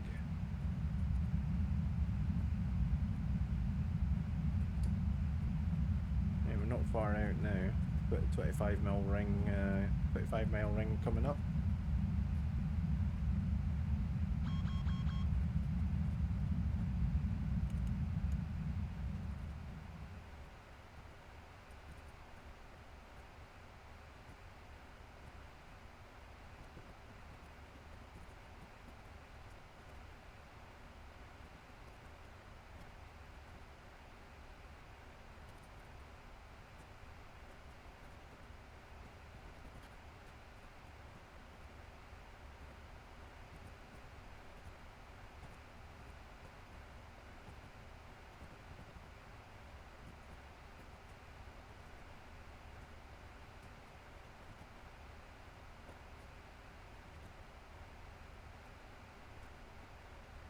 Don't give me that. Just polite, could you?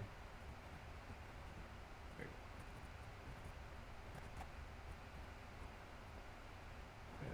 Let's pin that. Get our arrivals. LaFleur. Here we go. Here's our arrival.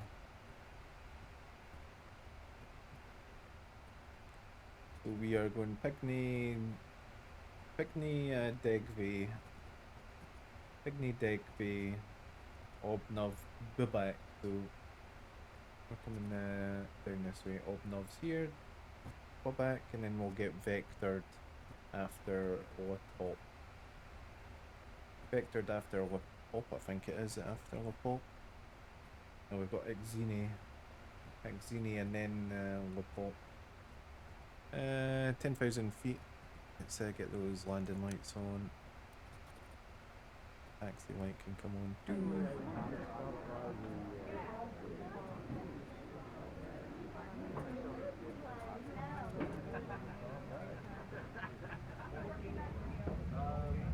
Get a bit slowed down here.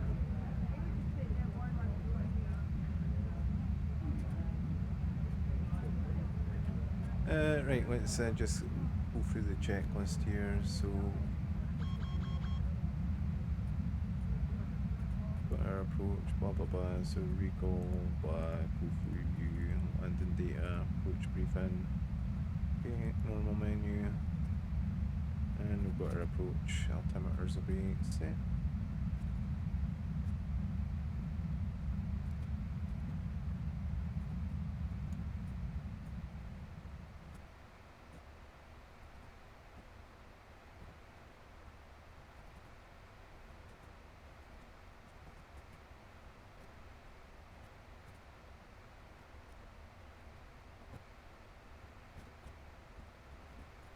Get that started.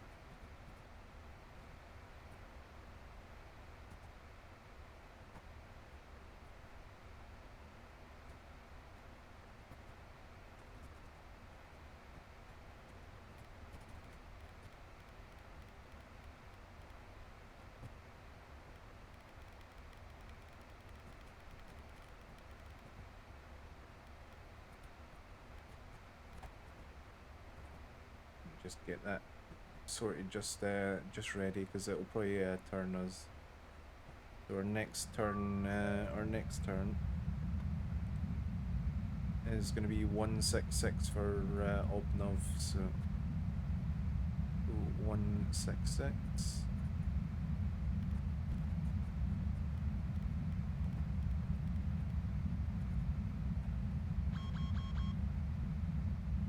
Yeah, we know we've got the speed brake extended.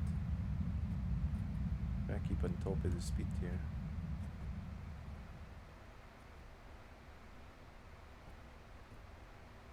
So that is Montreal Airport. The guys are hanging around. We've got an MD-11 there, excellent. Savage Cubs are up in the air.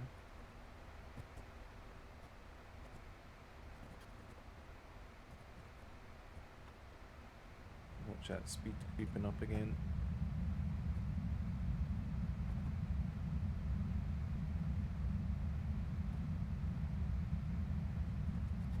We've got another turn 236 coming up. Yes. Speed brake is extended.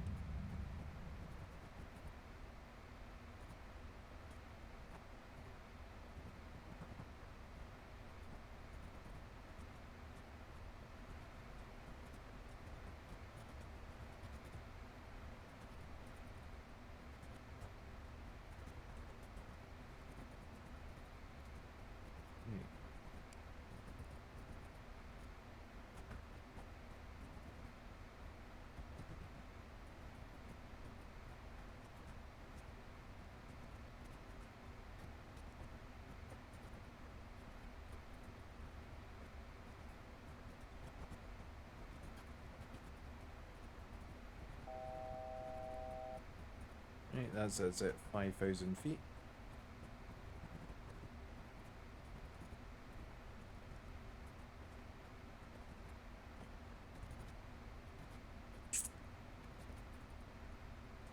What's our FMC message? Drag required. And turning 236.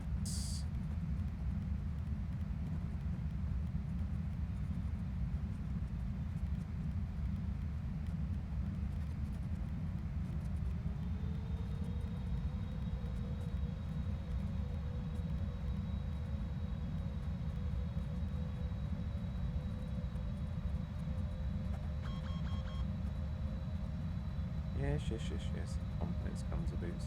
We'll continue bumping it comes about our speed brake. Alright, let's go flaps 1.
We should have been, should have descended us below, should be descended to 4,000 feet here. See what it's gonna do here. I'm hoping it's not gonna mess me about on the approach again. At 3,000 feet for our, we should be at 3,000 feet for our capture plate. So we need 3,000 feet at Zolta. I'm gonna dial, get ready to dial that in.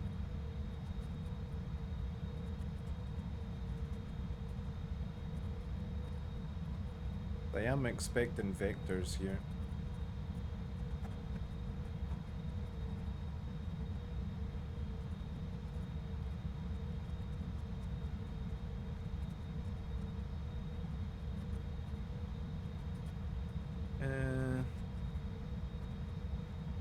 Montreal Centre, Air Canada 304 heavy on frequency. They're gonna be Air Canada 304 heavy, say altitude. 5,000 feet.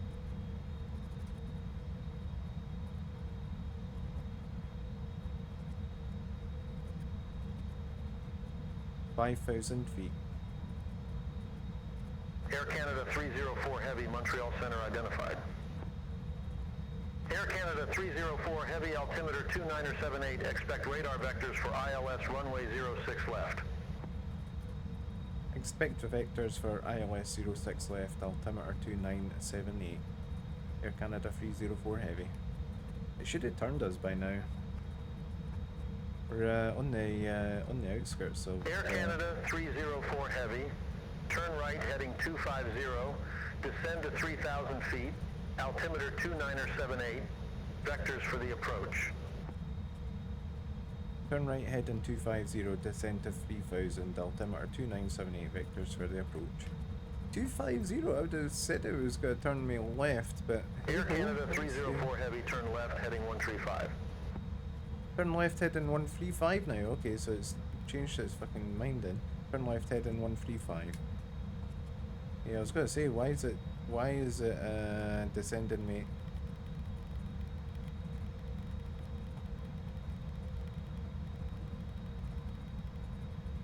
That would have been an odd one. 135, descend to... Air Canada 304 Heavy, turn left heading 135. Turn left heading 135. Air Canada 304 Heavy, turn left heading 100. Turn left 100. Air Canada 304 Heavy, 11 miles from Exulta. Turn left heading 090. Maintain 3,000 feet until established on the final approach course. Cleared ILS runway 06 left. 11 miles from Zalta, turn left heading 090, maintain 3000 until established. Cleared ILS 06 left.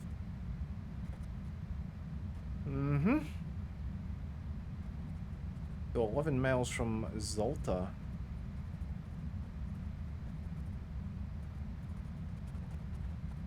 Right, we're gonna want the localizer here.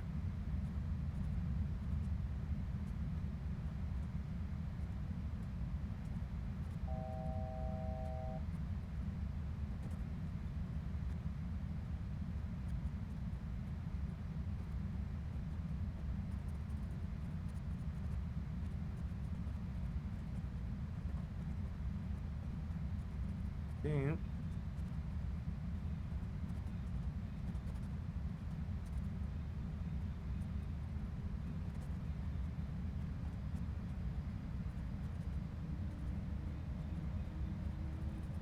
Right, 090.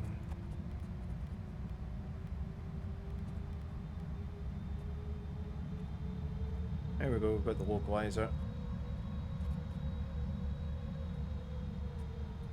Montreal Centre established on localizer, Air Canada 304 Heavy.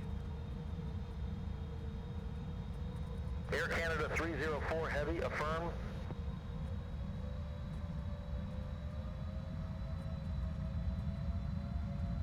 Alright, we'll let it off. I was getting a bit worried it was gonna stuff me up there, but it's been alright. Okay.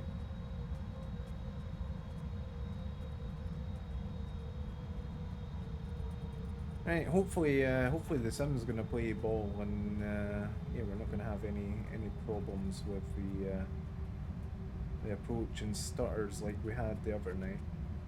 I think it's gonna be alright actually. So far, so good. Right. Try to click on the button there. What the heck? Approach ILS 06 left. Okay, so let's just double check. 109.3 we have on the localizer, so let's just double check that. I mean, it wouldn't be captured otherwise, but NavRad. Yeah, so 109.3057 set. We've got 350 on our decision height, and our initial climb out is going to be 700 feet on a missed approach, then a left turn for the yawl VOR, and climb to 3000.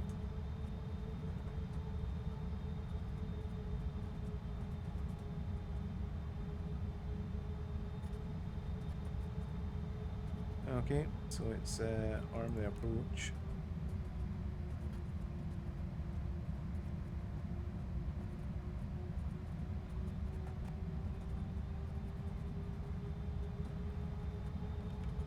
flaps 15.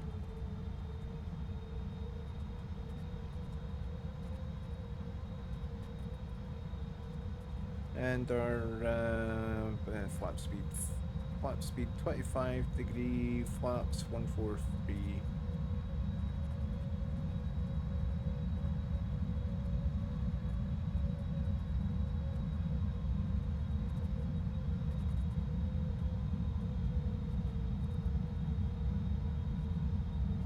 And that's as established on the glide slope. Air Canada 304 Heavy. Contact Montreal Tower 124.3. Contact Montreal Tower 124.3. Air Canada 304 Heavy, bye-bye. Montreal Tower, Air Canada 304 Heavy on final for runway 06 left. 2500. Air Canada 304 Heavy, Montreal Tower, wind 135 at 3, runway 06 left, cleared to land. Clear to land, runway 06 left. Air Canada 304 Heavy. Well, we'll go zip on by this week. It's CRG.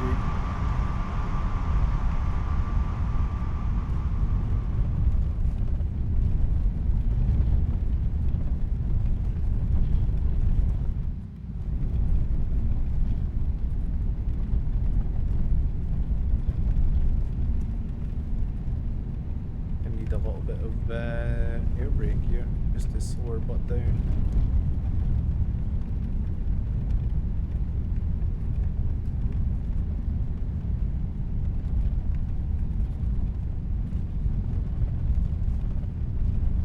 Make sure we are slowed for.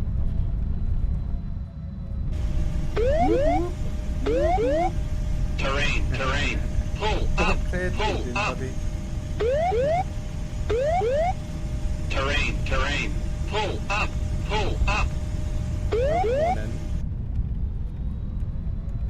Let's just arm those.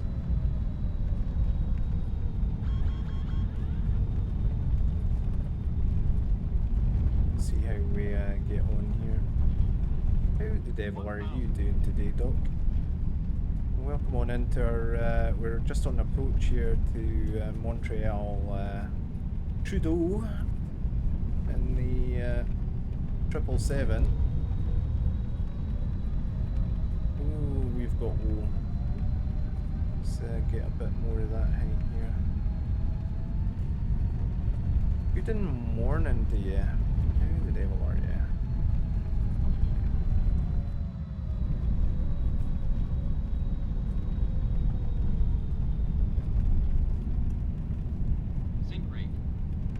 Yes, just sync rate, yes.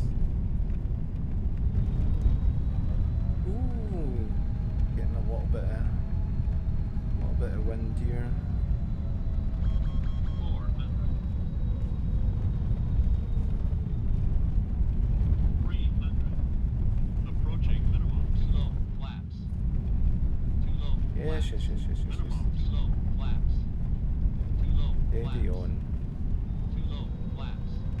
Oh, big pause, just what you want right on approach. Too low flaps. Too low flaps. Too low flaps. Too low flaps.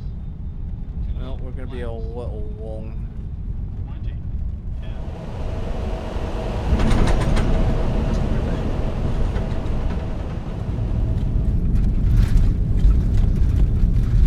Nice.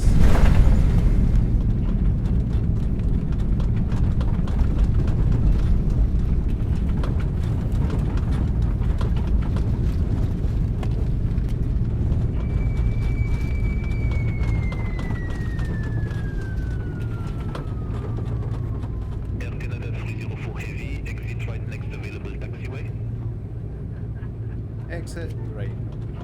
Air Canada 04 Heavy.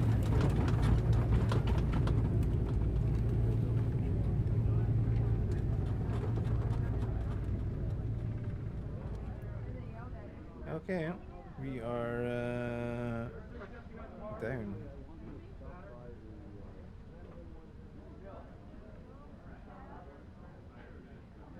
Air Canada 304 Heavy, contact ground 121.9er.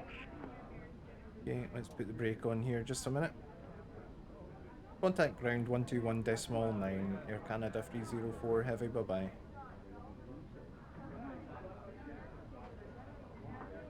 Let's get a shout out for you there, Doc. How are you doing?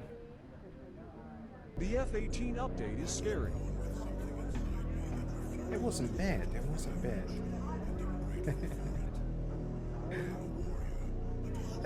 Let's see.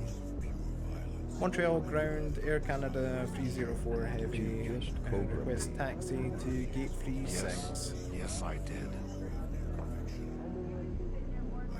F-15 Canada smells fresh 304 oil. Heavy, welcome to Montreal Pierre Elliott Trudeau Airport, gate 36, taxi at pilot's discretion.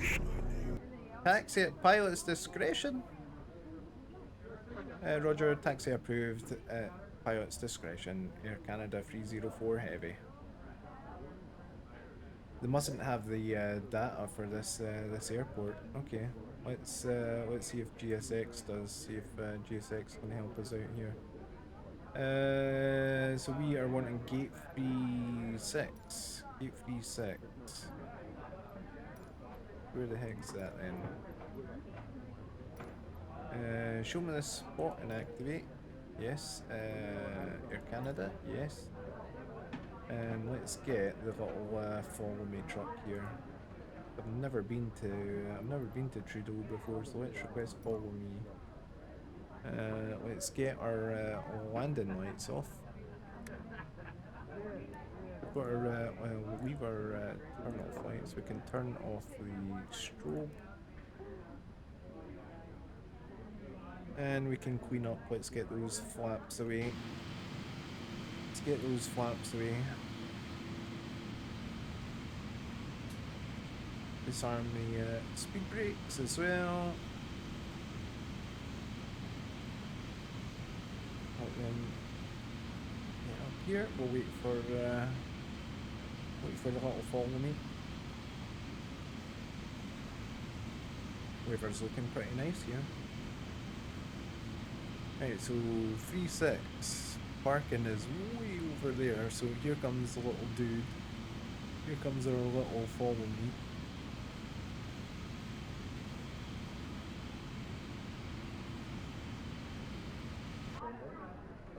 But that's not been bad. That's been what, like 5 hours? 5 hours from Vancouver to Montreal. I haven't really been paying too much attention to it. I kind of want it to surprise me in ways. I've seen the road map as well. I've seen the road map, Doc, and you know, like a lot of people don't realise that, you know, a lot of the features that they've been mentioning aren't going to be available right off the bat. You know, it's going to be quite a long road map to get all this stuff. Right, let's get off those brakes. Right, why have we right, why have we got no power here? There we go, that's better. Wondering why the heck we weren't travelling there. Yeah, auto throttle is disconnected, we know. Let's clear that. Flaps are done. Okay. And we'll follow the little follow me truck. He'll take us to our parking spot.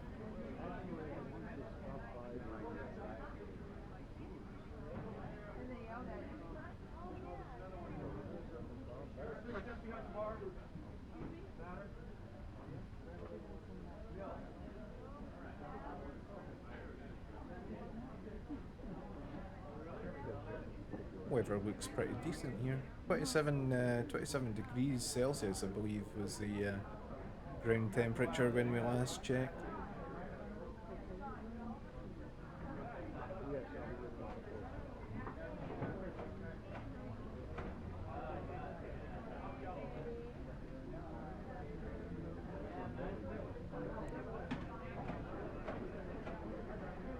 hydraulics page, I want the engine page. There we go.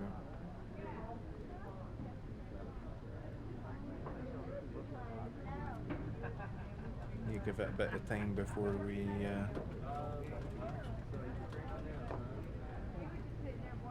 get the APU on.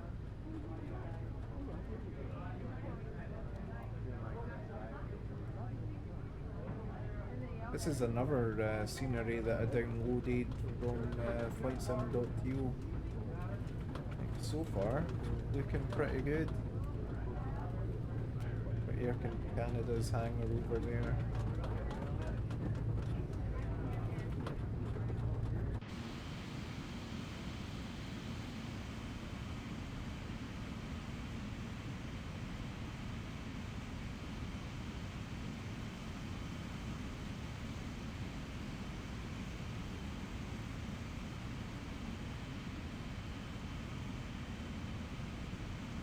Yeah, looks pretty good.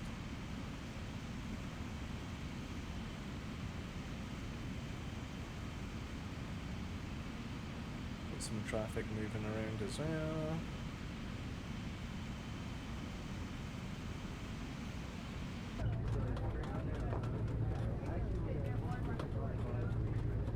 That's not bad. We got that done before midnight. I wasn't sure how long it was going to take us to get from Vancouver, from Parkin to Parkin in Montreal, but yeah, just over 5 hours. Just over 5 hours there.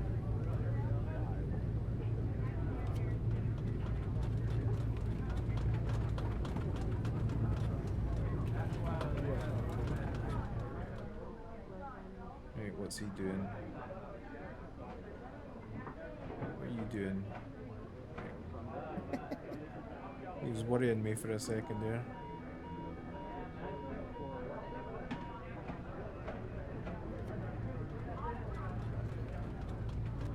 Right, let's start the APU. Start the APU and that's ready for shutdown.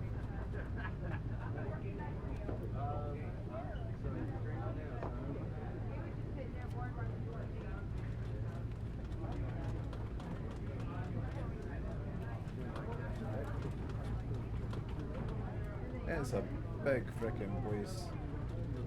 Really is a big place.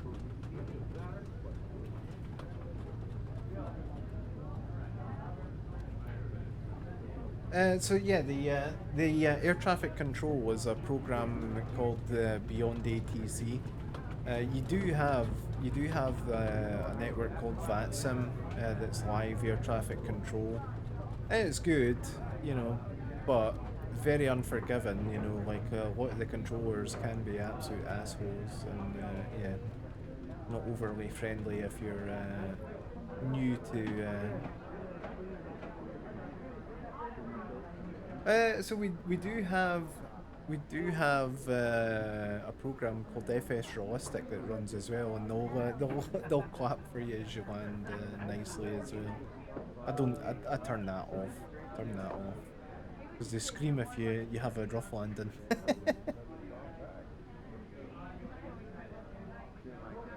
They will scream, but there's a bunch of different programs to improve the immersion of the sim.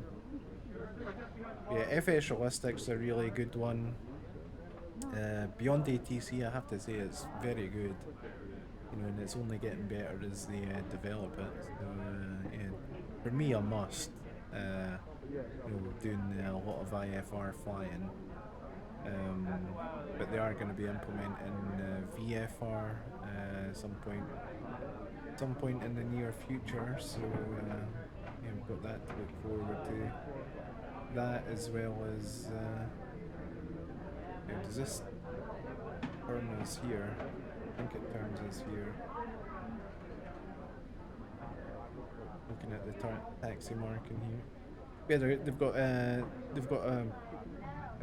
like AI generated traffic based on real world flights coming into Beyond ATC, which I'm excited about because that adds another dimension into it. because we're gonna have all the AI aircraft talking to you as well. So yeah, that's definitely gonna be good.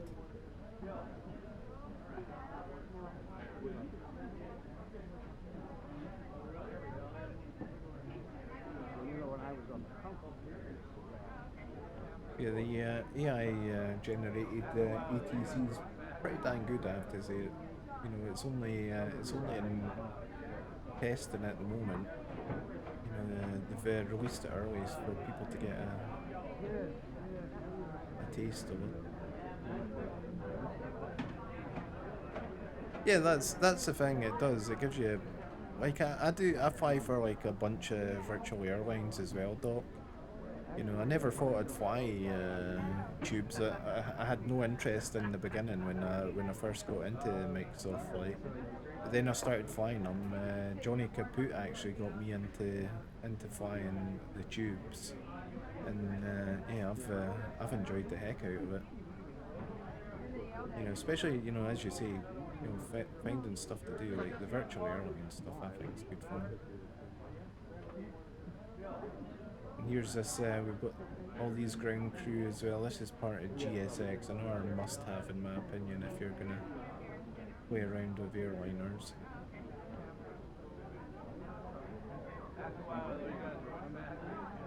She's saying a meter away, but we're already on off-center line, so I'm gonna push forward a little bit.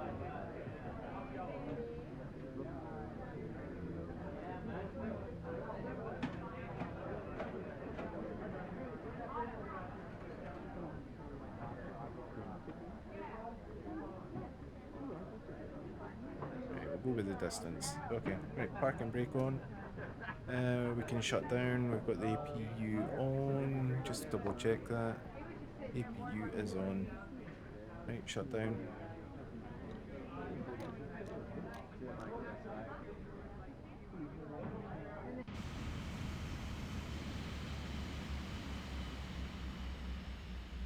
Alright.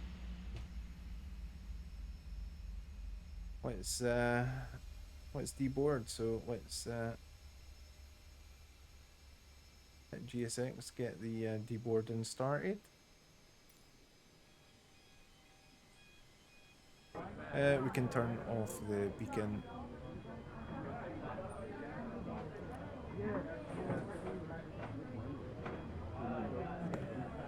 And there we go. Let's make sure the doors are open. Make sure doors are open. Ground operations. Let's set the chocks. West ground power.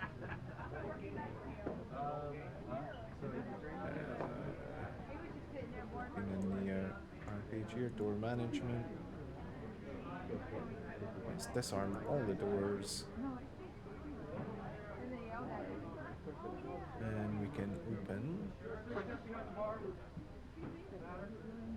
entry 2, open entry 4, and open the cargo bays. Oh, not 4, 5. Let's not have them opening the wrong door here. There we go. Right, so those guys will get all the cargo out.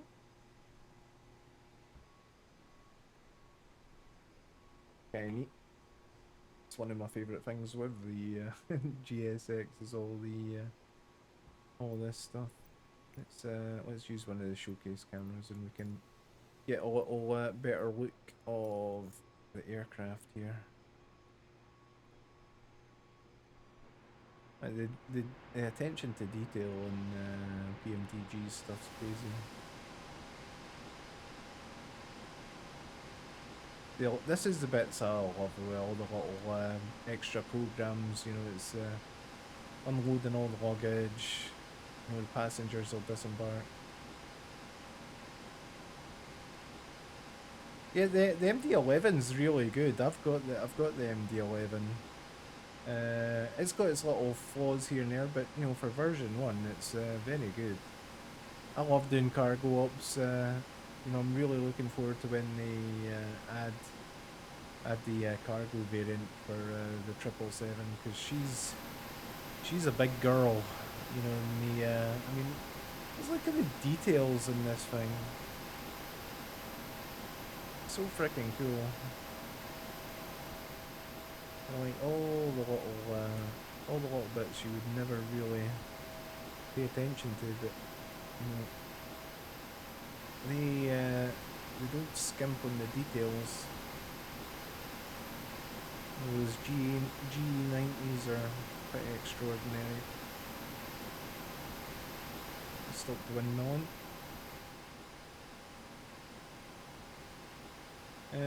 And as well, when GSX has got a bit more implementation, we'll be seeing more passengers coming. We'll actually see the passengers seated in the 777. At the moment, it's not implemented, so GSX is just sort of spawning them by the door, and disembarking them, and they'll go along the jetways, which is kind of cool. Yeah, as this gets implemented a bit more with the 777, yeah, we'll, as I say, we'll see passengers actually seated in the aircraft.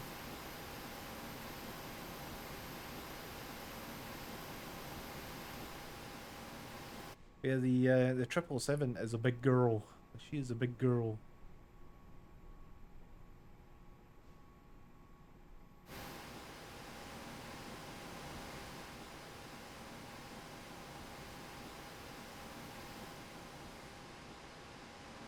I do love the cargo ops.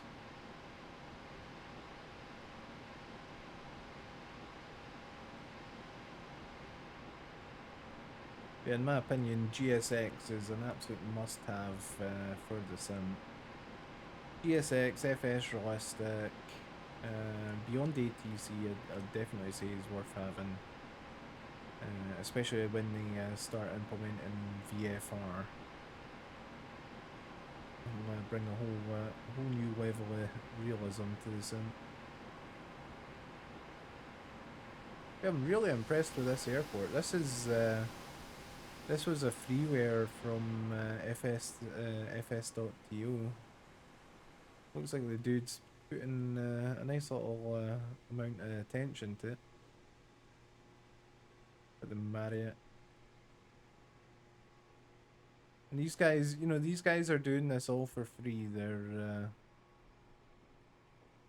yeah, look at that. He's even got the multi-level car park. That's kinda cool. That's kinda cool. Got a little flaw here and there. Yeah, that's kinda neat.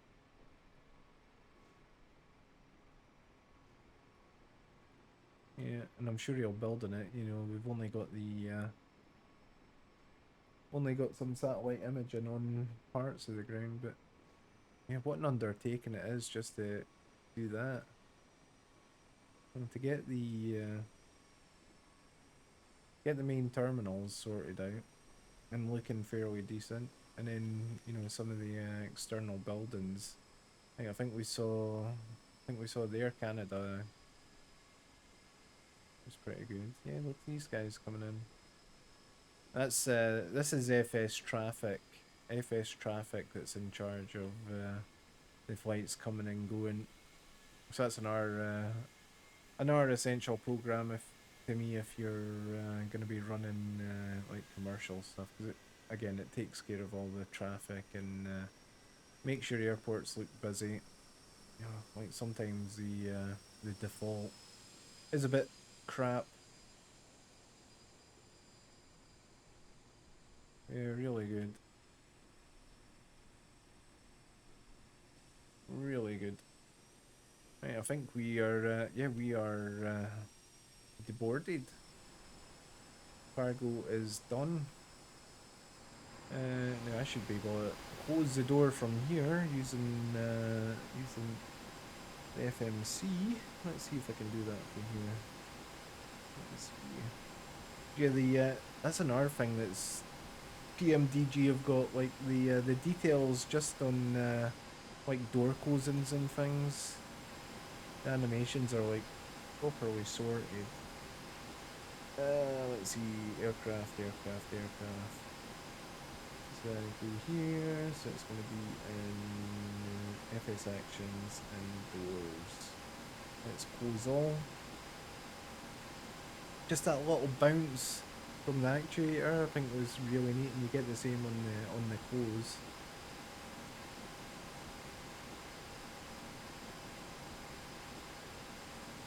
Which is all very accurate. And there's that little bounce. Really nicely done. And the thing as well with PMDG, you get all the ground service vehicles, even if you don't have GSX. So we can request the galley trucks, cabin cleaning, potted water, the maintenance van, as well as the lavatory flushing. So these guys will all start appearing here in a second. So yeah, there's the there's catering. There's catering. Oh yeah, that's it. You know, just the little bounce in the door there. Yeah, so we've got all the PMDG stuff. GSX will eventually control all of this stuff as well with this aircraft, because it's just a new aircraft. They've got a little bit of implementation to work on. Let's get rid of the stairs from GSX. Let's I think that should get rid of that, I believe. I would have thought it would, but maybe not.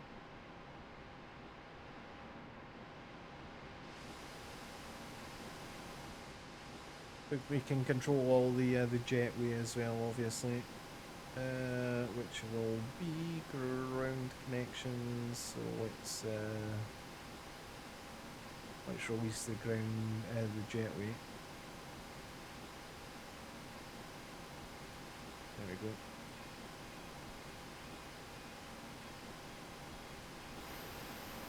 Ooh! Ooh!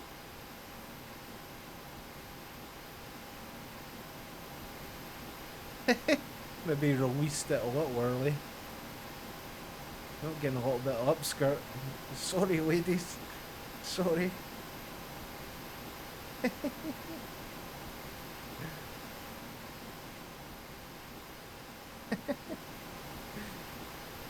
Oh, lordy.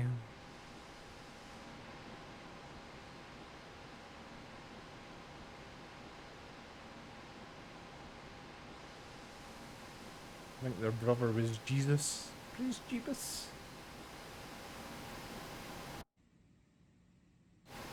Yeah. Really cool. Really impressed with the 777. As I say, when they do the cargo variant, she's a big girl. She's a big girl. She can hold a fair bit of cargo.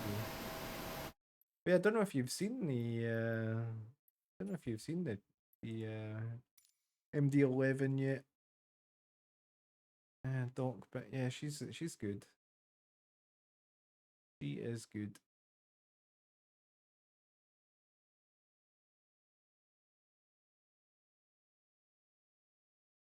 Yeah, a few little tweaks I think to do, but yeah, it's certainly a good start to the aircraft. You know, they're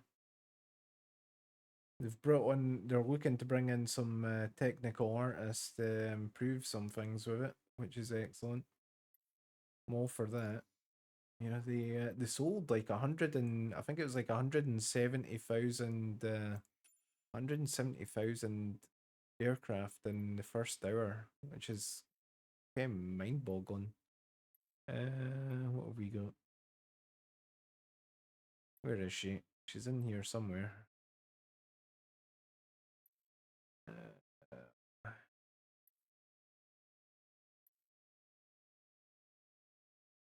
Falcon bomber. Ah, there she is. So you've got the passenger and the freight version available.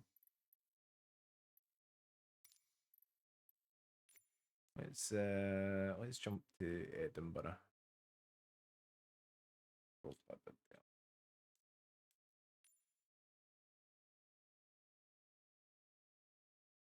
Stick her on the cargo ramp here.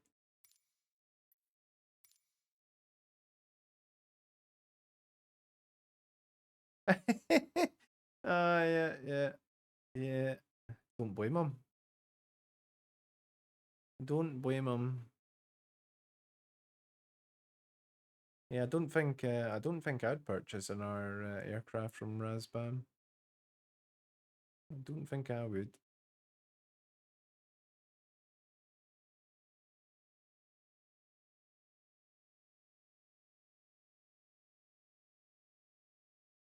Watch this. This will be where it doesn't load in properly or some nonsense.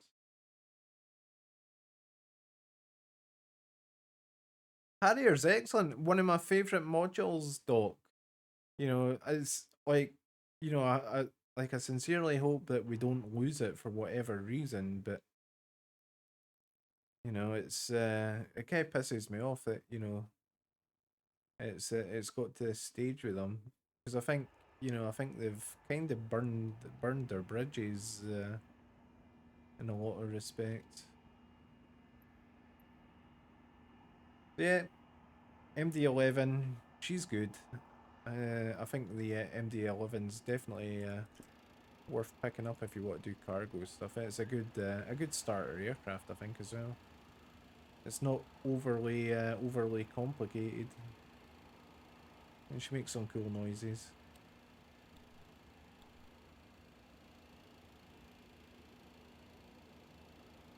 I tell you what we do need is some ground power. I'll get her up and running.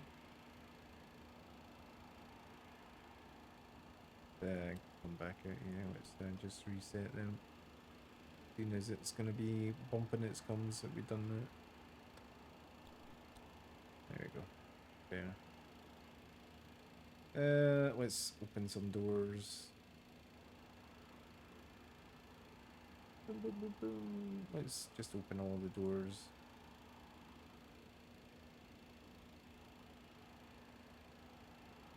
Again, this works really well with GSX.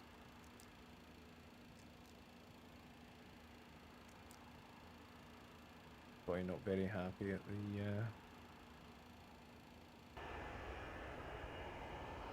the good old Panda Express.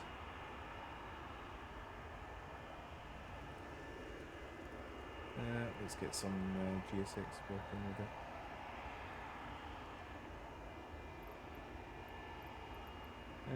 Let's request keyboard and let's just do that. Yeah, she works right off the bat with GSX as well, so she'll do all the unloading and whatnot. Looks like we've actually got some crates loaded in. We've got some load out just now.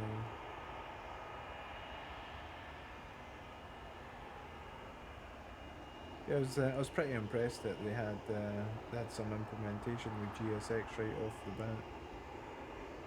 But she's cool. She is cool. I love the tri-engine. The tri-engine's pretty damn cool. Let's get in the showcase and have a look at it that way. Have a look at it that way. Yeah, they've got a few little bits of work to do on some texturing and stuff. You know, there are some things that aren't 100%, and they know that, and but they wanted to get the product out and get people flying it, get some feedback, and then they've got some stuff to work on. But it flies pretty nice, and it's pretty nicely detailed.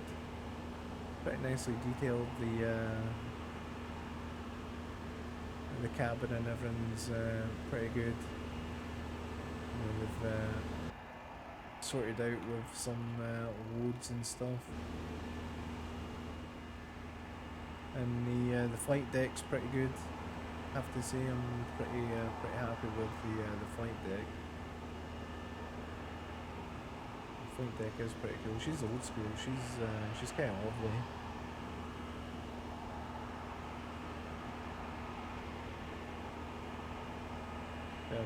I've no major complaints with what I've seen so far.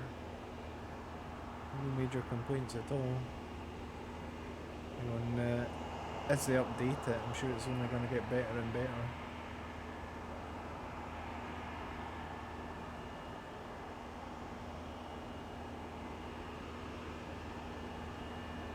Menzies ground handling. Yeah, the GSX is it's such a good addition to Sim if you're looking for a bit more immersion.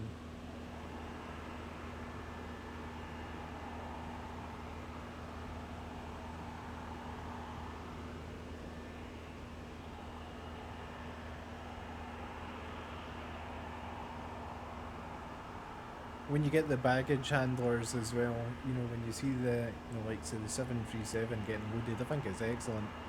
You know, grabbing suitcase by suitcase and loading onto the baggage carts is very cool.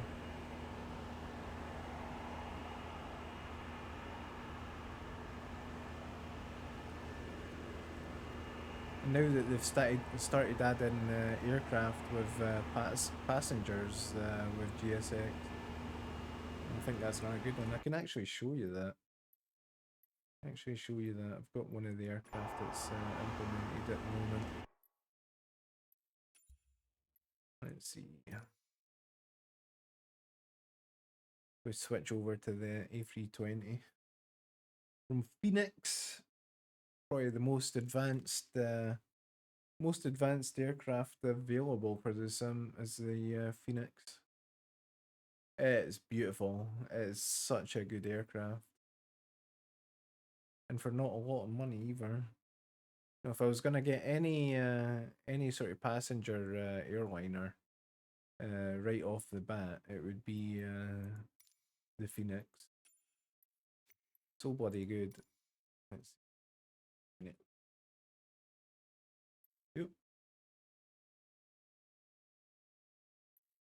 There's the Phoenix. Let's get with the IE engines. Let's get her with a British Airways. Why not? Let's put her on. Let's put her on a stand over here. Put her on 1 Alpha or 1E. 1A will do nicely.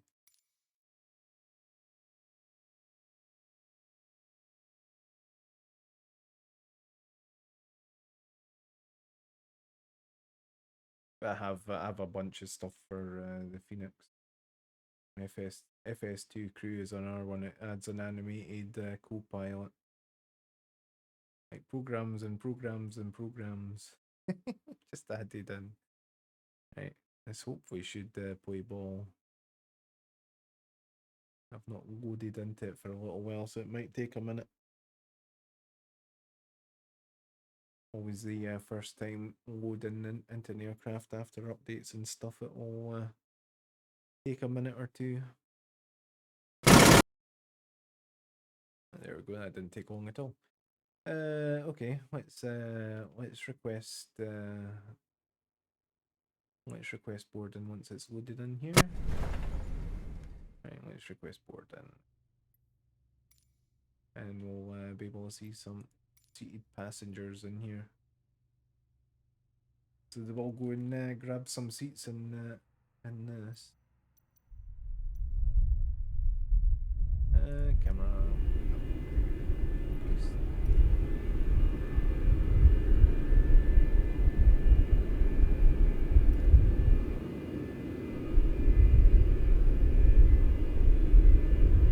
This should open all the doors and everything for me. I shouldn't have to do anything. Yeah, the baggage handlers. Yeah, they're really good in this.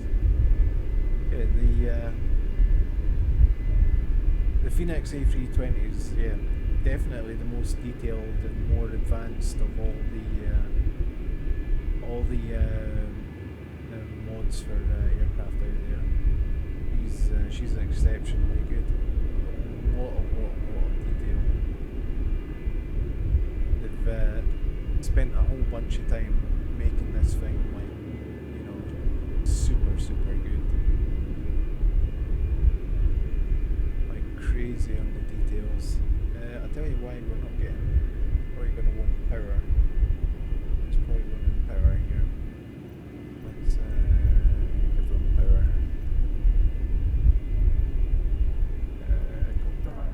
Let's get some power.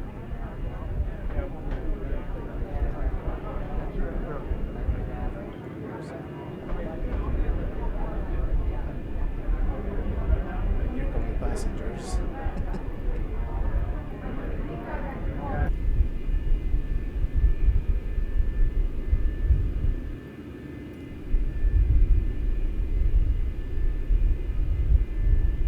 Gonna make me open the door because I didn't have power on. I think it is, you know. Let's see that. Let's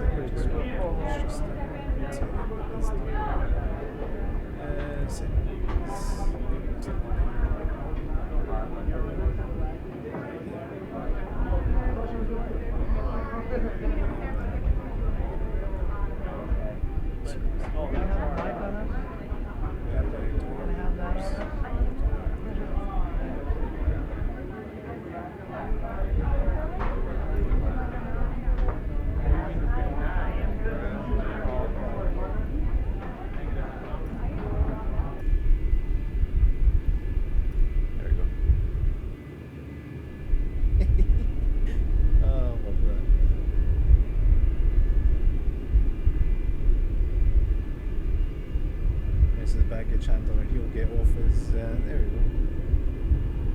It's freaking awesome. Like, when this first came out, when I first got GSX,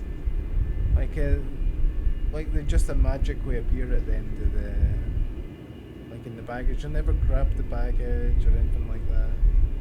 This is guy all neat. And we'll go back, grab the next one. And it's got all the correct operators for the airline. So Menzies Aviation take care of British Airways and most of Edinburgh ground. So there we go. There's our passengers starting to appear in seats.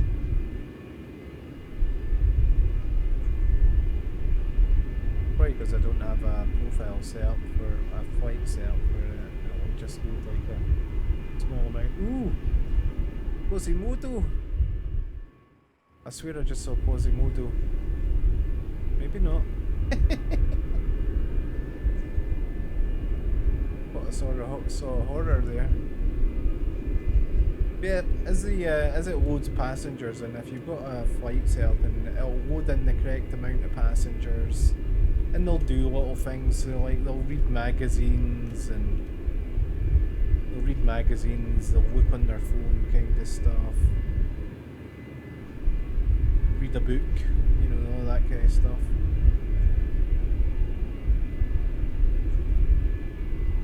If any of them are actually doing anything. She's got her can of pop. But yeah, I think that's very good, you know, and this is coming from, you know, they're trying to add as many aircraft as they can. Yeah, and they're visible from the exterior. Like, you know, there was a bit of worry that they weren't going to be visible and everything, but yeah, no, they've done a really nice job with it. Can't remember if the baggage is visible. Yeah, so the baggage doesn't show visible. But there we go. That is that's pretty much how GSX works. Okay. You can add like walk-in passengers to the airports and stuff, and you've got all these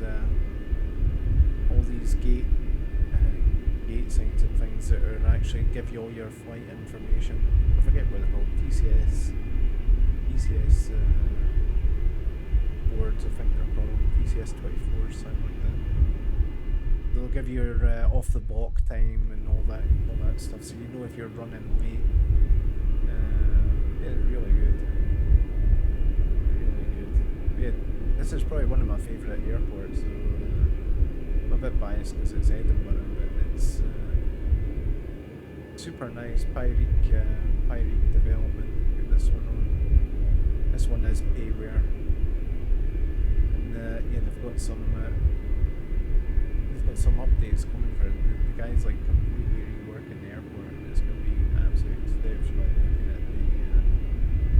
Looking at the pictures he's been posting out, all the little details, all the cars and stuff that he's done, the car parks, all the like the amount of effort that goes into these just boggles my mind. I think even the tower, I think he's got the tower all detailed and stuff. I do remember from some pictures as well that this is all going to be animated in the next version, which again boggles the mind. Never actually gone through. It doesn't look like there's any detail on the absolute material going down. Let's get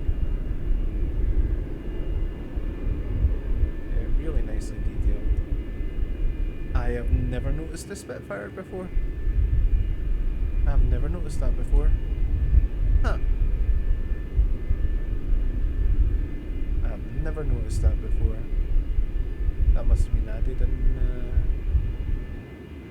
Huh. Alright, that's cool.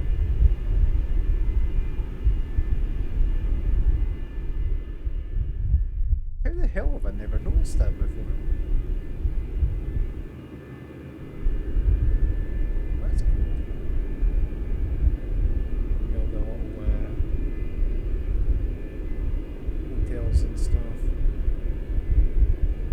Big bloody airport. It's one of the busiest in the UK. Like 14, I think they see over like 14 million passengers over each year. I think the most I think they saw was in 2019, which was 16 million passengers or something in a year. Okay, nutty. Well, anyway guys, that is going to be me for tonight, so let's find and see if we can pass the guys over or something. I'm going to be back on tomorrow, probably do a little bit of DCS and the Warbirds tomorrow again. Maybe do some hero ops, see how we're feeling, what we're going to be getting up to. Let's see who's going to be on the line. We can head over there. Boomer's on doing some PCS. Yeah, finishing up or anything. I think Boomer's continuing on, so yeah, let's set up a raid for Boomer. See what he's getting up to. Let's set that. Boomer! Raid 135 Boomer AG.